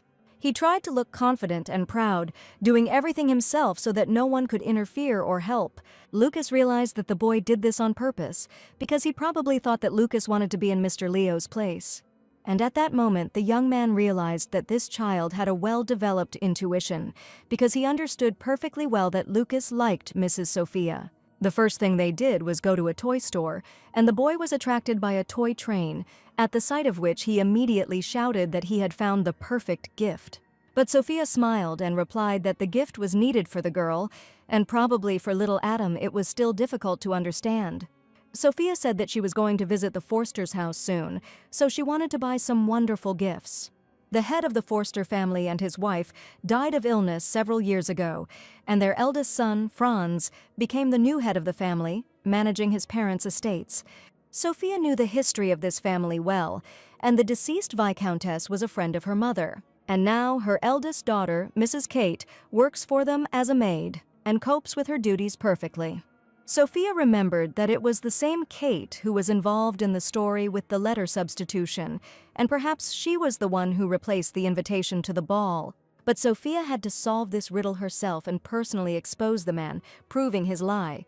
Lucas recommended special gifts for Forster's daughters, as he knew them very well. Besides Mrs. Kate, Franz had another younger sister, and he chose a book that would be just right for Mrs. Lena. She was ill and therefore could not leave the estate, and so Lucas offered to give her a book because he had heard that she liked adventure novels. The young man's information was very useful because she knew absolutely nothing about Mrs. Lena, and now Lucas helped her out incredibly. Lucas knew nothing else, and also stated that he did not know that the Meaden house was visited by maids. Sophia asked. The information that the young man possessed was certainly valuable knowledge, so why did the young man share it with the lady so easily and casually? Lucas whispered in Sophia's ear that she should not worry under any circumstances, and he considers this his duty. Sophia promised that if those people liked the gift, she would definitely thank Lucas for his help. But the young man suddenly declared that he would like these to be the case. She thanked him in advance and offered to take him with her when she went to the Forster family. Despite the strange conditions, Sophia did not understand what benefit Mr. Lucas would find in this. The young man smiled and admitted that his only benefit was to spend as much time together as possible with Madame Sophia. After all, in order to achieve a true goal, you need to perform actions at the same time. At that moment, Adam grabbed his mother's hand and shouted that he was also going to go with her. In that case, Lucas suggested that they all go together, since he just happened to have a crew ready that could take everyone. Sophia gratefully agreed to the knight's terms, and he continued to talk to her in a gentle voice. Adam looked at them quietly, trying to hide his jealousy, but there was a little sadness in his eyes. His little heart was aching with unpleasant feelings, and he was noticeably upset to see how his mother was paying attention to Lucas. A few days later, Mrs. Medine, her son, and Lucas visited the Forster family home. The family's eldest daughter, Kate Forster, greeted the distinguished guests who had come to visit them. Smiling warmly at Mr. Lucas, she greeted the young man and was probably already familiar with him. Sophia thanked him for the welcome, asking if the head of the family, Sir Franz, had been absent for a long time. Now Kate was acting as his host and asked the guests to make themselves at home, thanking them for the nice gifts. While the ladies were talking among themselves, something caught Adam's attention, and he turned in the other direction to see what was going on. Nearby, he saw a girl with short hair hiding behind one of the columns. But as soon as she saw Adam's gaze on her, she immediately started running, afraid that she had been noticed. Little Adam did not understand anything at all, but now he was overcome with great curiosity and wanted to know what kind of girl this was. Sophia asked where Mrs. Reyna was, and she thought that since Adam had come with her, they could get acquainted. Kate said that unfortunately, her sister hardly leaves her room, so it is unlikely that she will be able to see her today. There were a lot of sweet treats on the table, and the boy was very excited at the reception, asking his mother to eat some sweets. Adam enjoyed the delicious cookies, but his thoughts were still on the strange girl who ran away so quickly. Lady Kate offered the boy other treats to try, and the boy was incredibly happy to try something new. Adam felt warm and happy because it was so delicious, and he was happy that he could try such a tasty treat. Kate saw Sophia carefully wiping your crumbs from her son's face, and she immediately remembered her sister. When she tried to clean the crumbs from Rena's face, she only screamed for no one to touch her. The girl always reacted furiously to any attention and only angrily asked no one to ever touch her. Lucas noticed Lady Kate's distress and asked if something had happened. Kate asked if Sophia and Adam always acted like this, and she noted that the family was very close to each other. Sophia and her son looked like a happy family who live in perfect harmony and as if they never quarrel. Kate heard from one of her maids that Sophia had changed, but she only knew about Sophia from those times when everyone called her a villain, but in fact she turned out to be a different person. She had not yet been able to meet the Medine family, and she had heard that things might not be going well with them. Lucas said that it was actually better to ask Sophia directly, especially when she was sitting right in front of her. If Kate has any questions, she can ask Mrs. Medine personally rather than believe stupid rumors. Having collected her thoughts, Kate decided to ask the question that had been bothering her for a long time and to which she would like to know the answer. She turned to Madame Sophia and told her that she had heard that the noble life of Mr. Adam was a little difficult, but she couldn't understand why. If their life was going well, Sophia continued to be so carefree and happy and laugh at everything that was happening. And according to Kate, if a person is in a bad situation, he should probably sit and be sad. Adam suddenly felt sad after Kate's words. He quietly lowered his head and felt a wave of sadness and disappointment rise up inside him. Perhaps Kate's words struck a chord with him or reminded him of something important to him. Kate felt awkward after her question to Sophia. Her cheeks turned a little red and she quickly looked down, trying to hide her embarrassment. After her words, Sophia asked Lucas to keep an eye on Adam, and she would like to talk to the lady alone. The young man thoughtfully went with Adam to play children's games, while Lady Sophia and Lady Kate were left alone. Sophia asked if the lady really wanted to know the reason why she and Adam remained so cheerful despite all the difficulties in life. Sophia's answer was simple, because the mere existence of the Adam made her incredibly happy, and every minute spent with her son gave her only joy. For now, they were protected by the grandeur of the Duke's family, but Kate admitted that if any difficulties arose, it would be difficult for little Adam in the future. Sophia thanked him for the experience, but these were just their personal family problems that she didn't want to tell anyone about. And suddenly she asked if Kate really wanted to bring her sister and young Master Adam together so that the children could get acquainted. Sophia was able to keep a smile on her face because many people were willing to support her family, and I have great respect for them alone.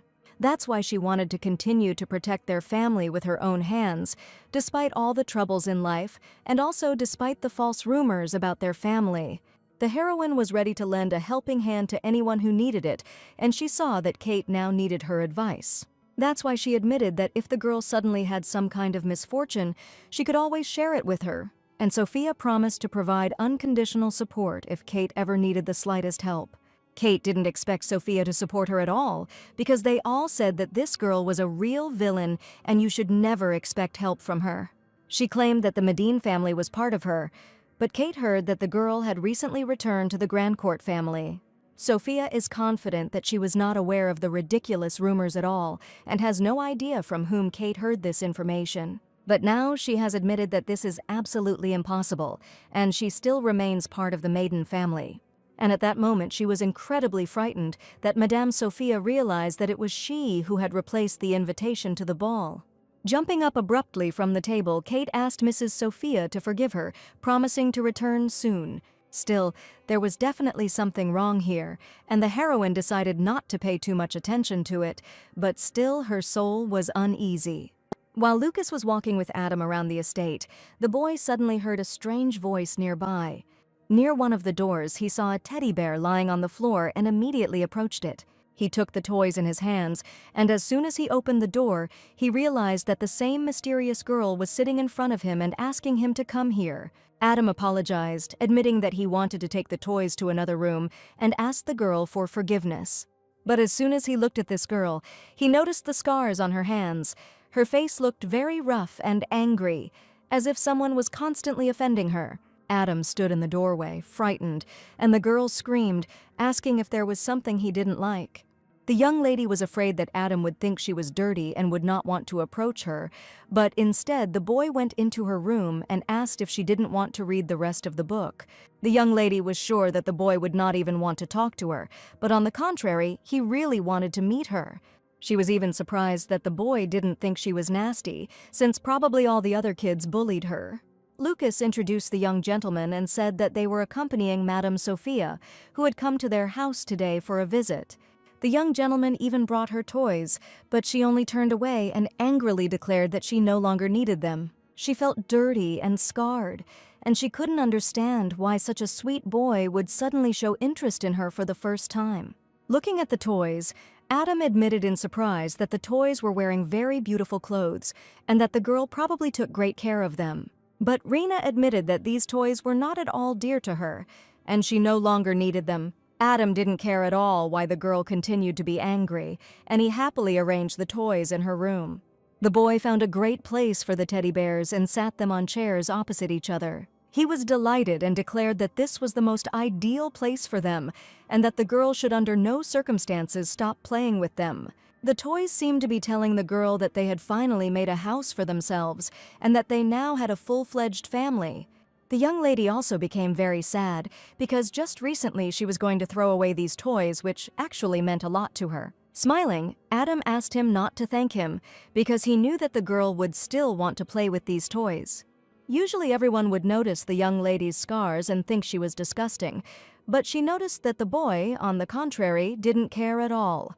He even noticed what a beautiful dress she had, and Rena couldn't even remember the comma of the last time she looked someone in the eye and talked.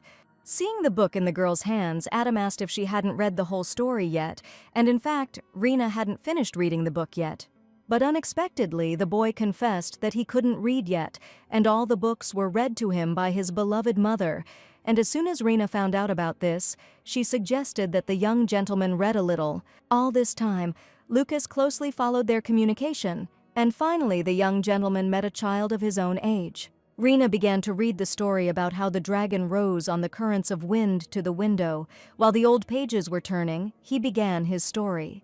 The young gentleman did not yet fully understand the meaning of some phrases, and when Rena began to read about the wind streams, she explained that this meant that the dragon had flown even higher, right up to the window. And now the boy understood how the big magic dragon was able to climb right into the window. Rena enjoyed reading the book about the dragon to Adam. Every word seemed captivating to her, and the illustrations in the book complemented the bright picture of the fantasy world. Rena felt a desire burning inside her to learn more about the dragon's adventures and his brave deeds. And Adam looked at the pictures with great interest and listened with pleasure to the girl who was reading about fantastic adventures. Suddenly, the young gentleman looked out the window and saw that there was some strange piece of paper lying behind it. He immediately asked the girl with great curiosity what it was, but Rena did not immediately understand what they were talking about. She opened the window, and in an instant that same mysterious piece of paper flew into her room. When Adam picked up this piece of paper, he realized that this was a real treasure map, and they needed to go on a journey right now. Rena had never felt anything like this, but for some reason she found it very pleasant to communicate with Adam. When the boy suggested going on a trip, she was upset because her older sister did not allow her to leave the room. Rena said that Kate said that she should not cause trouble to the guests, and that is why she should always stay in her room and not show herself to anyone. Adam was surprised to hear this because the girl had not harmed him, and after his words, Rena began to think that maybe she really could leave her room, at least for a short while. Taking the map in his hands and persuading the young lady, Adam exclaimed that right now they were going in search of real treasures and an exciting adventure awaited them. The first thing he did was go into the kitchen to see the cooks and say that he urgently needed their help. He asked the cooks to prepare food for them because he and the young lady were going on a journey right now. The cooks smiled and began to prepare a delicious treat, but what surprised them most was that the young lady also left the room. The caring cook gave the boy a basket of fruit and sweets and asked him to take care of Madame Renée. They walked slowly down the corridor with a basket of treats, and at that moment they were seen by the maids, who were also surprised that the young lady had left her room. Upon meeting the maids, Adam was both closely monitoring the treasure map and also wanted to give them a pleasant surprise. He quickly took out small gifts from the basket and handed them to the maids, who looked at the young master with great surprise. He said that he and the young lady were looking for treasure using a treasure map and asked not to tell anyone that they had just been there. The maids looked at each other and whispered to the boy that they would not tell anyone about their little secret. It was as if a new world had opened up for little Rena when she left the room with Adam to hunt for treasure. In this new world, everything seemed magical, mysterious corners, hidden secrets, and the possibility of finding something very valuable. Rena walked forward with a smile and an enthusiastic look, ready to discover all the secrets and feel like a real treasure hunter. According to the treasure map, the treasure should have been somewhere nearby when they stopped in the garden near the mansion. All this time, Adam carried the basket of treats on his own, and sitting down near a spreading tree, he admitted that he was finally tired. As soon as he touched the grass near the tree with his hand, he suddenly felt some strange little box. Rena was scared when her sister approached. She felt a little nervous and a little confused, not expecting to see her sister so suddenly. A mixed feeling arose inside her, both joy and a slight fear, because she was not prepared for such a sudden appearance. What she was most afraid of was that her sister would now start scolding her for daring to leave her room without her permission. In a sad voice, the girl asked her older sister not to scold, but she said that she asked to stay in her room while guests arrived to their family. The little girl was incredibly scared because she was never allowed to leave the room, but at that moment, little Adam patted her on the back and said that everything was fine, assuring her that Rena had done absolutely nothing wrong and that she should never be afraid to leave her room again. The words of encouragement helped Renee feel better. The girl realized that she was not alone and that there were people around her who supported her, and this gave her the strength to continue and believe in herself. So she was willing to go ahead and talk to her older sister because it really hadn't done anything wrong. Rena admitted that she understood everything. If she left the room, she would only get in the way, but Kate was sure that the baby did not understand anything, continuing to swear that this would only make things worse for her. But for the first time, Rena expressed her opinion and asked her sister not to decide such things for her. The girl admitted that she was tired of thinking about how she looked in the eyes of other people, and she could no longer behave like that. The older sister assured that Rena should understand her because she supposedly worries about her, and she, as a little girl, had already heard only these words very often. Previously, her older sister constantly shared secrets with her, but for some reason their relationship changed very dramatically. Kate stood there in bewilderment because she was used to behaving like this with her younger sister, and she didn't understand why she suddenly started being stubborn. But now the little girl decided to tell everything that had accumulated in her soul, and she wanted to find out from her older sister why Kate threw away the gift from her parents. The young lady was still a baby at the time, but she still remembered the situation very well. How her sister once got rid of a parental gift and said never to bring up the topic again. At that time, the little girl did not understand why the gifts had to be thrown away, and none of the servants could explain to her why this had to be done. She did not understand why she had to get rid of something so dear to her heart, and the young lady was so sad that the usually kind sister changed in an instant. Kate asked her little sister for forgiveness because she didn't know that she had been thinking about her like that all this time. At that moment, Adam took out the box and asked if this thing was somehow connected with what they were talking about now. Turning around, the sisters saw the box, and it was probably painfully familiar to them. When they opened the box, they saw a wedding photograph of their parents, as well as 2 wedding rings lying on a soft pillow. Rena saw a photograph of her parents and realized that these rings also belonged to them.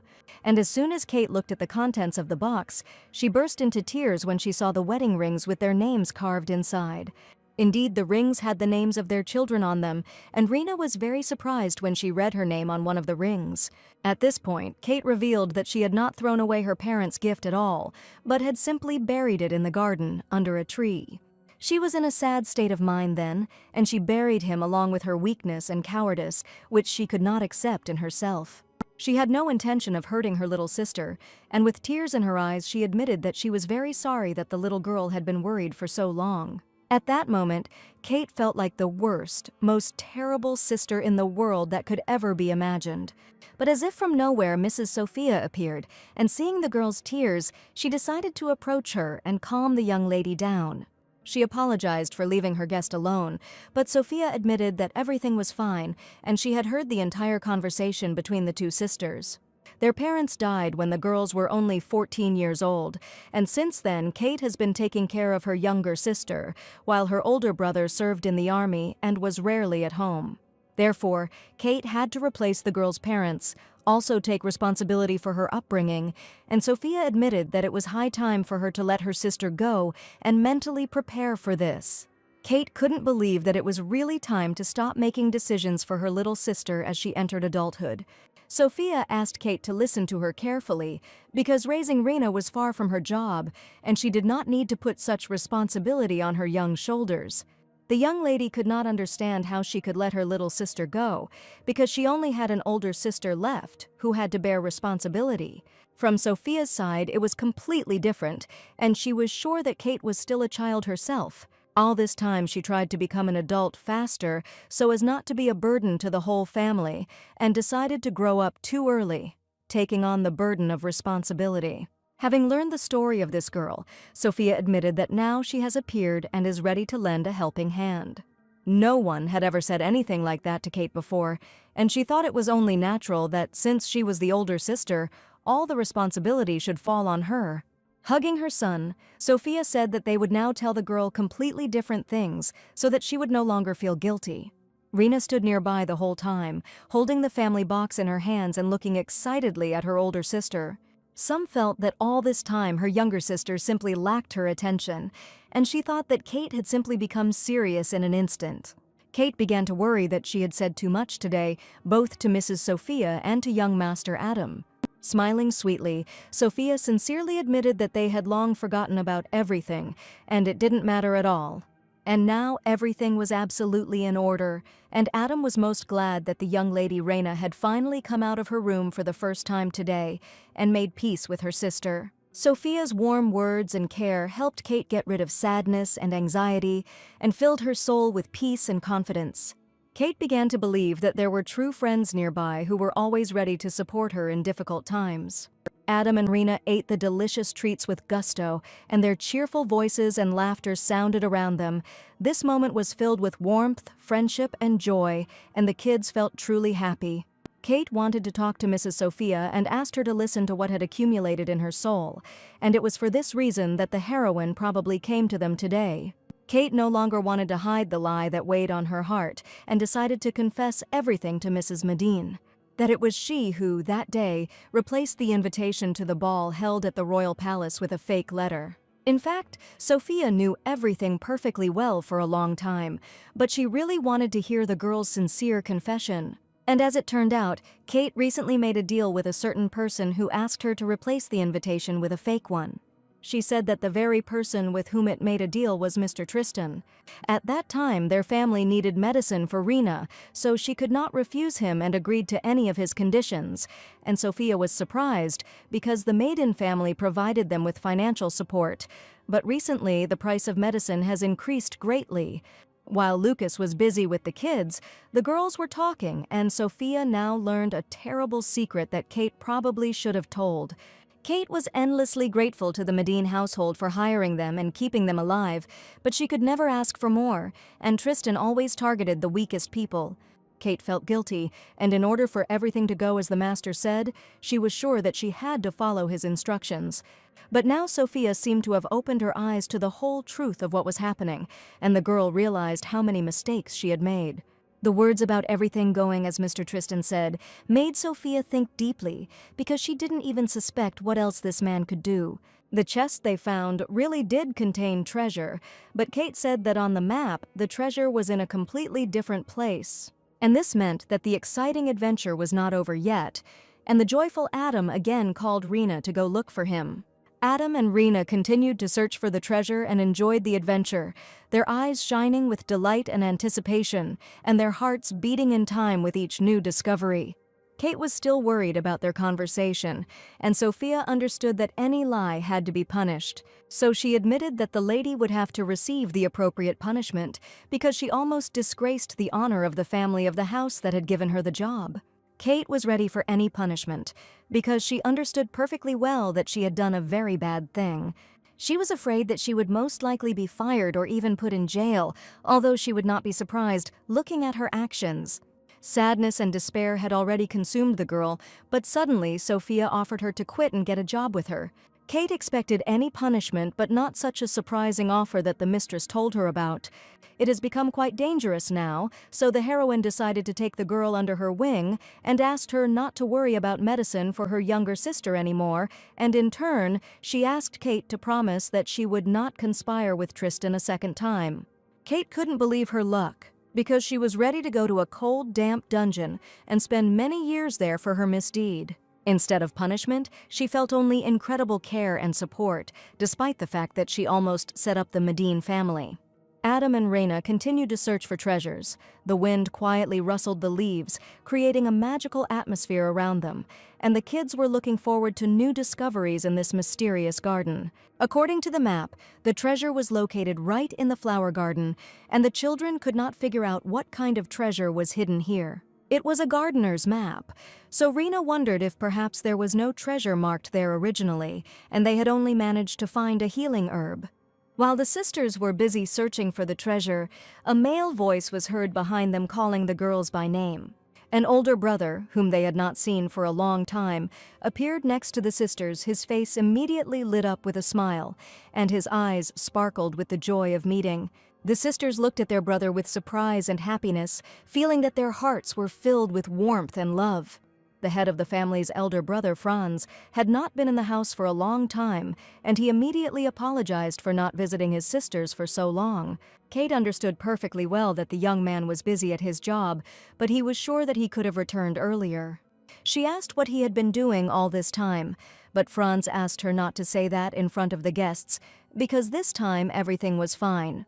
This time he delved into the study of medicinal plants, and his case dragged on for a long time, so he could not return to his family. He was the one who planted these plants in the garden bed and wanted to find herbs that would help cope with his little sister's illness, and as soon as he found such a plant, he immediately returned home. Rena couldn't believe that just one small plant could heal her, and no one believed her brother's words.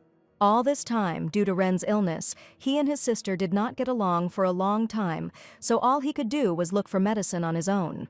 And only now Kate found out that her older brother also noticed that their relationship had changed a lot from one moment. In fact, he just wanted the sisters to never fight again. Now he saw that Rena came out of her room. Her sister was standing next to her. Kate said that she and her sister had recently had a good talk and realized that her illness was not the cause at all. Feeling guilty, Kate wanted to tell the reason, but Sophia intervened and stated that the reason was warm feelings for her sister and concerns about her health. Franz was worried that he had been absent from the family all this time, but only thanks to his absence will they now be able to help little Renee. Having learned the news about the healing plant, Rena was delighted somewhere deep down inside and believed that she would really feel better soon. At that moment, the family finally understood what they needed to strive for, and they were all finally happy because they had made peace. And Sophia was only glad that from this moment on, everything would definitely be fine for the Forster family.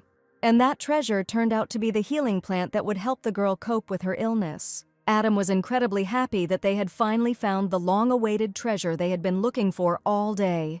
Finally, little Irina believed that her life could change for the better, and all this was thanks to the appearance of her new friend. The brother and sister could not believe that the girl finally had a good friend with whom she laughed, and the Forster family was happy that everything was fine with them now.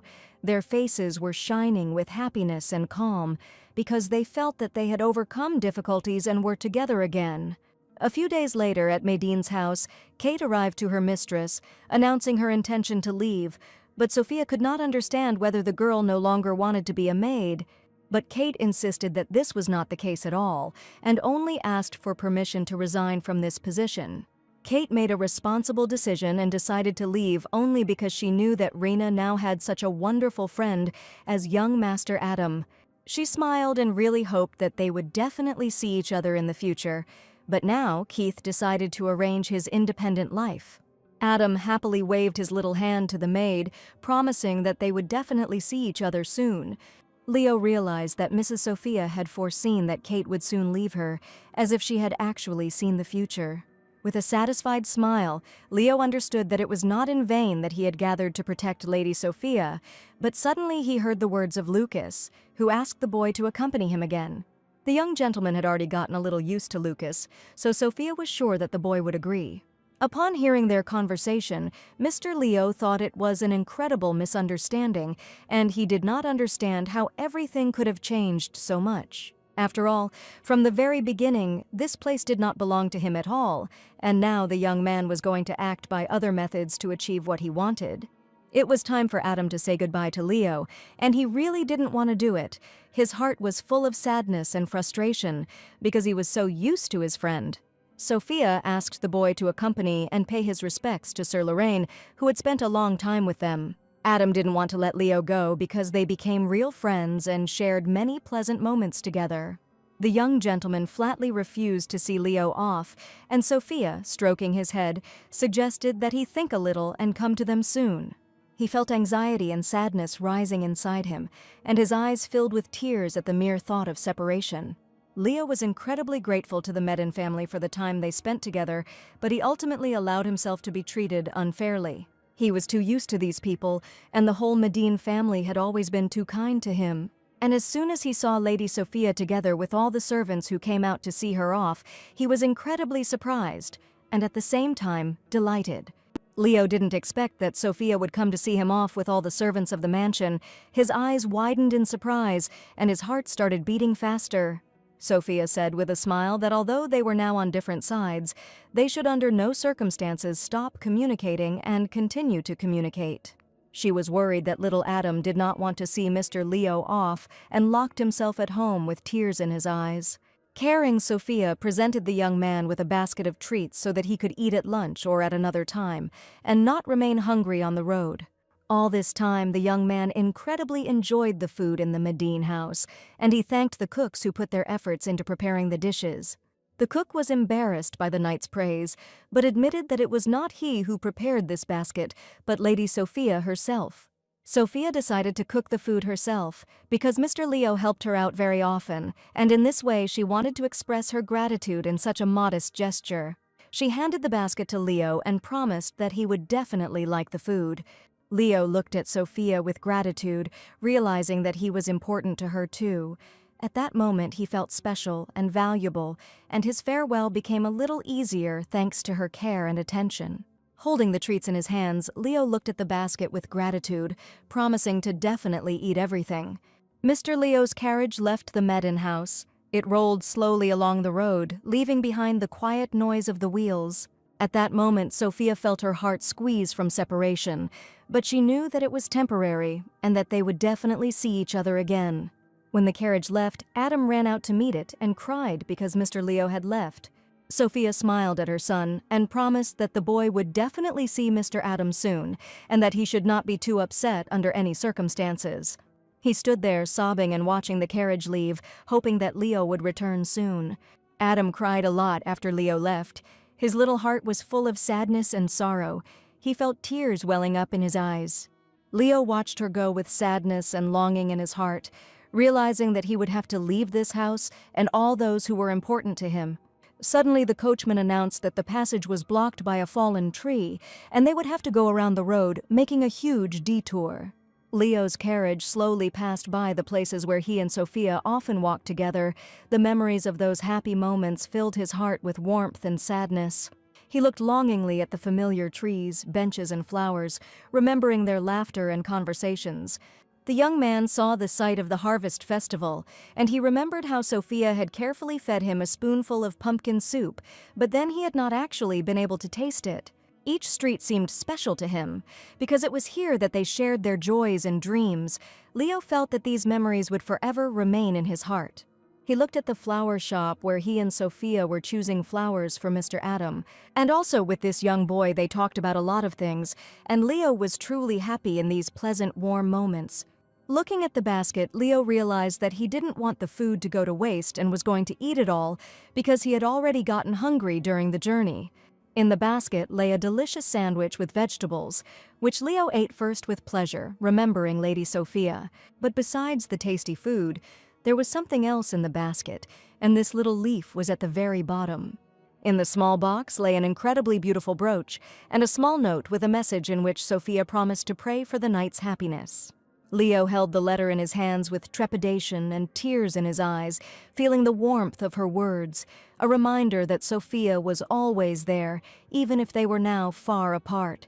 The coachman apologized that the gentleman's journey had taken a little longer, and he asked if the young man had caught his eye in any of the landscapes. But in the knight's soul, completely different feelings raged, and he only said that this landscape was too blinding.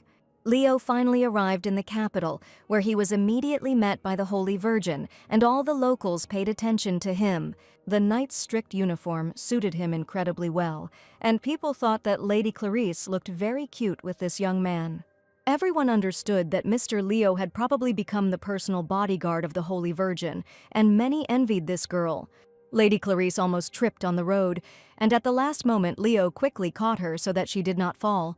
She sighed with relief and thanked him for his concern, because even if she was in danger, now Leo would definitely save her. Mr. Leo considered this his duty and promised that the girl could count on him at any time, because now he was responsible for her safety. Clarice was incredibly happy that from this moment on, Leo would always be with her, because she had been waiting for this for a long time. Clarice said that she would like to go into town the following weekend, inviting the young man to go with her. Now Leo had no choice but to constantly follow this girl. But Clarice was incredibly happy, despite the efforts she had to make to get Leo to be with her. She was sure that the young man really came back for her, and this meant that he probably had feelings for her. From that moment on, Leo lived at the Altrua Academy in his personal room, in which he had to stay at all times. When he opened the door, he realized that the Knights of the Holy Virgin were watching over him and were constantly near his door. Wherever the young man was, he could not relax because he was constantly under some kind of surveillance. Clarice was already awake early in the morning, and she couldn't wait for her and Leo to finally go out somewhere together. In the corridor, she saw other ladies living in the academy who were animatedly talking about something. She asked what the girls were talking about, and they seemed to be frightened when they saw Mrs. Clarice. The girls were just discussing a paired amulet that one of the students received from her fiancé. The young ladies immediately turned to the Holy Virgin and wanted to ask, because she must also have such an amulet. But at that moment, Leo approached the Holy Virgin and told her that from now on, she should wait for him in her room and not go anywhere without him. She never finished speaking with the ladies and only asked Leo to set off on their journey together as soon as possible. They went to an interesting place, which the Holy Virgin had long wanted to visit with Mr. Leo. Recently, the young man became a holy knight, and the atmosphere around him changed, and Clarice noticed that Sir Lorraine began to look tired. Leo was glad that the girl was worried about him, but in reality his soul was troubled by other doubts. They entered a cozy establishment where everything was done in pink tones, just as the Holy Virgin adored. Having ordered herself a delicious dessert, the girl's face was filled with a happy smile, and she also couldn't take her eyes off the knight sitting opposite her. The ladies sitting at the neighboring tables began to whisper, and Leo only asked if she really liked this place. Many girls talked about this place, and the sweets here were very popular, and after trying one of the cakes, Leo really found them very tasty. Clarice was incredibly happy that Mr. Leo also liked the place. Leo saw a crumb on her face, but the girl did not understand which side it was on and asked him to carefully remove it. The knight had to fulfill any whim of the Holy Virgin, and taking a white handkerchief in his hands, he agreed to wipe the crumbs from her face. This moment attracted the attention of the other ladies present in the establishment, and they realized that a relationship was probably brewing between the knight and the Holy Virgin. Clarice specifically asked the young man to remove the crumbs from his face, because she knew that rumors could start after that. As soon as she said her words of gratitude, to her great surprise she saw a familiar silhouette outside the windows. Mrs. Sophia was standing near the establishment, and Clarice began to get incredibly angry, because for some reason this girl was again next to them. She suddenly stood up from her seat and asked Leo to leave, since she supposedly still had many places she would like to sit today. Leo knew he was probably in for a very difficult day and humbly agreed to go along. The lady tried to distract the young man as quickly as possible so that he would not notice that Mrs. Sophia was standing right next to the windows. The only wish of the Holy Virgin was to meet with Lady Sophia unnecessarily, so that she would not attract Leo's attention. The streets were completely deserted, despite the fact that it was sunny and a warm day. Leo asked the girl not to go anywhere alone under any circumstances, even if there were absolutely no people on the street. They walked along the shore, from which the beautiful winter sea was visible, and the Holy Virgin was incredibly happy at that moment.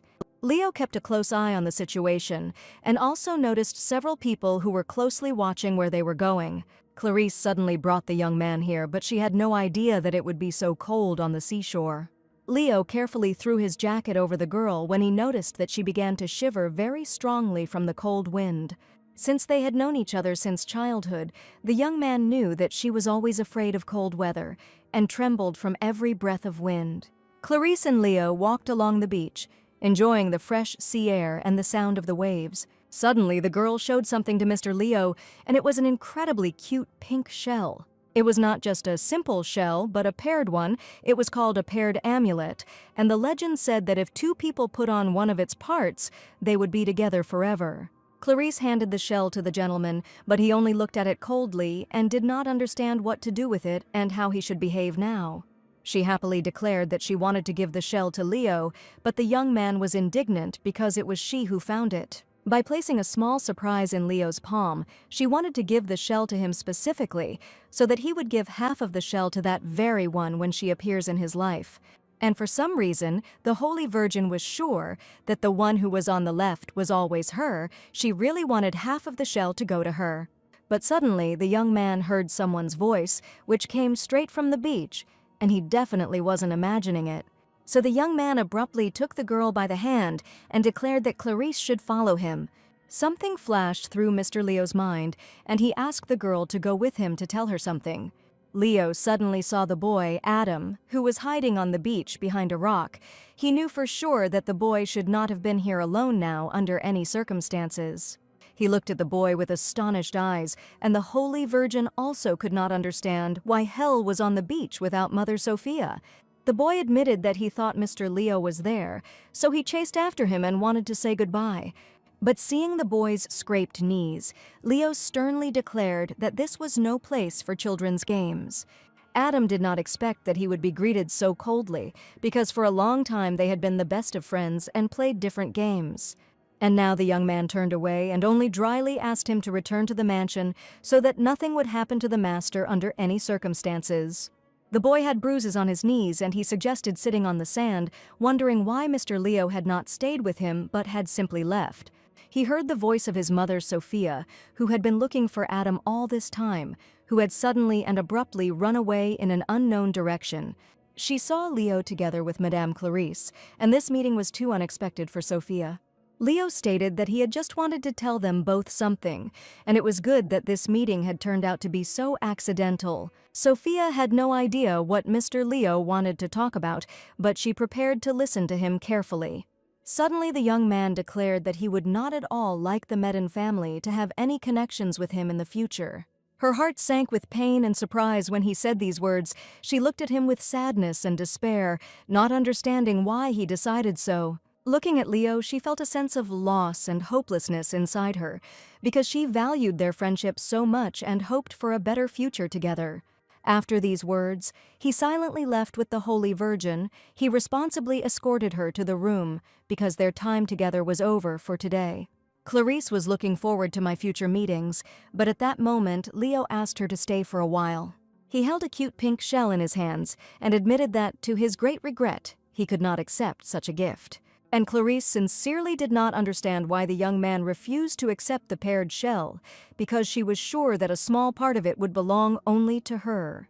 The young man carefully placed the shell in the girl's palm, confessing that she should share it only with someone dear to her. Clarice quietly replied that she understood everything perfectly, and at that moment the girl's heart seemed to break into small pieces, holding a small pink shell in her palm. She broke it into 2 pieces and was about to tell the master the important words that had long been kept in her heart. She still hoped to get something from Mr. Leo and admitted that he probably did not understand the full meaning of this gift. After all, if a person gives half a shell into which he has put his feelings, then he should receive the same sincere feelings in return. So she held one half in her hands and admitted that she would like the other half to be with Mr. Leo because she likes him incredibly much, and from now on she would like to be only with him. Leo replied that he would remember the girl's sincere feelings towards him, but he still could not accept this gift because Clarice was like a younger sister to him. Clarice just wanted Leo to look at her as a girl and was ready to wait for his decision for an eternity, but Leo assured that a girl should not do this because her own time should be spent usefully for herself. His cold silence and lack of reaction made her feel very sad and insulted. She thought there was something special between them, and she was sure he shared her feelings. The next morning, the Holy Virgin could not even concentrate on her usual prayer, which she always did perfectly. Clarice felt a sense of emptiness and disappointment inside because she had so hoped for reciprocity, and from strong emotions the girl suddenly fainted. She was picked up by a young man with long hair from the temple. He quickly came up, gently supported Clarice, and looked into her eyes with concern. When Clarice woke up, she realized that Mr. Sion, the very same cardinal, was standing in front of her. He said that the girl lost consciousness during prayer and warned that the Holy Virgin needed to rest a little more. The Holy Virgin was sure that despite her condition, she needed to pray, but the cardinal declared that this was not so at all because her existence was a light for them. He noticed that the girl was very worried about something, and she admitted that the person she had liked for a long time had refused his feelings. She was sure that Leo had distanced himself from others and had come to her only for one reason, that he really liked her and had chosen her. Her eyes filled with tears, and she felt how hard it was for her to accept this pain. But the cardinal asked her not to worry, because the Holy Virgin must be sure that he would definitely see the magical charm in her. But Clarice cried and said that Leo had refused her feelings, and there could definitely be nothing more between them. The cardinal quietly stated that the object of her adoration valued her more than anyone else, and isn't that the very feeling of love? He stated that the girl was giving up too quickly, and there could be no man who would refuse feelings for the Holy Virgin. He extended his hand to her and offered to guide the girl on the right path, after which it would definitely become easier for her to accept this pain. In his heart burned the desire to guide her to light and truth so that she could find inner peace, while the Holy Virgin listened attentively to his words, feeling the imaginary care emanating from the cardinal.